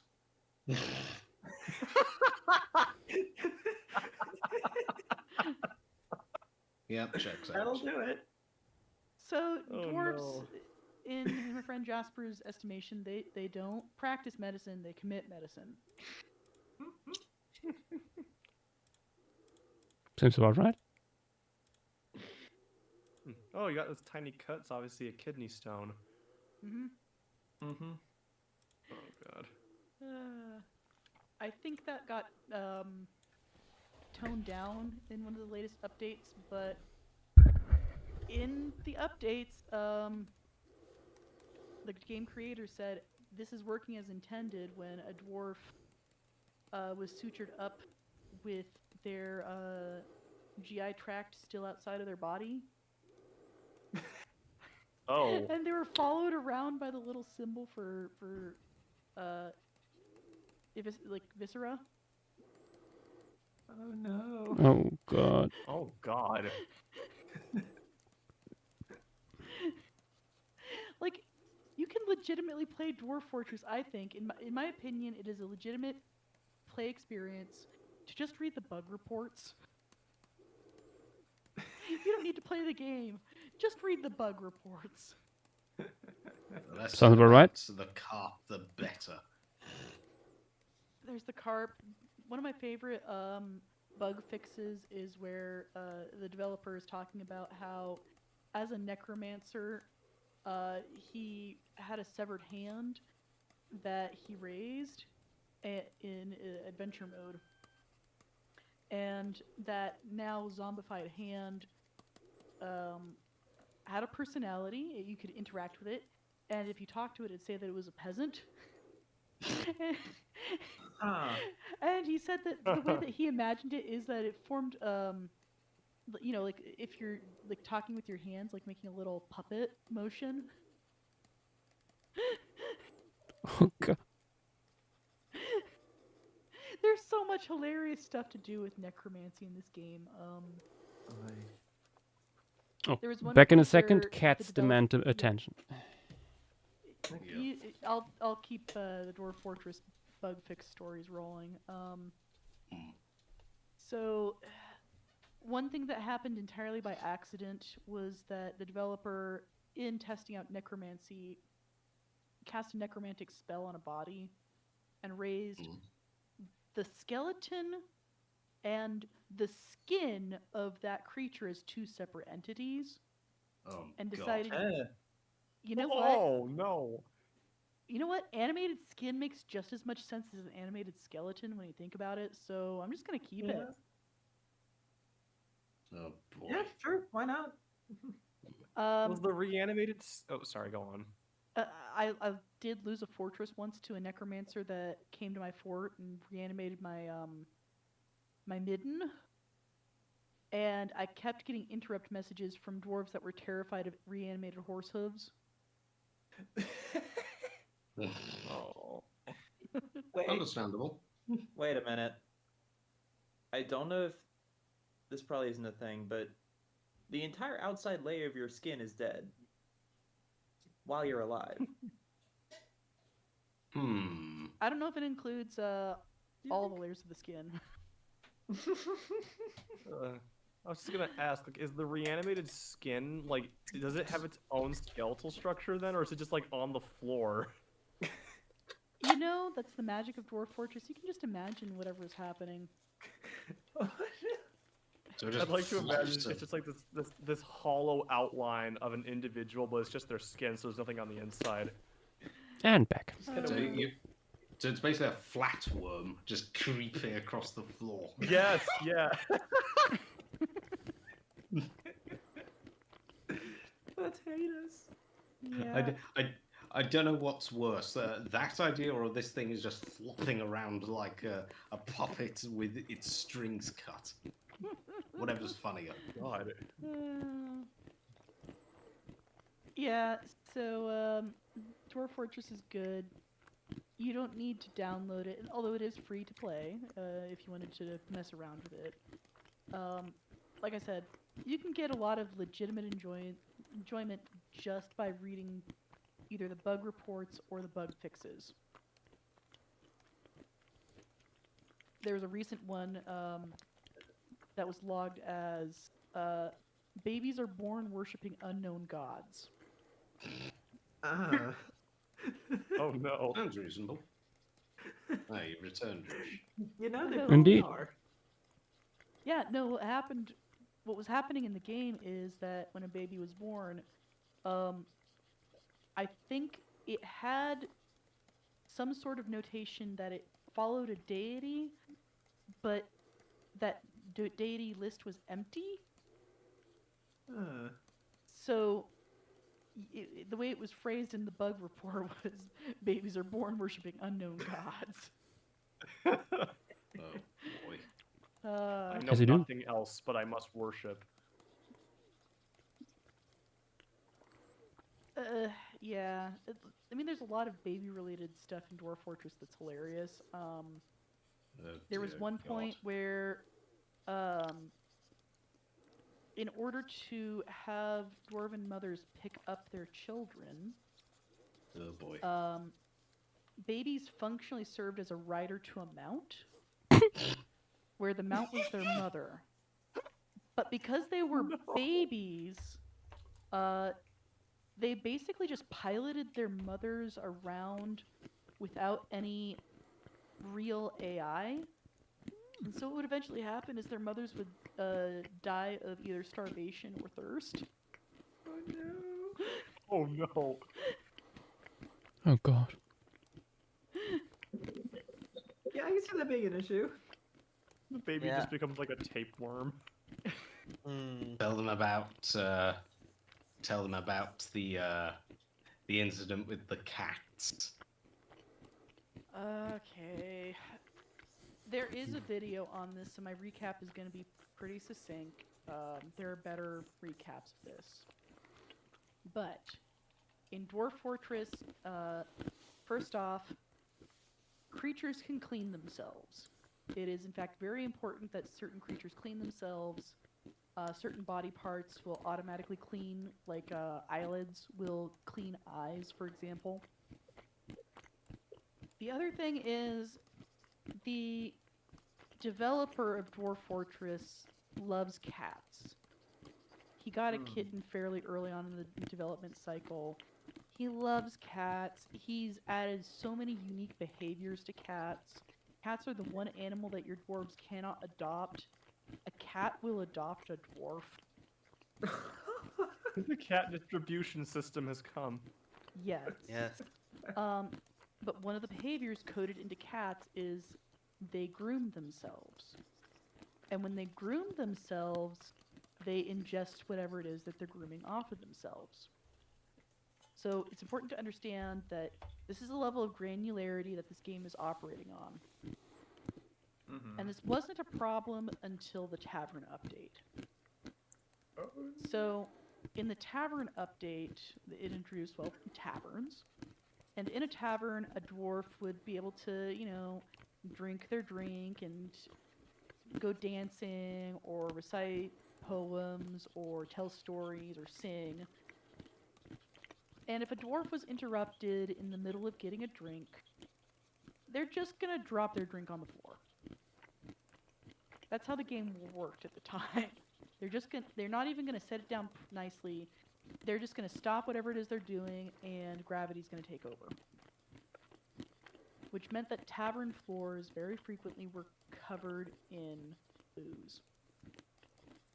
Cats would walk across this, they would groom themselves, and then they would just spontaneously drop dead. And there's really no nice way to say this. They would drop dead covered in their own vomit. No. So here's what was happening. The cats were spontaneously going through, again, this is the level of granularity this game tracks, they were spontaneously going through the stages of alcohol poisoning. So they would start out with getting kind of dizzy, kind of silly, a little bit confused, nauseous, and then of course they would die. But they were doing so basically in the span of the blink of an eye. So here's the actual glitch. When a cat walked through a puddle of booze and it groomed itself and therefore got a little lick of booze, there was a multiplication error. And the game treated that little lick of booze as being equivalent to getting a full dose from a mug. Oh, joy. And in Dwarf Fortress, the dose makes the poison, so smaller-bodied creatures are more heavily impacted by poisons. So, with the game treating a little lick as being equivalent of drinking an entire, stein of rum, the cats would spontaneously go through all the stages of alcohol poisoning. So the fix was making sure that when a cat licked its paw, it only got the barest little bit of alcohol in its system instead of an entire dose. Oh. So you'll have to see it. These days, when a cat walks through a tavern, it's just a little bit buzzed. And with that entertaining story, I've got to head off for the night. Exactly. Good night. This is some of the most fun I've had in many evenings. Good. You could say it's been a crazy night. Oh yes. Oh yes, indeed. See you later, folks. See you, Zach. Good night. Good night.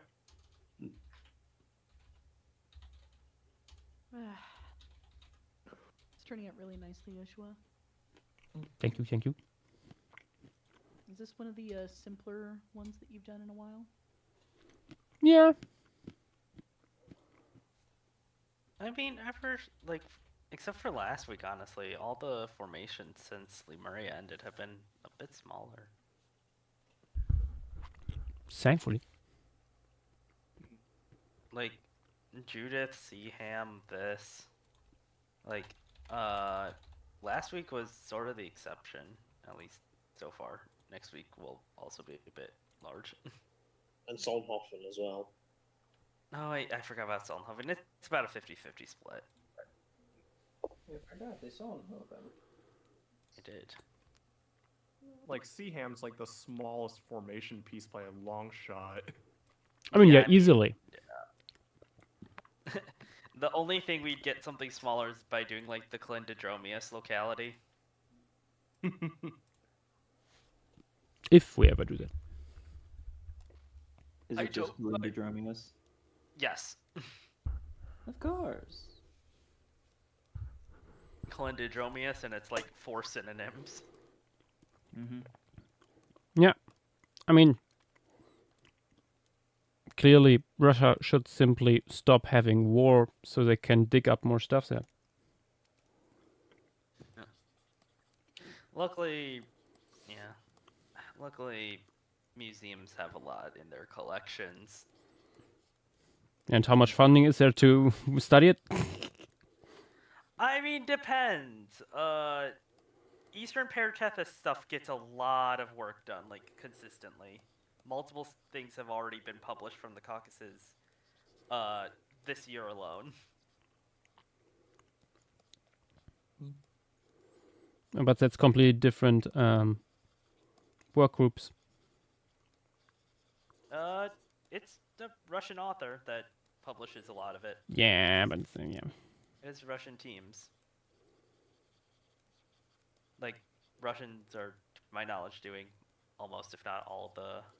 Not all of it, because there are some, like, people from the U.S., I'm pretty sure, also working with them sometimes. And, like, throughout other parts of Europe and Asia. But, to my knowledge, a lot of people studying Eastern Paratethys, especially fish, like the Caucasus, are, like, people from Russia, or pretty close to it. Yeah. Are we adding the woolly mammoths? Oops, Indeed.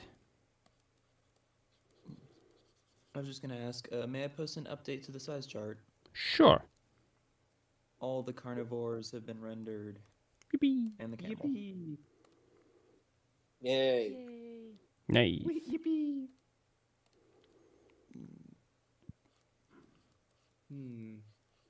Time to mammoth this up a bit more.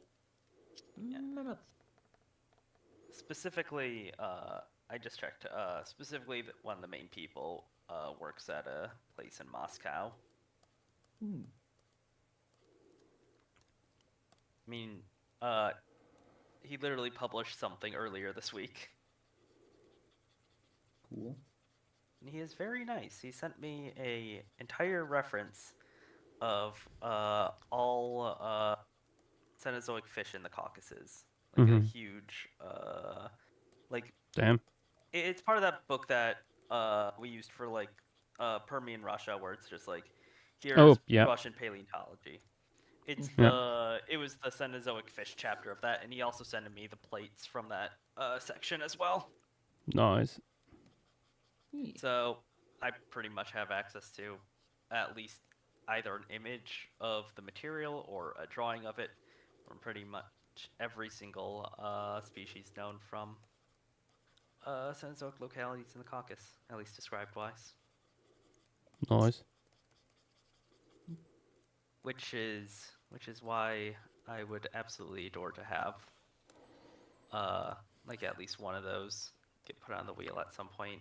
It's very different than like Monte Bulca, even though it has similar preservation. It is extremely open water. Like pelagic stuff? Yeah, it's pretty much all pelagic. Plus, pretty much everything is endemic because for most of the time, especially in the Oligocene, the eastern Paratethys was cut off from the rest of the Paratethys. Yeah.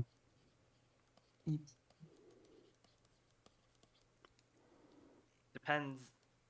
It's also that locality with like the nitrogen like events happening that I've referenced once or twice. So you'd have that, to my knowledge, you'd have that like weird cloudy effect going on towards the bottom. Most deeper areas, at least.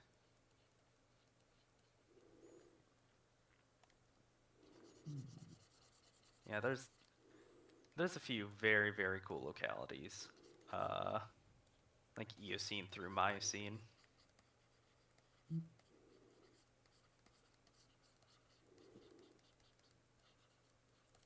Interesting how this is the first time that there's been an opportunity to have a woolly mammoth in one of these formation pieces. Yash is allergic to the mammoth step.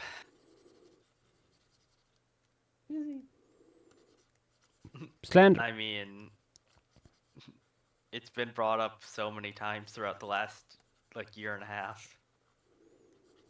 Slander.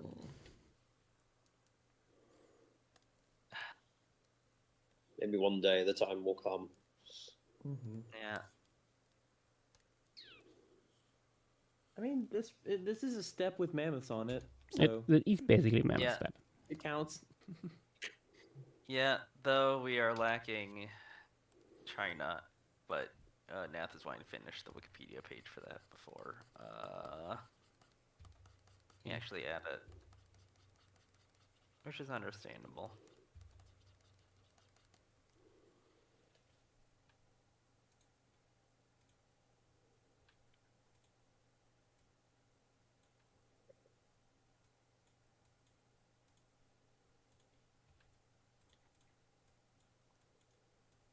Do you think you're gonna add either coyotes or wolves? Don't know. Don't know where you'd put them.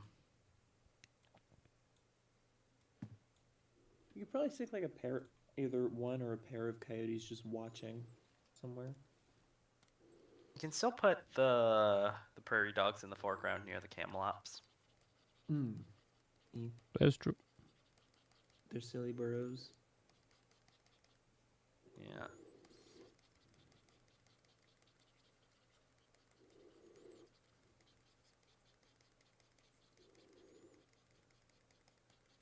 Oh, well. Now that we've reached maximum mammothage, I'm probably going to take this as an opportunity to call it a night. Yep. Curry all this time. Nice. Good night, James. Night. See you.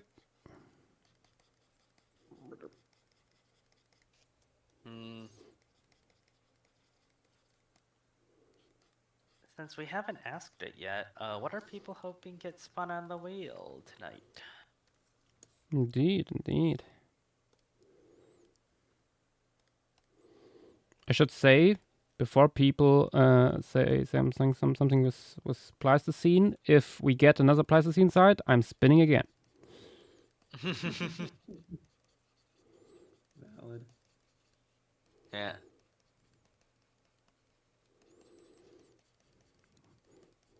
I'm not doing 3 in a row.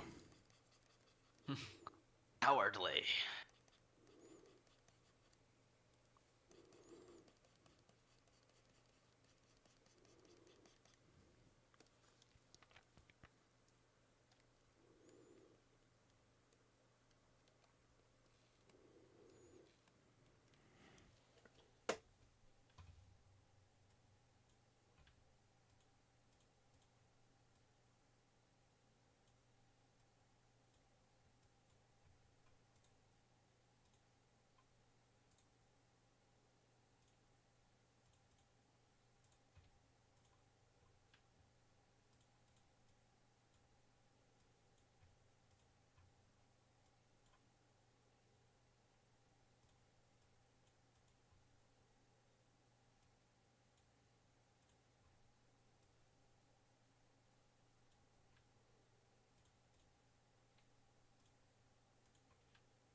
Oh yeah, that'd be cool.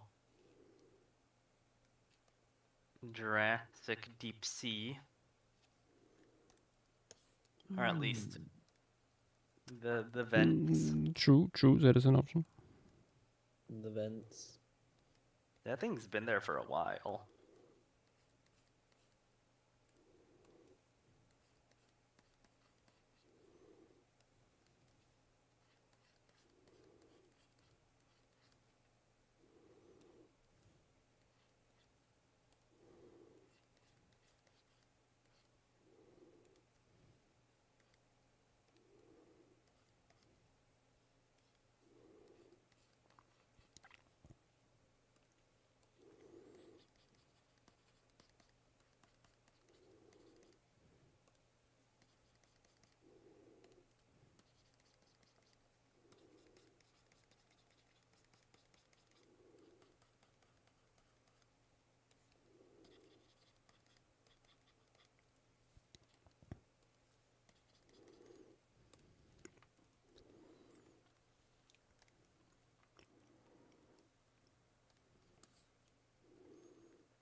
Okay, a little bit more haze on top of these mammoths.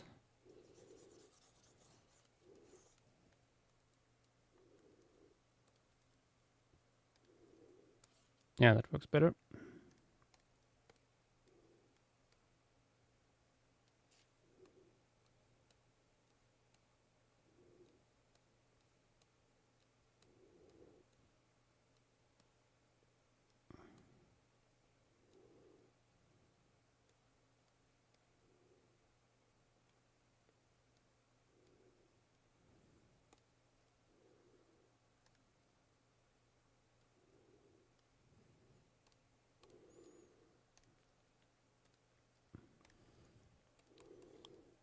And some ground front here.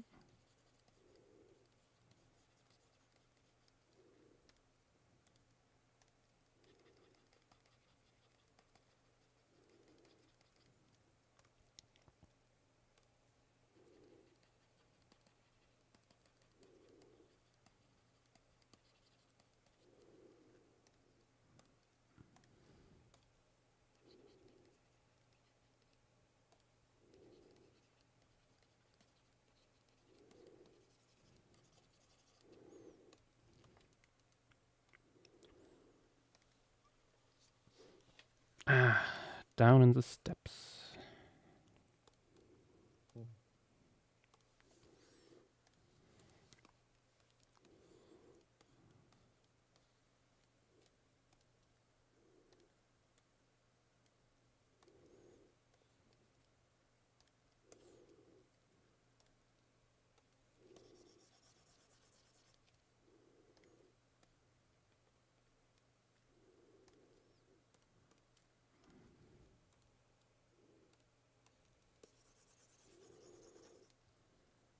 I just realized you're gonna finish this tonight. Most likely, yeah. You don't even have that much left. Like, it's all small stuff. Mostly, yeah. Could put in Telia Capra somewhere next. Mm-hmm. The pronghorn. Yes. The very pronged horn. Mm-hmm. You know that they shed their horns. Mm-hmm. Actually, would the males have their pronghorns right now? Forgot when they shed them. I don't. I haven't seen any I would reports think they on do that, it but- similar to deer. I'm checking. Me too. They shed their horns around November and December. Okay, then- so yeah.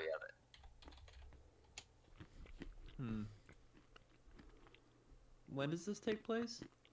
It's like Autumn. November, I'm pretty sure. No, earlier, I would say. Yeah, it'd be more like September, wouldn't it? Mm-hmm. I mean, Yash said first freeze, so whenever that is. But this is Ice Age, so. Yeah, consider South Dakota during the most extreme glacial period in the Pleistocene. Oh, I just found a really weird. Why can I not? For some reason, anytime I try and load a Facebook post, it gives me an error. Oh yeah, it does that. Like, what's the point of it even coming up on Google if you can't actually look at the result? Mm-hmm. Can you send me the link? Nah, I can find it. Okay. Are you looking Okay, at a pathological specimen? Yeah, someone hunted a pronghorn that got its horn stuck.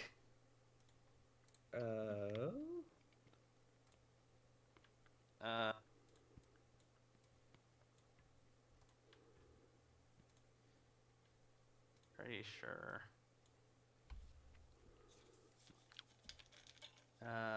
Posting it in other talk text.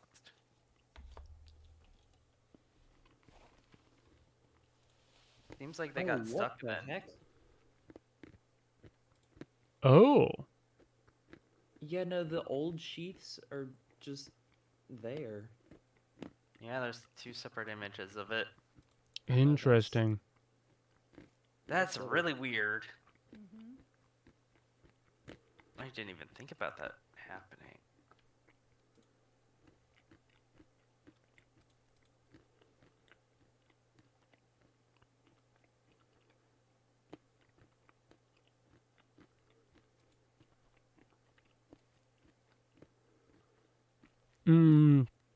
Reza, will I add more Colombian mammoths in the background? Maybe? Maybe in the far background? For now, I think it's good. Should make the guy here a little bit smaller. Still. Sad. Yeah, I mean, it looks about... I think at least what it was like, it was pretty much the same exact size as the ones a lot closer to the foreground. Mm-hmm. A lot closer to the camera. No, not. It's more the effect of it that got to that, but yeah.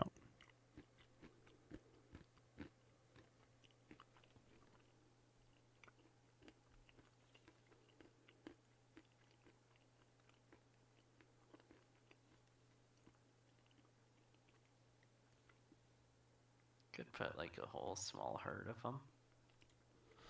Yeah. You don't have any rule of twos yet.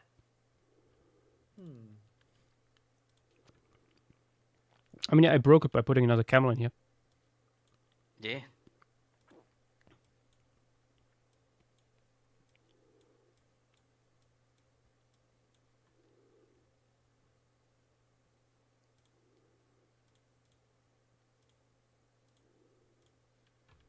Oh, I should save once again. Yeah.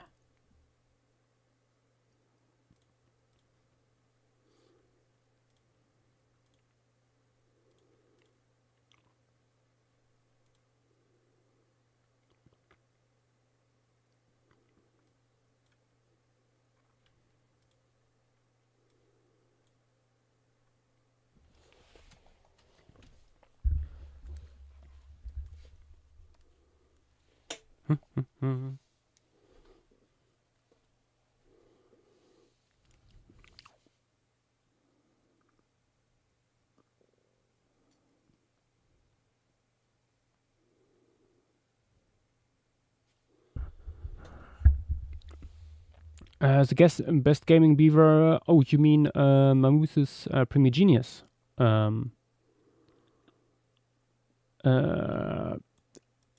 I don't think so.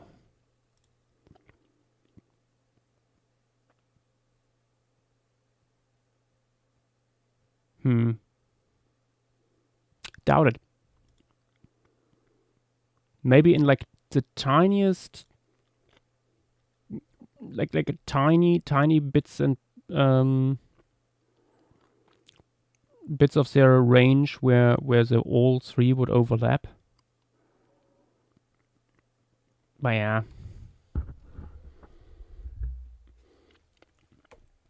I mean, but also these three genera being together is like the least problematic about these movies. Like that's the smallest hurdle to overcome. Like, what do you do with the Macrauchenia and Glyptodon? What do you do with humans, for example? Why are there humans? Wait, what did I miss? There's a very important question you're not asking. It's, what should we do with a drunken sailor? Even more important. True. The best gaming beaver on YouTube was asking, do we have a place where woolly mammoths, Smilodon fatalis, and Nosroceriops would overlap? And none come to mind to me. La Brea? Question mark? That's only Colombian mammoths. I mean, I could see Megalodics overlapping, but not know the Theriops. Yeah, but what about Spinodon? I don't think we have Spinodon and woolly mammoths overlapping. Yeah, Homocerium lots, but... Yeah. Also, I need to get up for a minute. I will be right back. Yep.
I never noticed how weirdly rectangular the marking on the flanks of pronghorns are.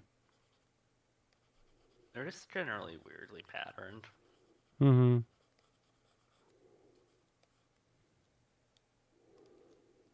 I mean, pronghorns are weird in general.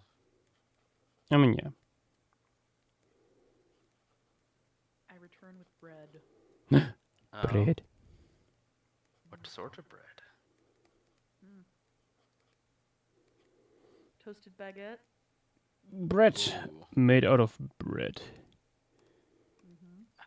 The French.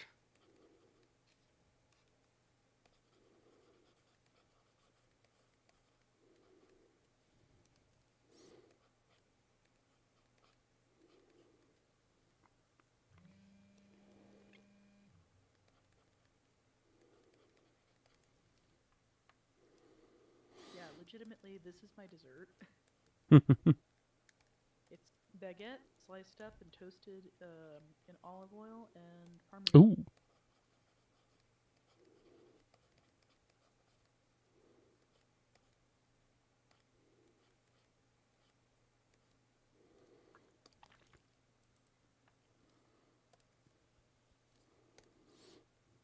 What's the size here too?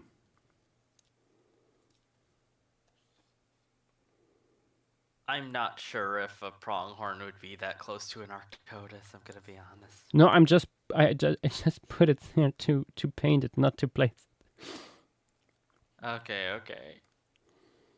They're going further into the background.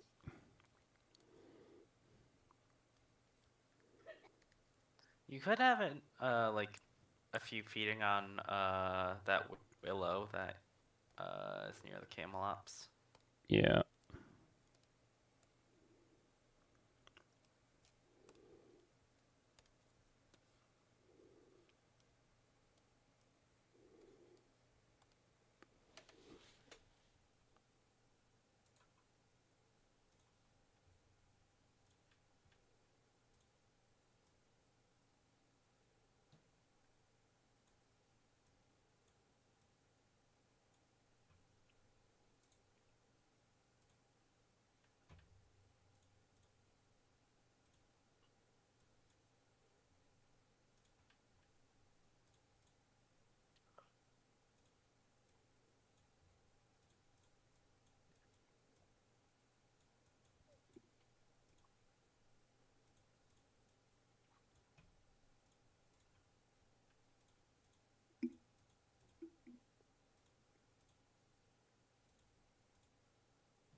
So, with pronghorn, if you're ever having kind of a bad day, not full on like I need to hug a cat, but like just kind of not great day, look up baby pronghorn. Oh, yes. They're so scrunkly. They are very, very scrunkly, and I love them. Mm-hmm.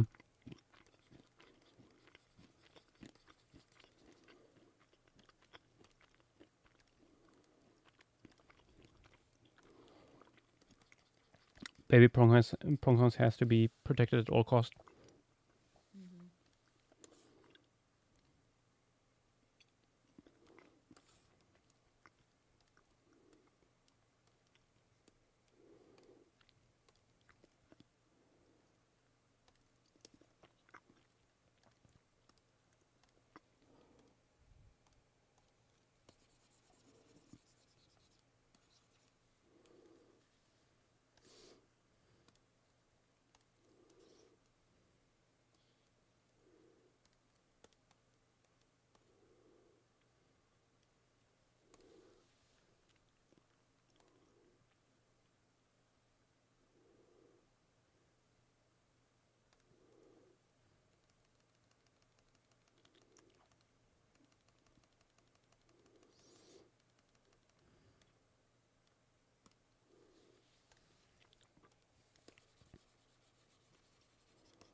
What a creature. Thank you, Fuss Ladder.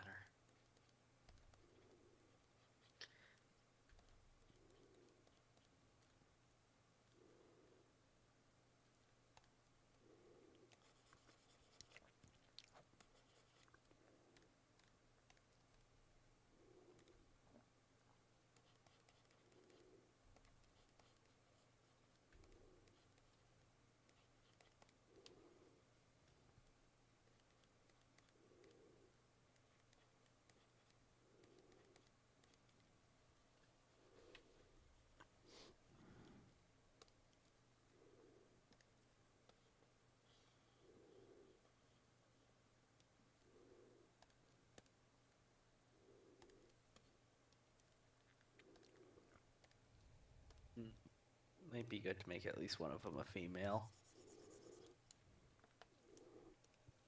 True. No! No girls allowed!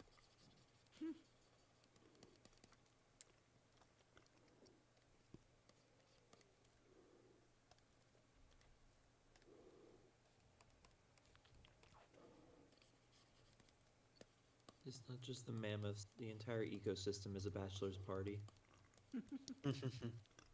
Clearly. When you take stagnite too literally. Yeah. Nice full of groaners.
I know it's not the end of the edit, it's just very funny to watch you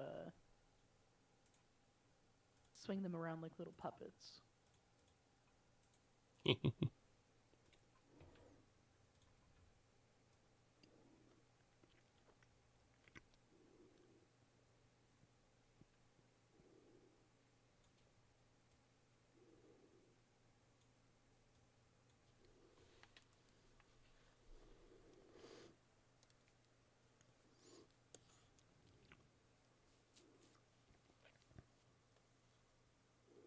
Oh no, she doesn't have her head. No. It's gone.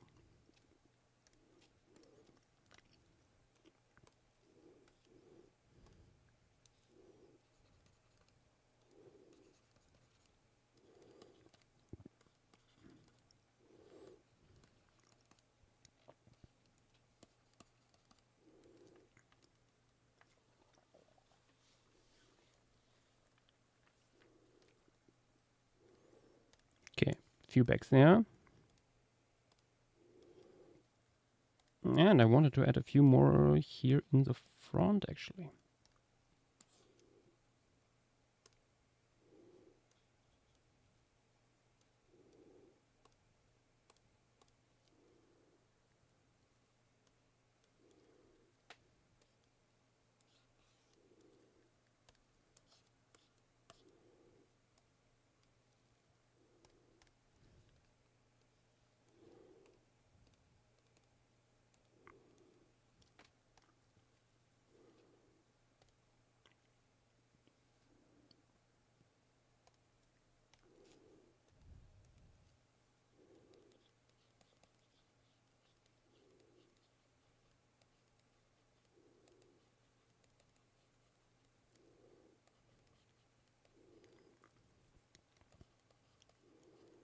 Again, making this thing a little too large, so I can more easily scale it into place later.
Past this. Oh. I was asking, is it a buck with a pair of does? No, I think I'm adding another one here.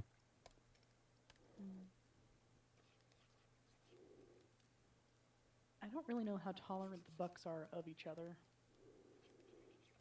No, like another doe.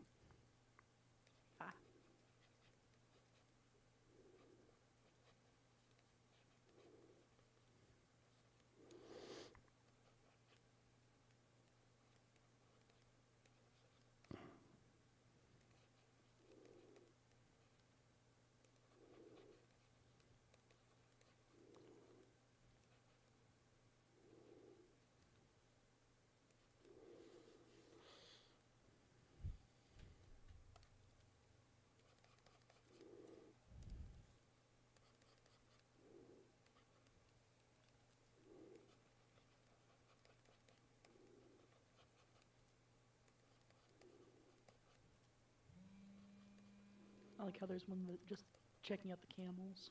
Mm-hmm.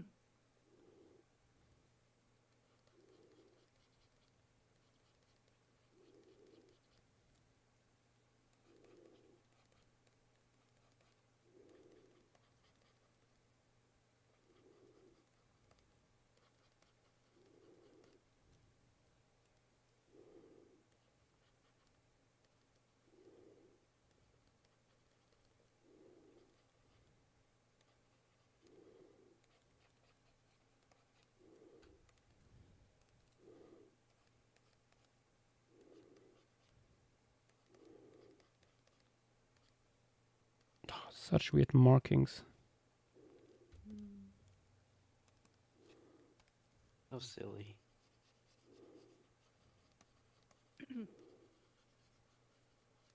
I mean, the front half looks extremely regal, and then you see the back half, and it's just white rump. But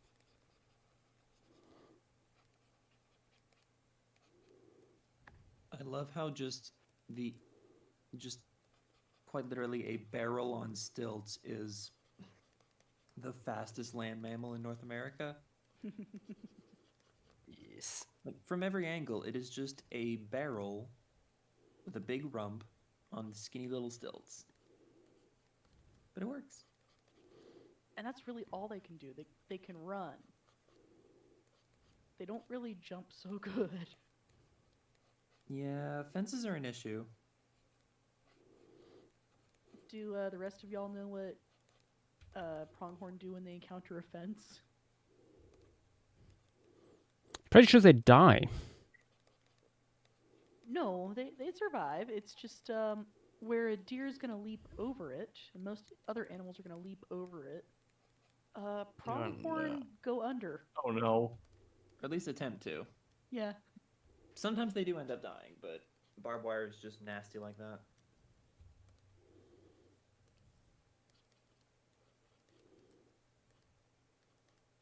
I'd love to see it.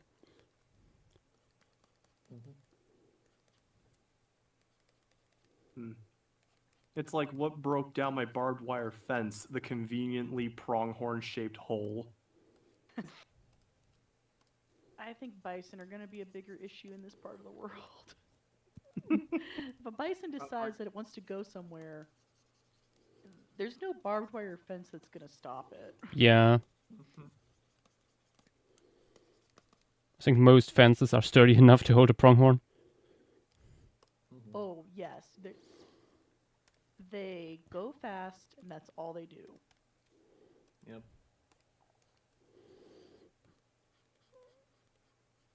To the point where an adult is viable prey for golden eagles, if they can catch it. Yeah, they're also really skittish. Yeah, extremely.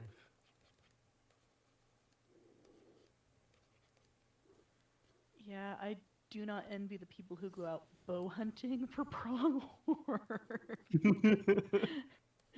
Wait, is it even allowed to hunt them? Yes.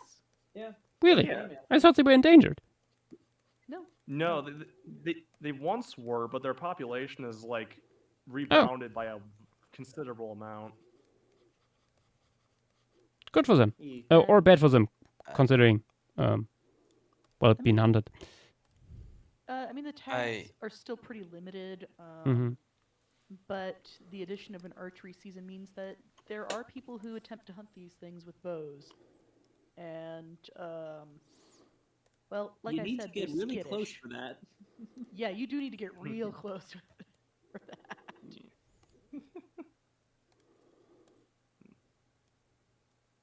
Yeah, I'm pretty sure their population has gone from like, I think 10,000 to like well over 1 million. Wow. No, what is it currently? Oh, more than 1.1 million. Yeah, I was gonna say, I saw so many. 50 years ago, around 12,000. That is an incredible bounce back. Well, consider that they don't have too many natural predators. And, Anymore, yeah. Their unnatural predators are probably going to be, more than anything, cars. Yeah. At least once the very regimented and regulated game laws came into effect.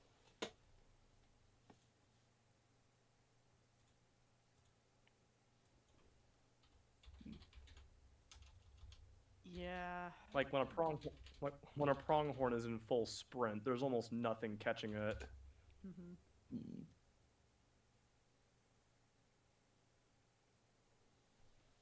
Yeah.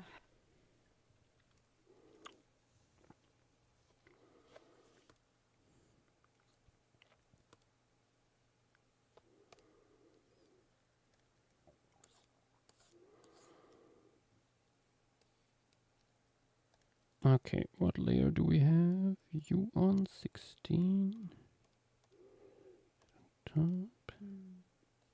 Maybe someday, Joshua, when you have a chance to come out this way, we'll have to go find some pronghorn herds. Yay.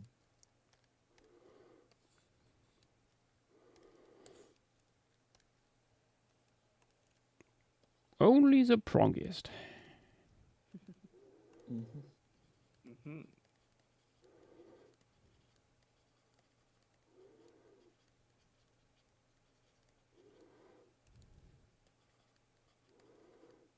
I mean, there are a bunch of critters that are really common over here that probably would seem like exotics over Yeah.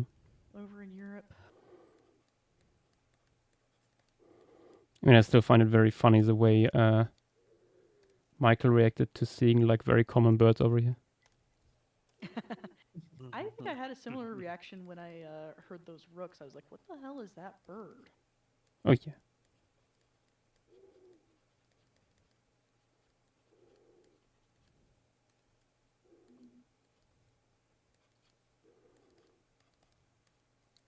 But no, what I think would be funny is respectably distant encounters with a raccoon. I mean, for that we have the chance over here by now, as well. Yeah. Oh no. Yeah, they are invasive. Both raccoons and raccoon dogs. Yeah. In the same regions. More interestingly, we have a lot of discussion in my area here. Once again, feels like nothing has changed since medieval times about wolves. Yeah. Which are returning.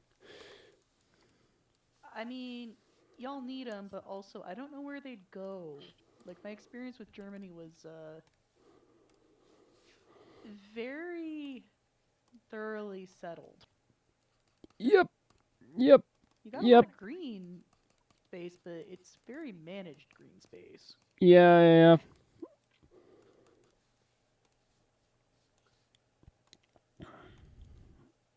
It is tricky, but also the cases of like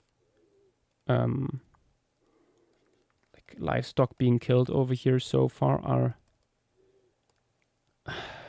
minimal. No human has been injured, and for the most part, it's people who have sheep and similar size stuff that just because of the absence of the wolf have no protections for the herd whatsoever. Mm-hmm.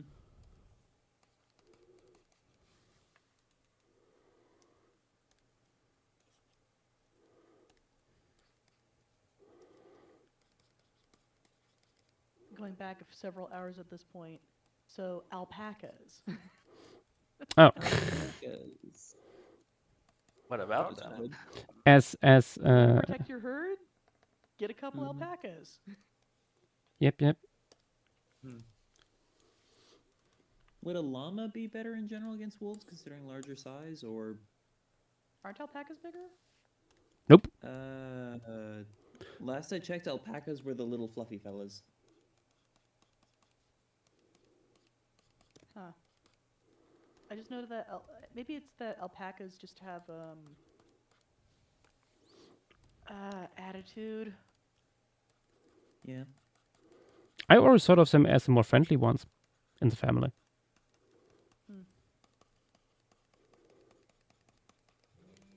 Also donkeys. I guess donkeys can make pretty good guard animals. Oh, absolutely. To the tune of parading their kills around. It's a little disturbing.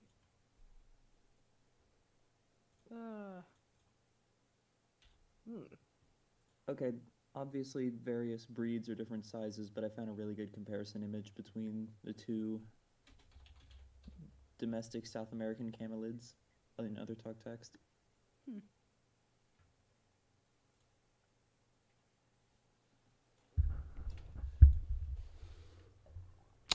Yeah. Properly? No, switch the bigger one. Yeah, why did they put it that way around? I don't know. Which one? Design, Which? passion, etc., etc. Yeah, I think alpaca were specifically bred for the wool. Mm-hmm. In any case, you have, say, some sheep, some goats. You need a guard animal. Get a camel. Not a full-blown camel, but a camelid. Okay, I was about to say if you have a dedicated camel, that will take care of a wolf that intrudes or a human that intrudes. Yes. Basically takes out anything that doesn't have a firearm. Or you, if you give it the wrong look, I guess. On rare occasions. Yeah. When I say camel, I mean the entire camelid group. Yeah. One of every camelid species. I mean, there's not that. The squad.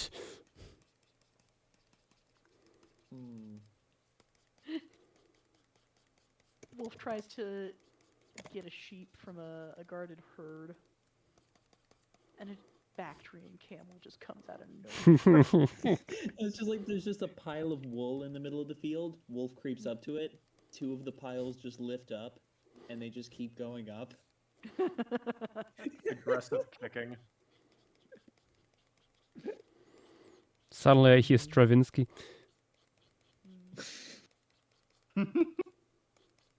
There's a scene towards the end of Fantasia's Stravinsky part, The Life of Rite of Spring. Like dinosaurs are dying left and right, and there's this like the music is like swelling up and everywhere, and you are following like a sauropod neck up until like it's in front of the sun and stuff. Yeah.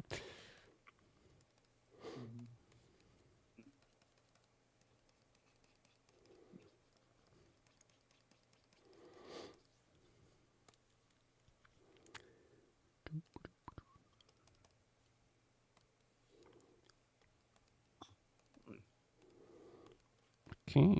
Also, I've been meaning to ask, what are the like bright yellow and orange plants in this piece? Willows, largely. Willows. Oh, nice. There are many bushy willows. Yeah. Unfortunately, most people think of willow and think of the big hanging ones. The weeping willow. The weeping willows, which dominates like Google search. Yeah, like you're looking for like willow in autumn, and 90% of it is weeping willow.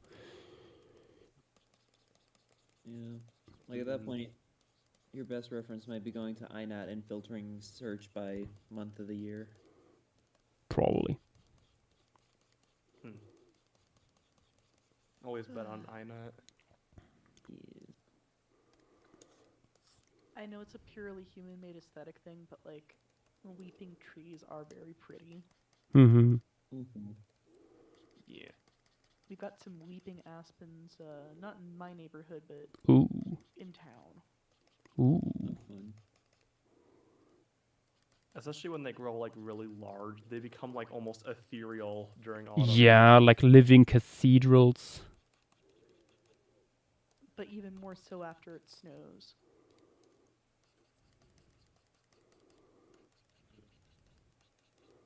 Yeah. Also, I have witnessed in my lifetime a few like weeping trees that were cut in a way and like had to be like supported even in a way that they would form these green roofs. And they were, or especially when they are like in midsummer, really dense canopy and stuff. Incredible vibe below. There is a certain cultivar of weeping cherry that Ooh. It's absolutely stunning. Is it good for the longevity of the species of the cultivar? Couldn't tell you. Is it gorgeous? Yes. Especially when it's in bloom. Mm-hmm.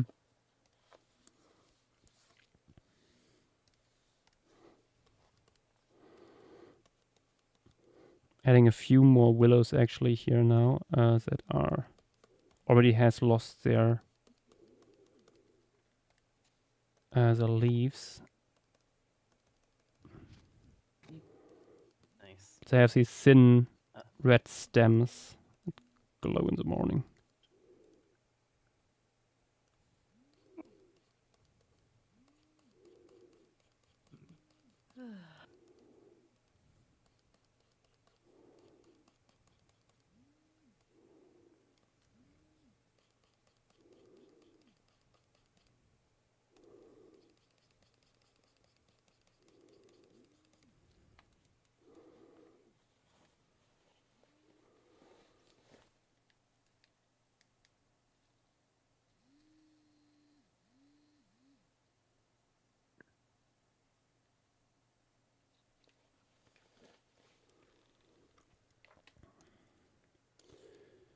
Okay.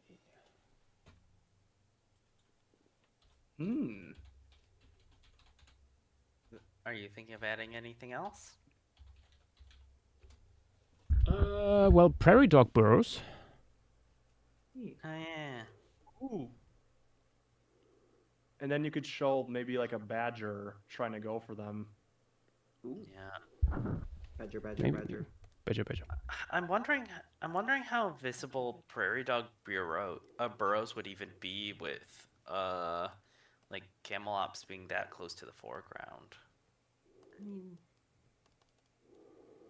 potentially at least the hill around the burrow with like it would be a hill, a very low, small hill with a dot in the middle.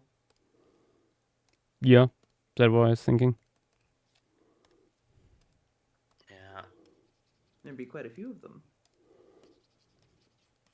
I mean, it's just... You can see them at a pretty significant distance from the road if you're ever traveling through Wind Cave National Park. Yeah. The only place... also very close by. Yeah. The only place I saw them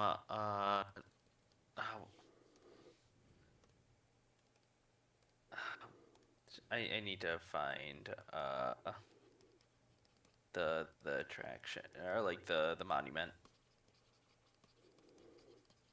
I saw some at Custer State Park last year, and you could see them quite a bit away from the road. The only time like I saw them was on like once you're entering the roads leading up to Devil's Tower. We're a ton over there, but we're a little bit further away from the road. Plus, been a while.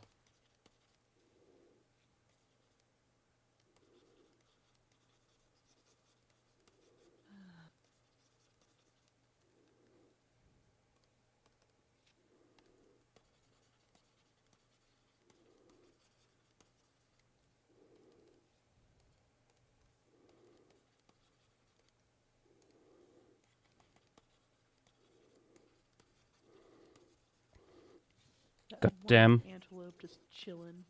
I hate when this happens. A joke just came to my mind that I was thinking of like, was it an hour ago probably, and I was like, oh, what was it again? What was it again? Oh, I hate it when that happens. when we were talking about like adhesives in preparation and like what future generations might think. I think yeah. What were they thinking back then? We should all just use corn cream. Corn cream. That was a joke specifically for me. And people who know someone news.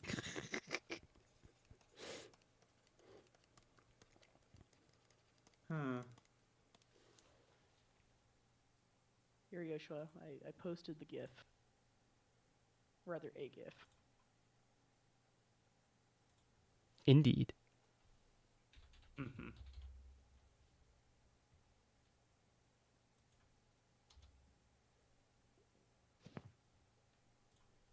Is there no GIF of Wombo? I didn't find find any of Warmboat, but I do think that this one would be very handy discussing, say, spurious claims in papers.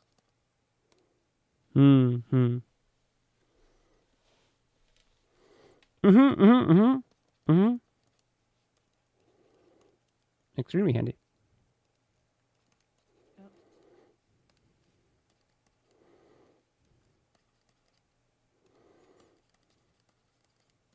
And here's one that's for those times when you enter VC and you don't know what is going on. Every second day.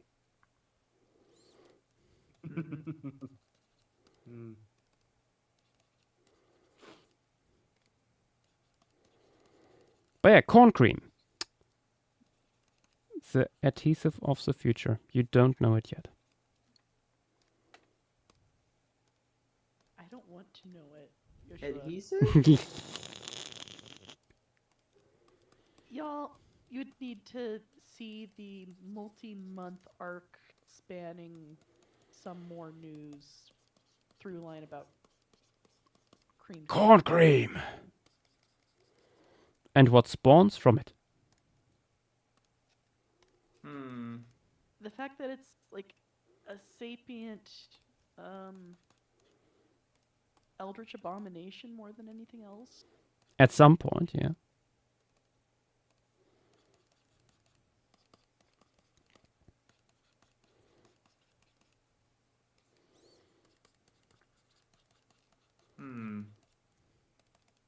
Don't worry about it. You know, they haven't brought back Code E in a while.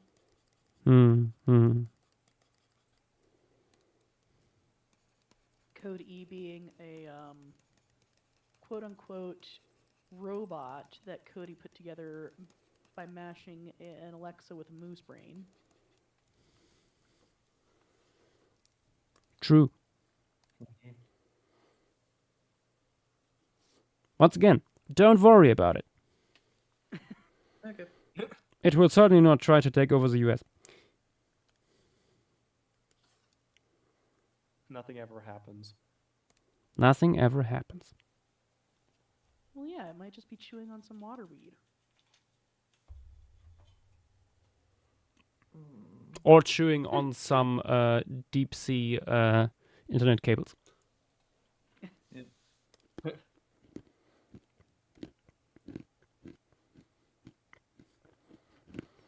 Oh boy.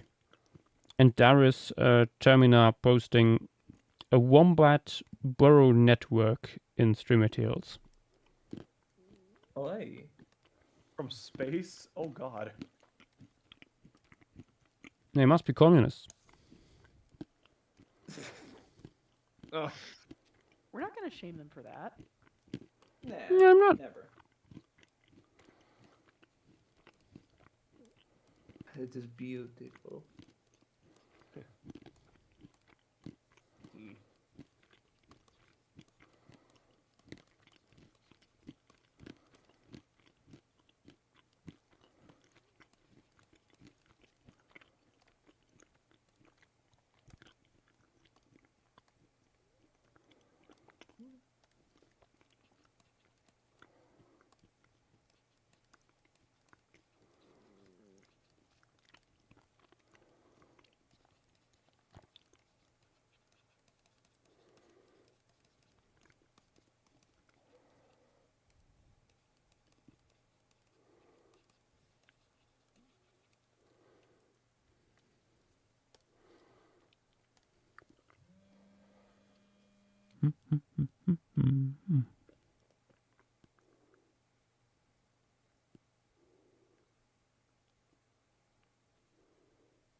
So what's the name from here? The white-tailed prairie dog? Yes. E. Cynomus leucurus.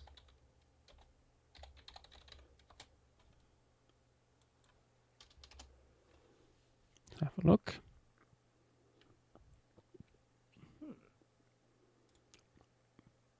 Ooh.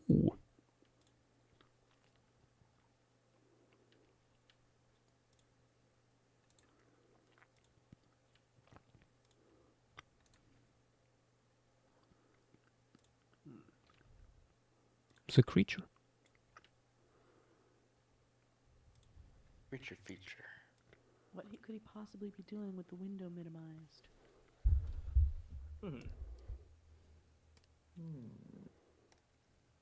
So mysterious. Mm-hmm. Also, Joshua, when was the last time you saved? Oh, that's true. Oh yeah, when was It's that? been a while. It's been a. Let's have a look in chat.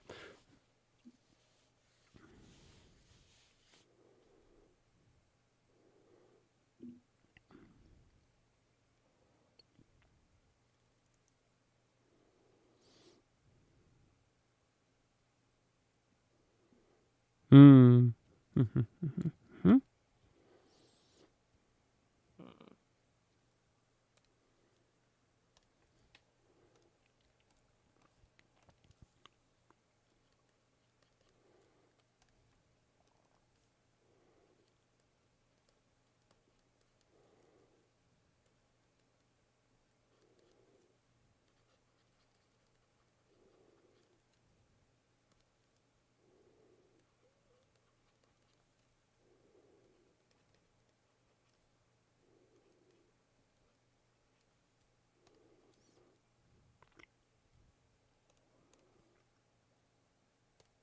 Somehow I didn't anticipate trying to detail and render with a pencil a 20 centimeter tall mammoth would take quite this long. I mean, considering what you're used to detailing. Yeah. Yeah, true. I think that is very much expected. Yeah. I really do like drawing big. Just that oftentimes I only know where, like, at least previously, I've only had like one small sketchbook on hand that's mostly full. So the sketches get tinier. And then I find a new sketchbook. And they get even more tiny. Mm-hmm. Then I pull out the 2.5 foot long sketchbook with only 2 pages used. I love how at this scale they're just potatoes. They're just little potatoes. I mean, they are As very they should. potato shaped in their natural form. So I never said they weren't. It's just yeah. Delightful. Little bubonic plague carrying potatoes. Yeah. Because they do that. Yippee! Yeah. Well, somebody has to. Does someone have to? Clearly. I mean, unless and until we come up with a treatment for plague that doesn't involve just annihilating prairie dogs.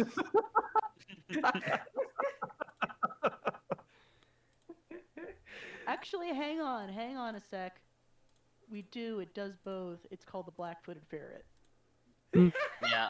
Well, the catch there is, yeah. That'll take a little bit. Mm-hmm. Yeah. Speaking of which, the smaller mustelid from here, that's a black-footed ferret, right? Because I know that some publications... Question mark. Yeah, I've like seen it. one of his. I've seen it referred to as either a mink or a mink/black-footed ferret. Considering this is a South Dakota cold steppe during a glacial period, I went with black-footed ferret. Because maybe a mink could be possible, maybe? But... I mean, it's a weasel. Regardless, it's good. Well, I mean, that's the thing. Very all similar. of these... I mean, physically, yeah, but all... Josh, what are you doing? Coyote. What is that? What is the context of this? Talking about mustelids. That coyote just looks so done. Okay. I mean, the thing with the mustela at this site, if it is actually mustela, then it has to be black-footed ferret, because the American mink isn't particularly closely related to mustela anymore. At least it's not, like, it never was, but it's no longer regarded as that. Someone just needs to relook at the weasel material. The fact we have literally no images of it doesn't help at all. I mean, it could just not be good enough material to distinguish between the two. Yeah, that's very likely. Fair enough. Especially the smaller things. Probably just tease. The material just might not be very good. Not diagnostic beyond, well, it's a mustelid. Yeah, it's a mustelid of the size range.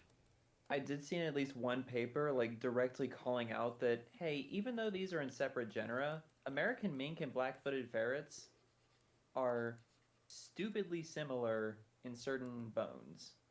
So if you just have a chunk of this one bone, you kinda can't tell.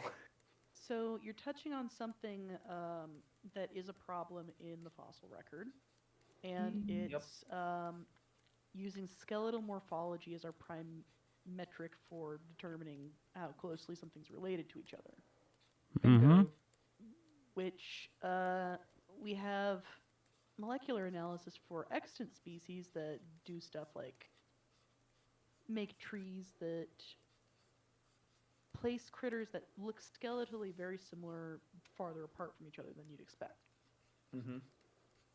And then when we apply that to extinct species, we get situations like the direwolf.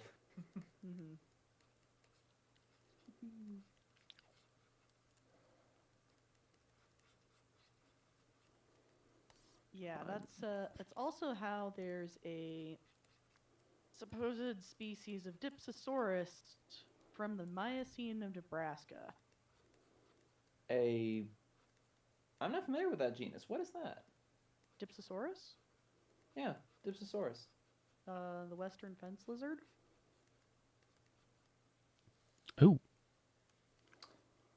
Honestly, I can see it. Quite a few extant genera, especially herbs. Well, again, that's all based on morphology. Exactly. Yeah. No, but then even molecular clockwork of many extant genera traces back to the late Miocene. Depending on when it is in the Miocene, I could see it.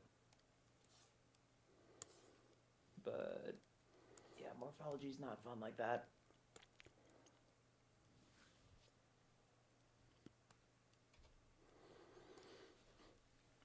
Rule of two. Rule of two. Are these coyotes? Yep. Yes, they are. In that case, yeah, that makes perfect sense. They're monogamous.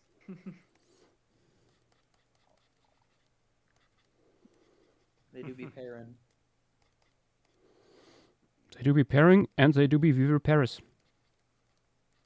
And parenting. The rule of two finally has scientific backing.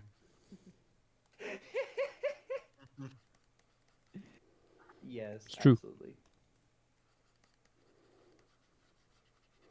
You heard it here first, folks. Coyotes are Sith Lords.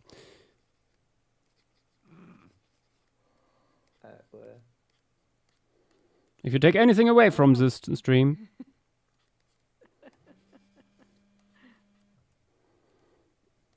I was just gonna say, I love how the one on the left kind of looks like it's looking at the Arctodus like, you gonna finish that? yeah, that's a little bit the idea.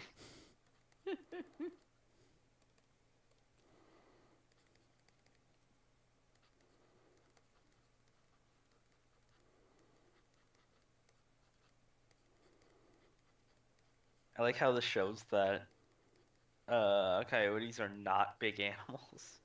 Oh no, they're very tiny. They're Jeez. small. Just little guys.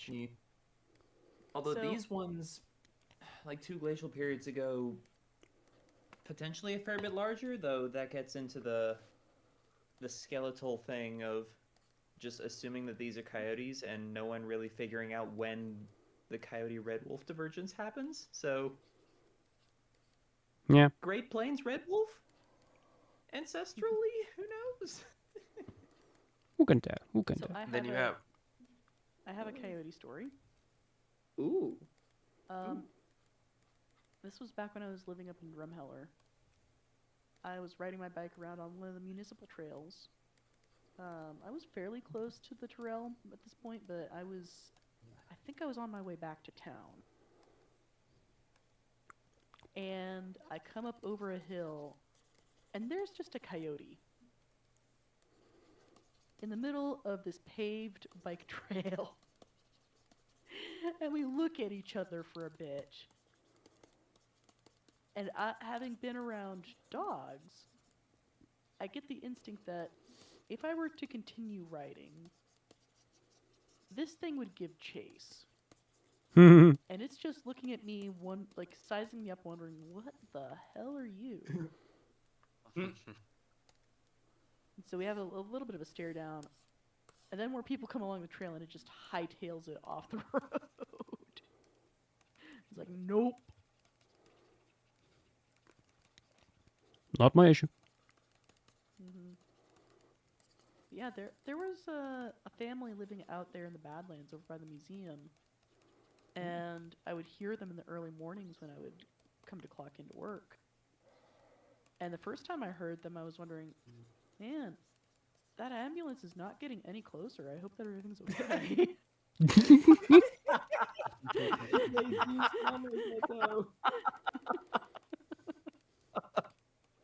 They really do.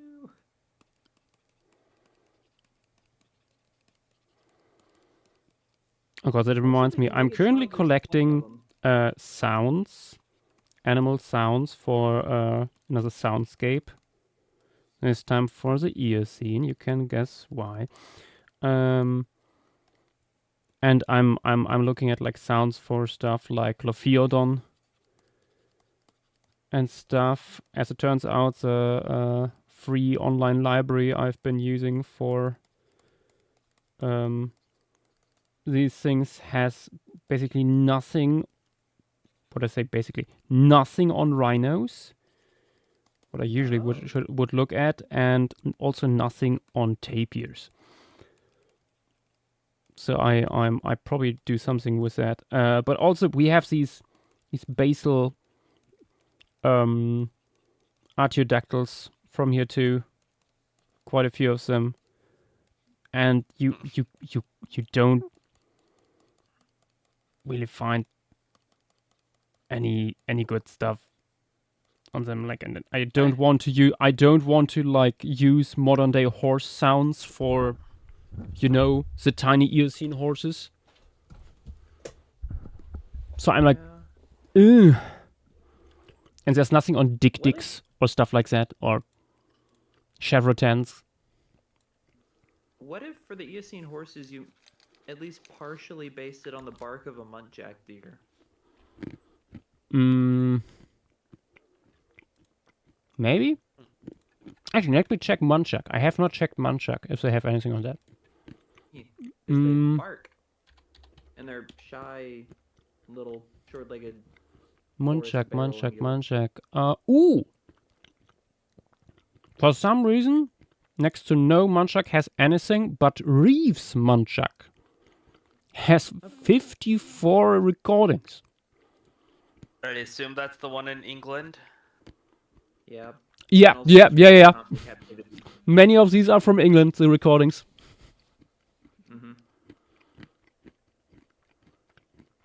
But also quite a few from China.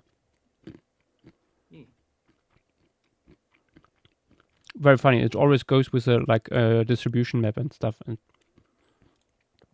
everything in Asia, and then all that stuff in Great Britain.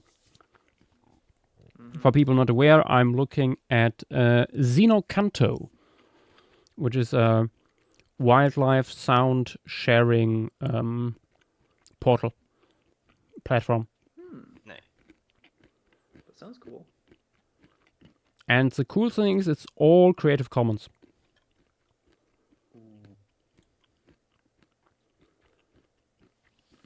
Yash, may I say something about this piece?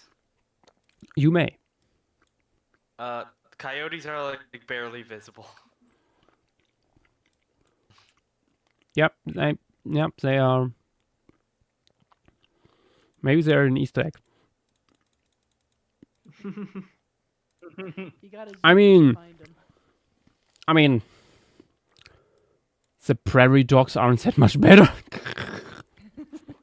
Yeah. Would the coyotes catch any sunlight on their fur? Yeah, they're not high enough for that. There's a reason why, like, there's like all the sun like on the upper branches of the willows and stuff. The sun isn't higher enough yet to catch that. Same with the camels and stuff. They are tall enough to get that on their faces already. Something about the Colombian mammoths here in the foreground bugs me. Don't know what. I think I didn't make its ass fat enough. Honestly, yeah, It does elephants look from a little behind bit are just thin. amusing.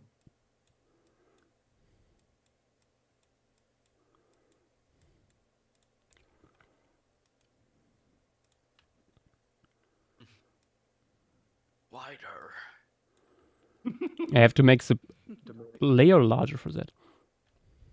Domain expansion. This is ass expansion. Pleistocene style. I mean, there are websites you can go to go see that. Pleistocene style too? You know, the internet is a magical place. It is. You piqued my interest. I shall look for that. Off stream. You know, sometimes thoughts can be inside thoughts. Oh, you don't want to know my inside thoughts. Me saying that?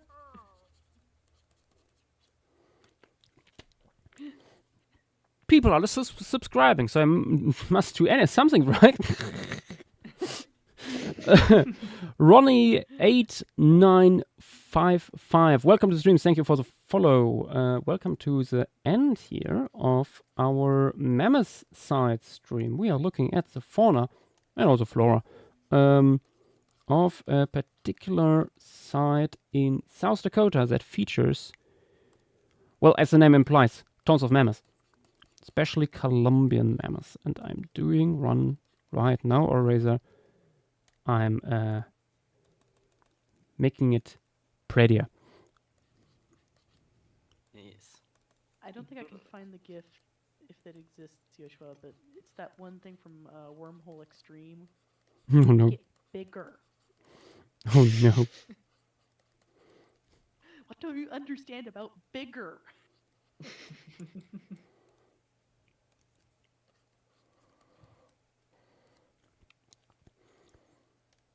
That whole episode is, my God.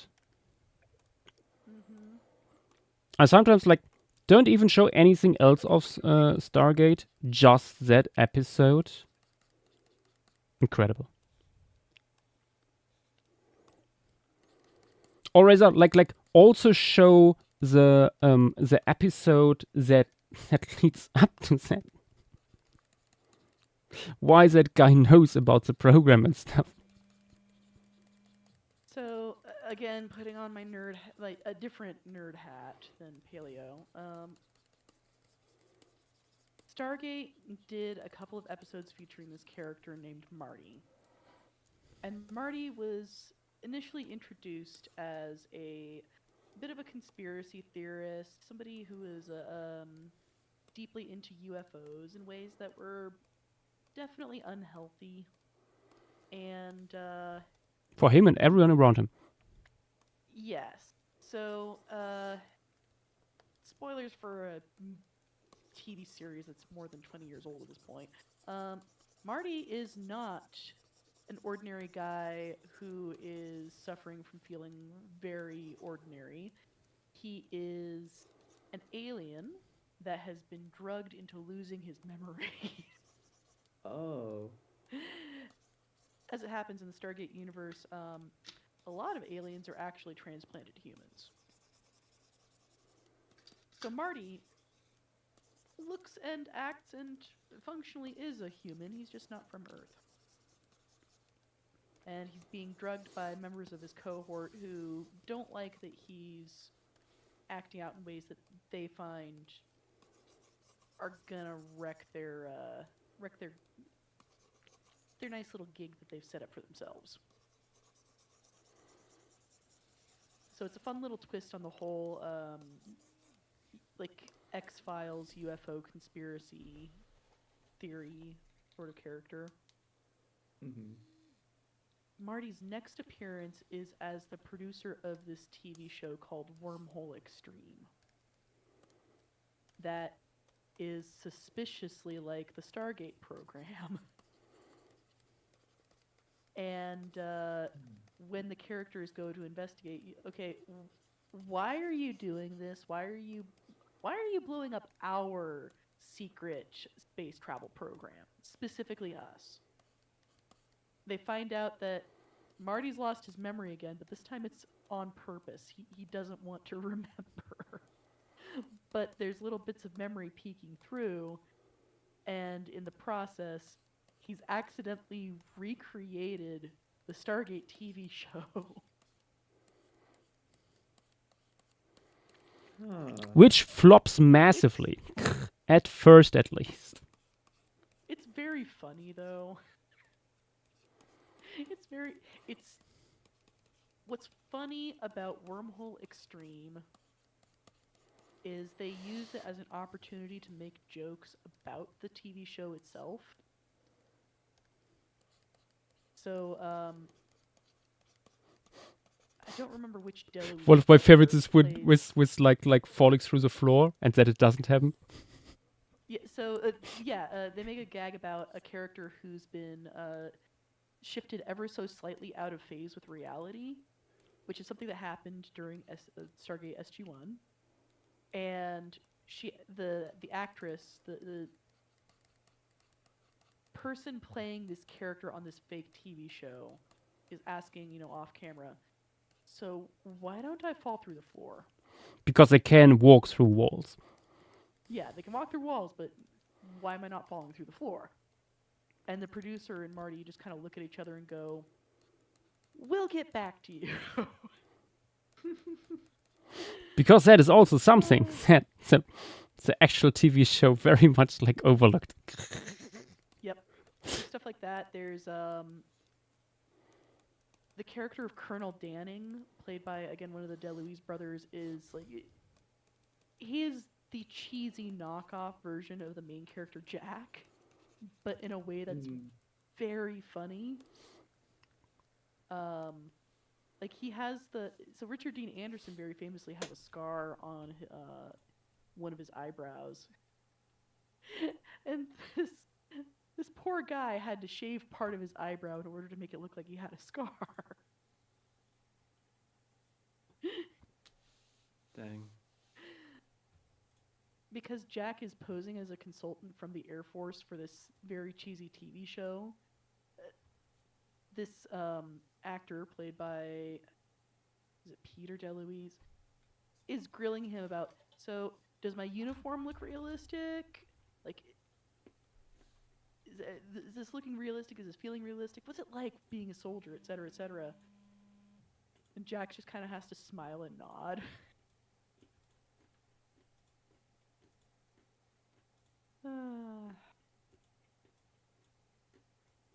As a show, Stargate could have very serious stories. It could have moments that are just gut-wrenching, really pulling on the heartstrings. But it never went so far as to not be able to take itself too seriously. So you get fun ones like Wormhole Extreme or what's the Groundhog Day one? Yeah. Oh. Window of Opportunity is the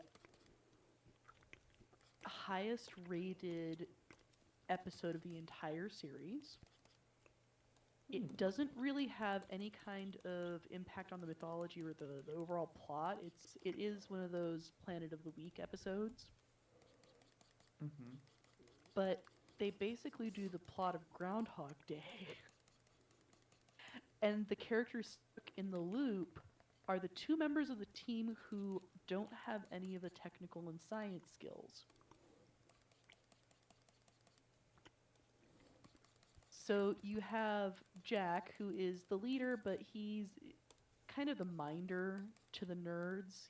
He keeps them safe, he keeps them on track. He doesn't really thoroughly understand everything that they're doing, but he understands that it's very important. And you have Teal'c, who is familiar with his own culture and Goa'uld culture, but he is a warrior first and foremost. And they're the ones who have to figure out how to stop this loop. At some point, they get bored and do all sorts of things, like playing golf into an active wormhole, learning how to juggle. Hey, why not? Don't they do some baking too? There's a couple of cutaway gags where Jack is learning how to throw pottery. True. Like when beginning extremely bad stuff, and like towards the end, it's like wow, masterpieces. Yeah, so it's very fun. It's a delightful show. When we're not talking about the Mammothite, I can talk all y'all's ear off about how great Stargate is. And I don't have to talk about Joshua's ear off because he's already seen everything. Darius Termina in Twitch chat has been making comments on Stargate this entire time. Oh, I see that. Also, yes, I cannot also rewatch Heroes Part 1 and Part 2. Like, that is one of those episodes that is genuinely gut-wrenching to watch.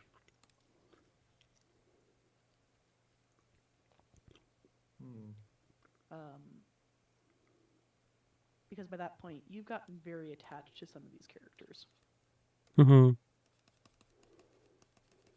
Okay. But then, yeah. I think Joshua. I might be done. I might be done.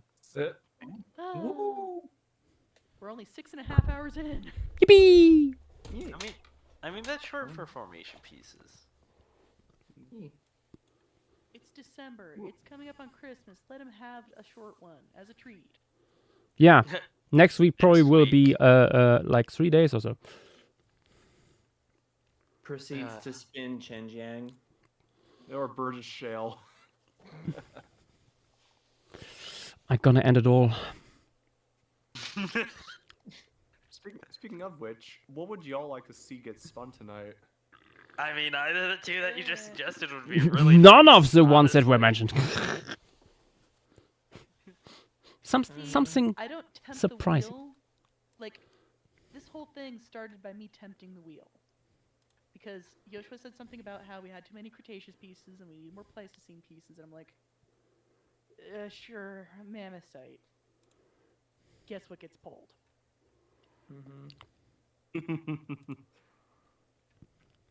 Yep.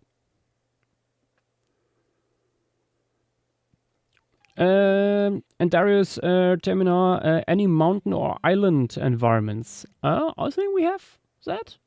Certainly islands. Certainly islands. We have Hattic. I don't. Do we have upland stuff? No. Wait. Don't we have that Carboniferous upland? No. We do have upland Yeah. Carboniferous. Yeah. Yep, from France. But that is France. But it's France. Either any of the formations that you spot and had to sacrifice to get Mammoth Site would be nice, like Love, or Betmeyer. Wait a sec. You gamed it? You gamed getting the site? Specifically for Pleistocene. Okay. Yeah, no. I mean, this whole thing was to get a site in like celebration of prehistoric planet Ice Age.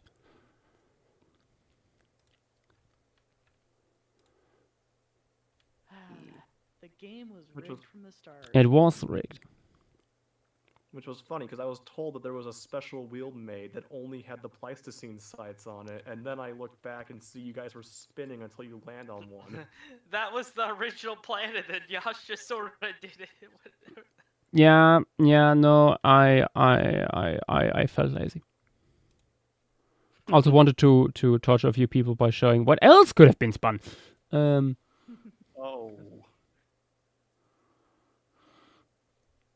Karma will strike you down tonight. Most likely. It always does. You're lucky that Birdie didn't get spun again, or else he would have received like 10 messages from Space Muppet. No, it would be Montana. It wouldn't be... There would be messages. Let's leave it at that. But yeah, let us... Are you ready? Did you save? I did save. Okay. Wait, no, that is the wrong thing. Yep. Wheel. And boop. And boop. Okay. Mammoth site done. At least 99%. I might do still a few little things here, like a few more water effects before I post it and label it and stuff. But in principle, we have the Mammoth site off the agenda. Next week, we are looking at, again, the Pleistocene, in this case from South America, though, and with the Telaro Tarpets. And now we will figure out what we will do for the 20th December, which will be the last formation stream of this year. Let us witness. Wheel.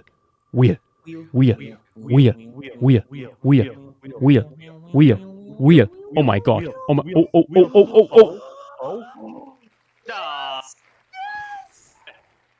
Oh wait, it's Plio. It's Pliocene. It's Plios. It counts. That is too close. That is too close. No.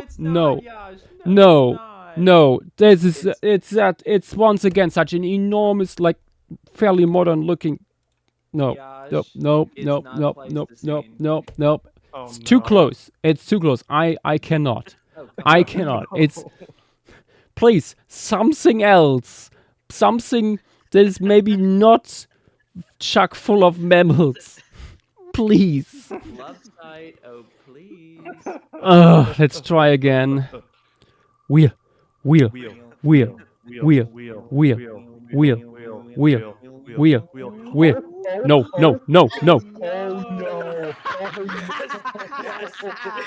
Okay, Yash. Are you bet you were the Pleistocene or this? I bet you're regretting that a lot right now. This is no mammals, Yash. You got your wish. But on the other hand, 500 fish. It's the wheel provides 500. Oh, I've been waiting so long for this. Are you alive? You okay, Yosh? I think his soul left his okay? body.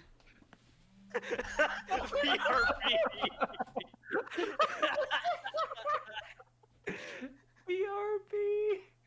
Oh no.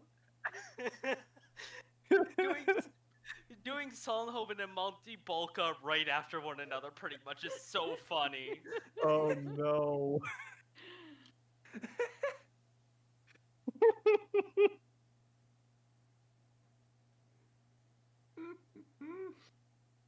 Great. Trace, I think you jinxed him there. You were like, let's give him a small formation piece before Christmas, and then... Monty I referenced Paratethus earlier. Yippee. We just hear like a faint scream come from his mic.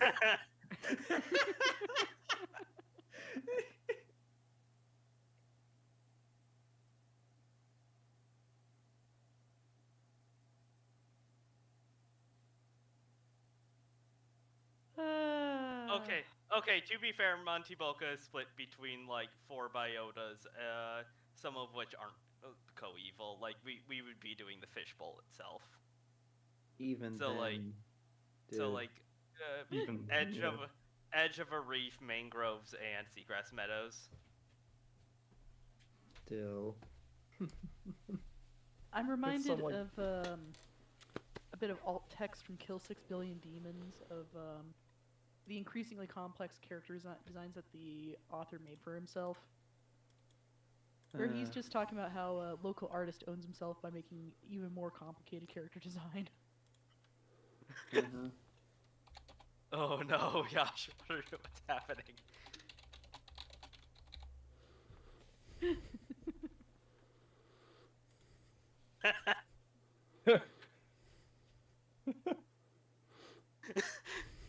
Oh no. Oh no. Oh no. Oh yeah. So Yash, about that karma that we mentioned. He's not talking to us. He's just. I am so happy. I've legitimately. I've been legitimately waiting for this for so long. And hey, you did you did those recent revisions on the Monty Bolka page, so that was good timing. Yeah.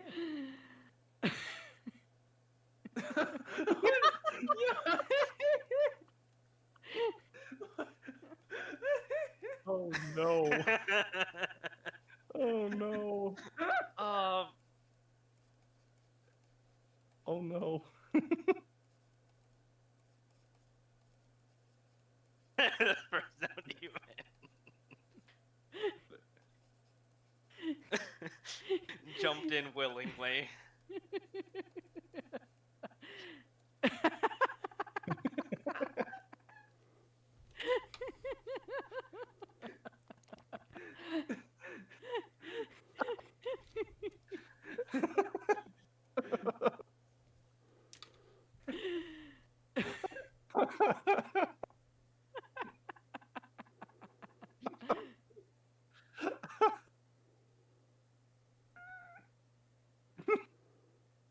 Anyway, I'm gonna spin it again. No! No! Gosh. Please. Either Pliocene or Eocene. Take your pick. You wanted something no mammals. You specifically said Pliocene. This goes over everything. Ediacara Hills would be nice though. Nah. Those too good. The rage quit. Well, it's solidified now, I guess.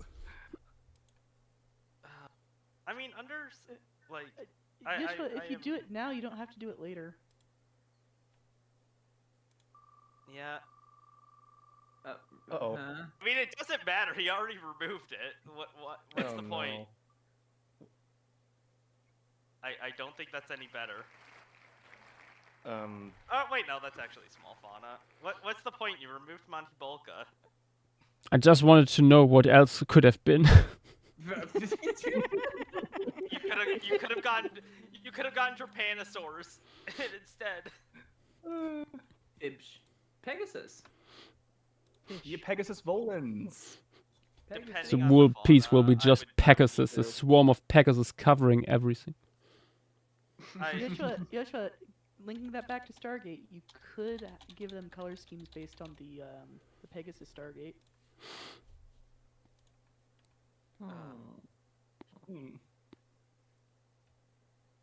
Could have had potato sauce. Is very pretty. We could have had potato sauce. I do need to make some write some emails because the main characteristic fish from here that's used as the cover image Stratoichthyes, I cannot find any scaling for it. I've been meaning to email the Italian Paleontological Society for information on it. Yeah. Well.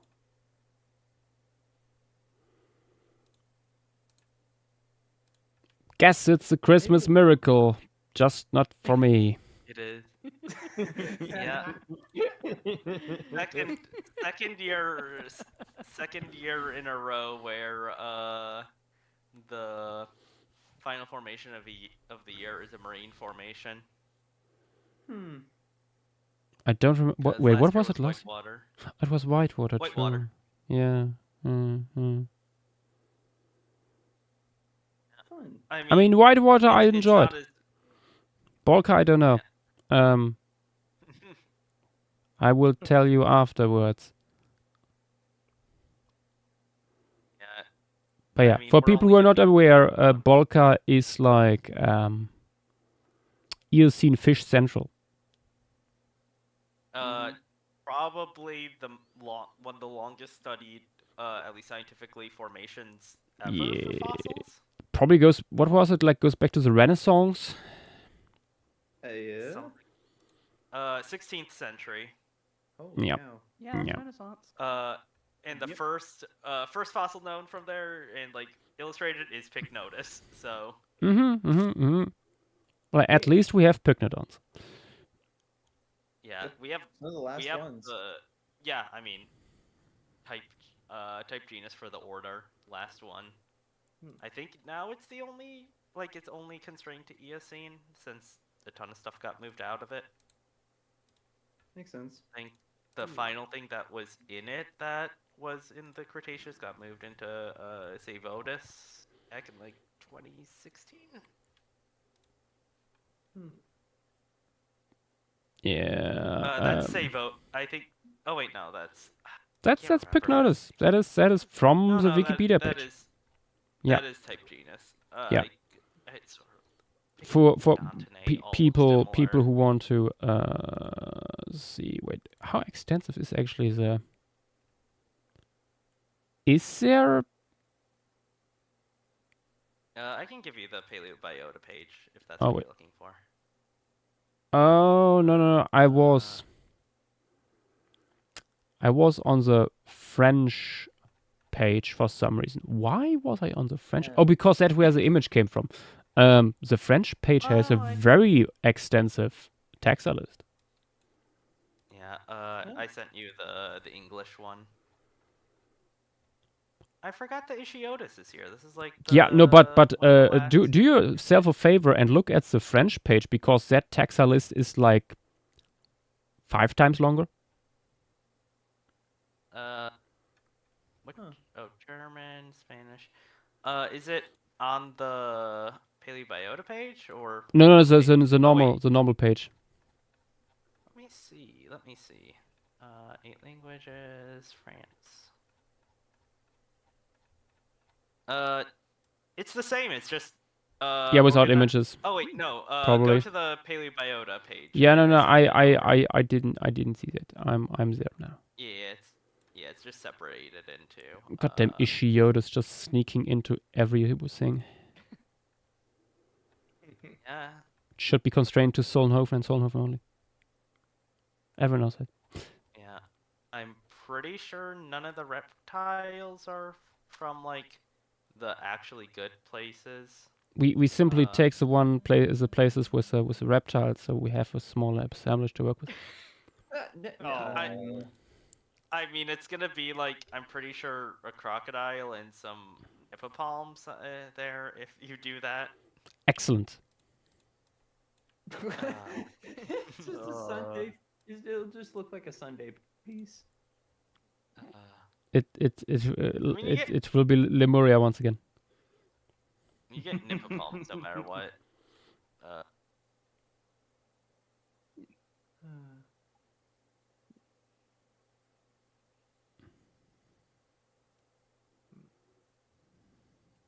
I love the wheel.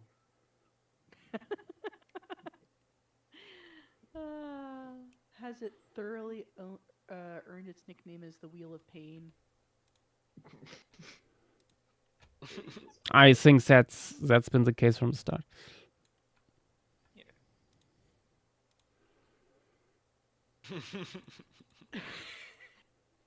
The paleo environment for this piece is going to be wacky.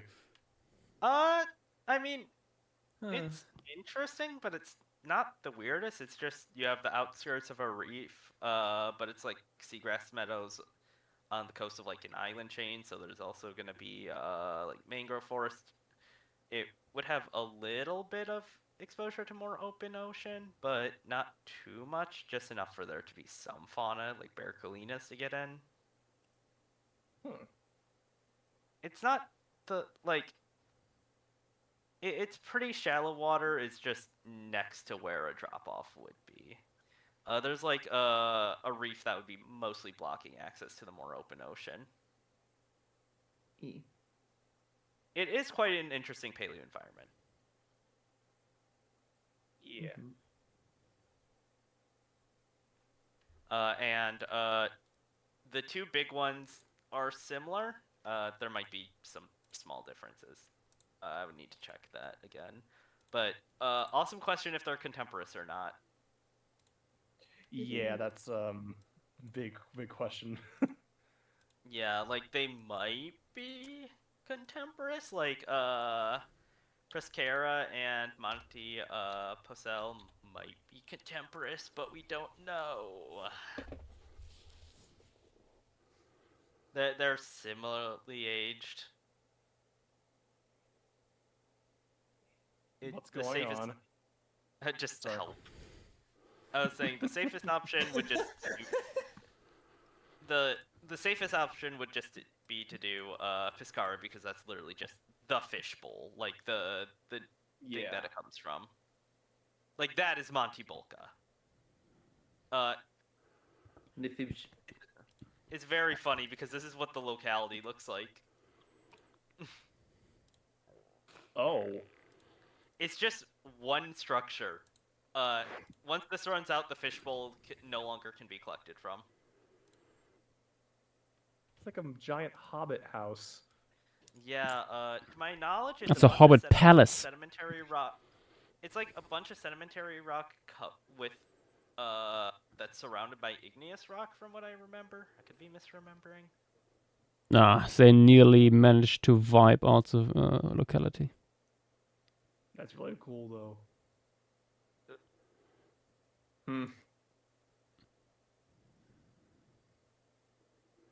Yeah, it's not even 20 meters thick. Like it's a very small unit. It's just extremely fossiliferous. Yippee! Few hundred square meters. Like this is not big. I'm overflowing with joy. Which was a time for you to go to bed and cry yourself to sleep. But party! Anyway, this would be everything for tonight, guys. We looked extensively from various angles at the fauna and flora and geology of the mammoth site from South Dakota today. And yeah. And we decided the next horrors that await me just before Christmas. Yeah.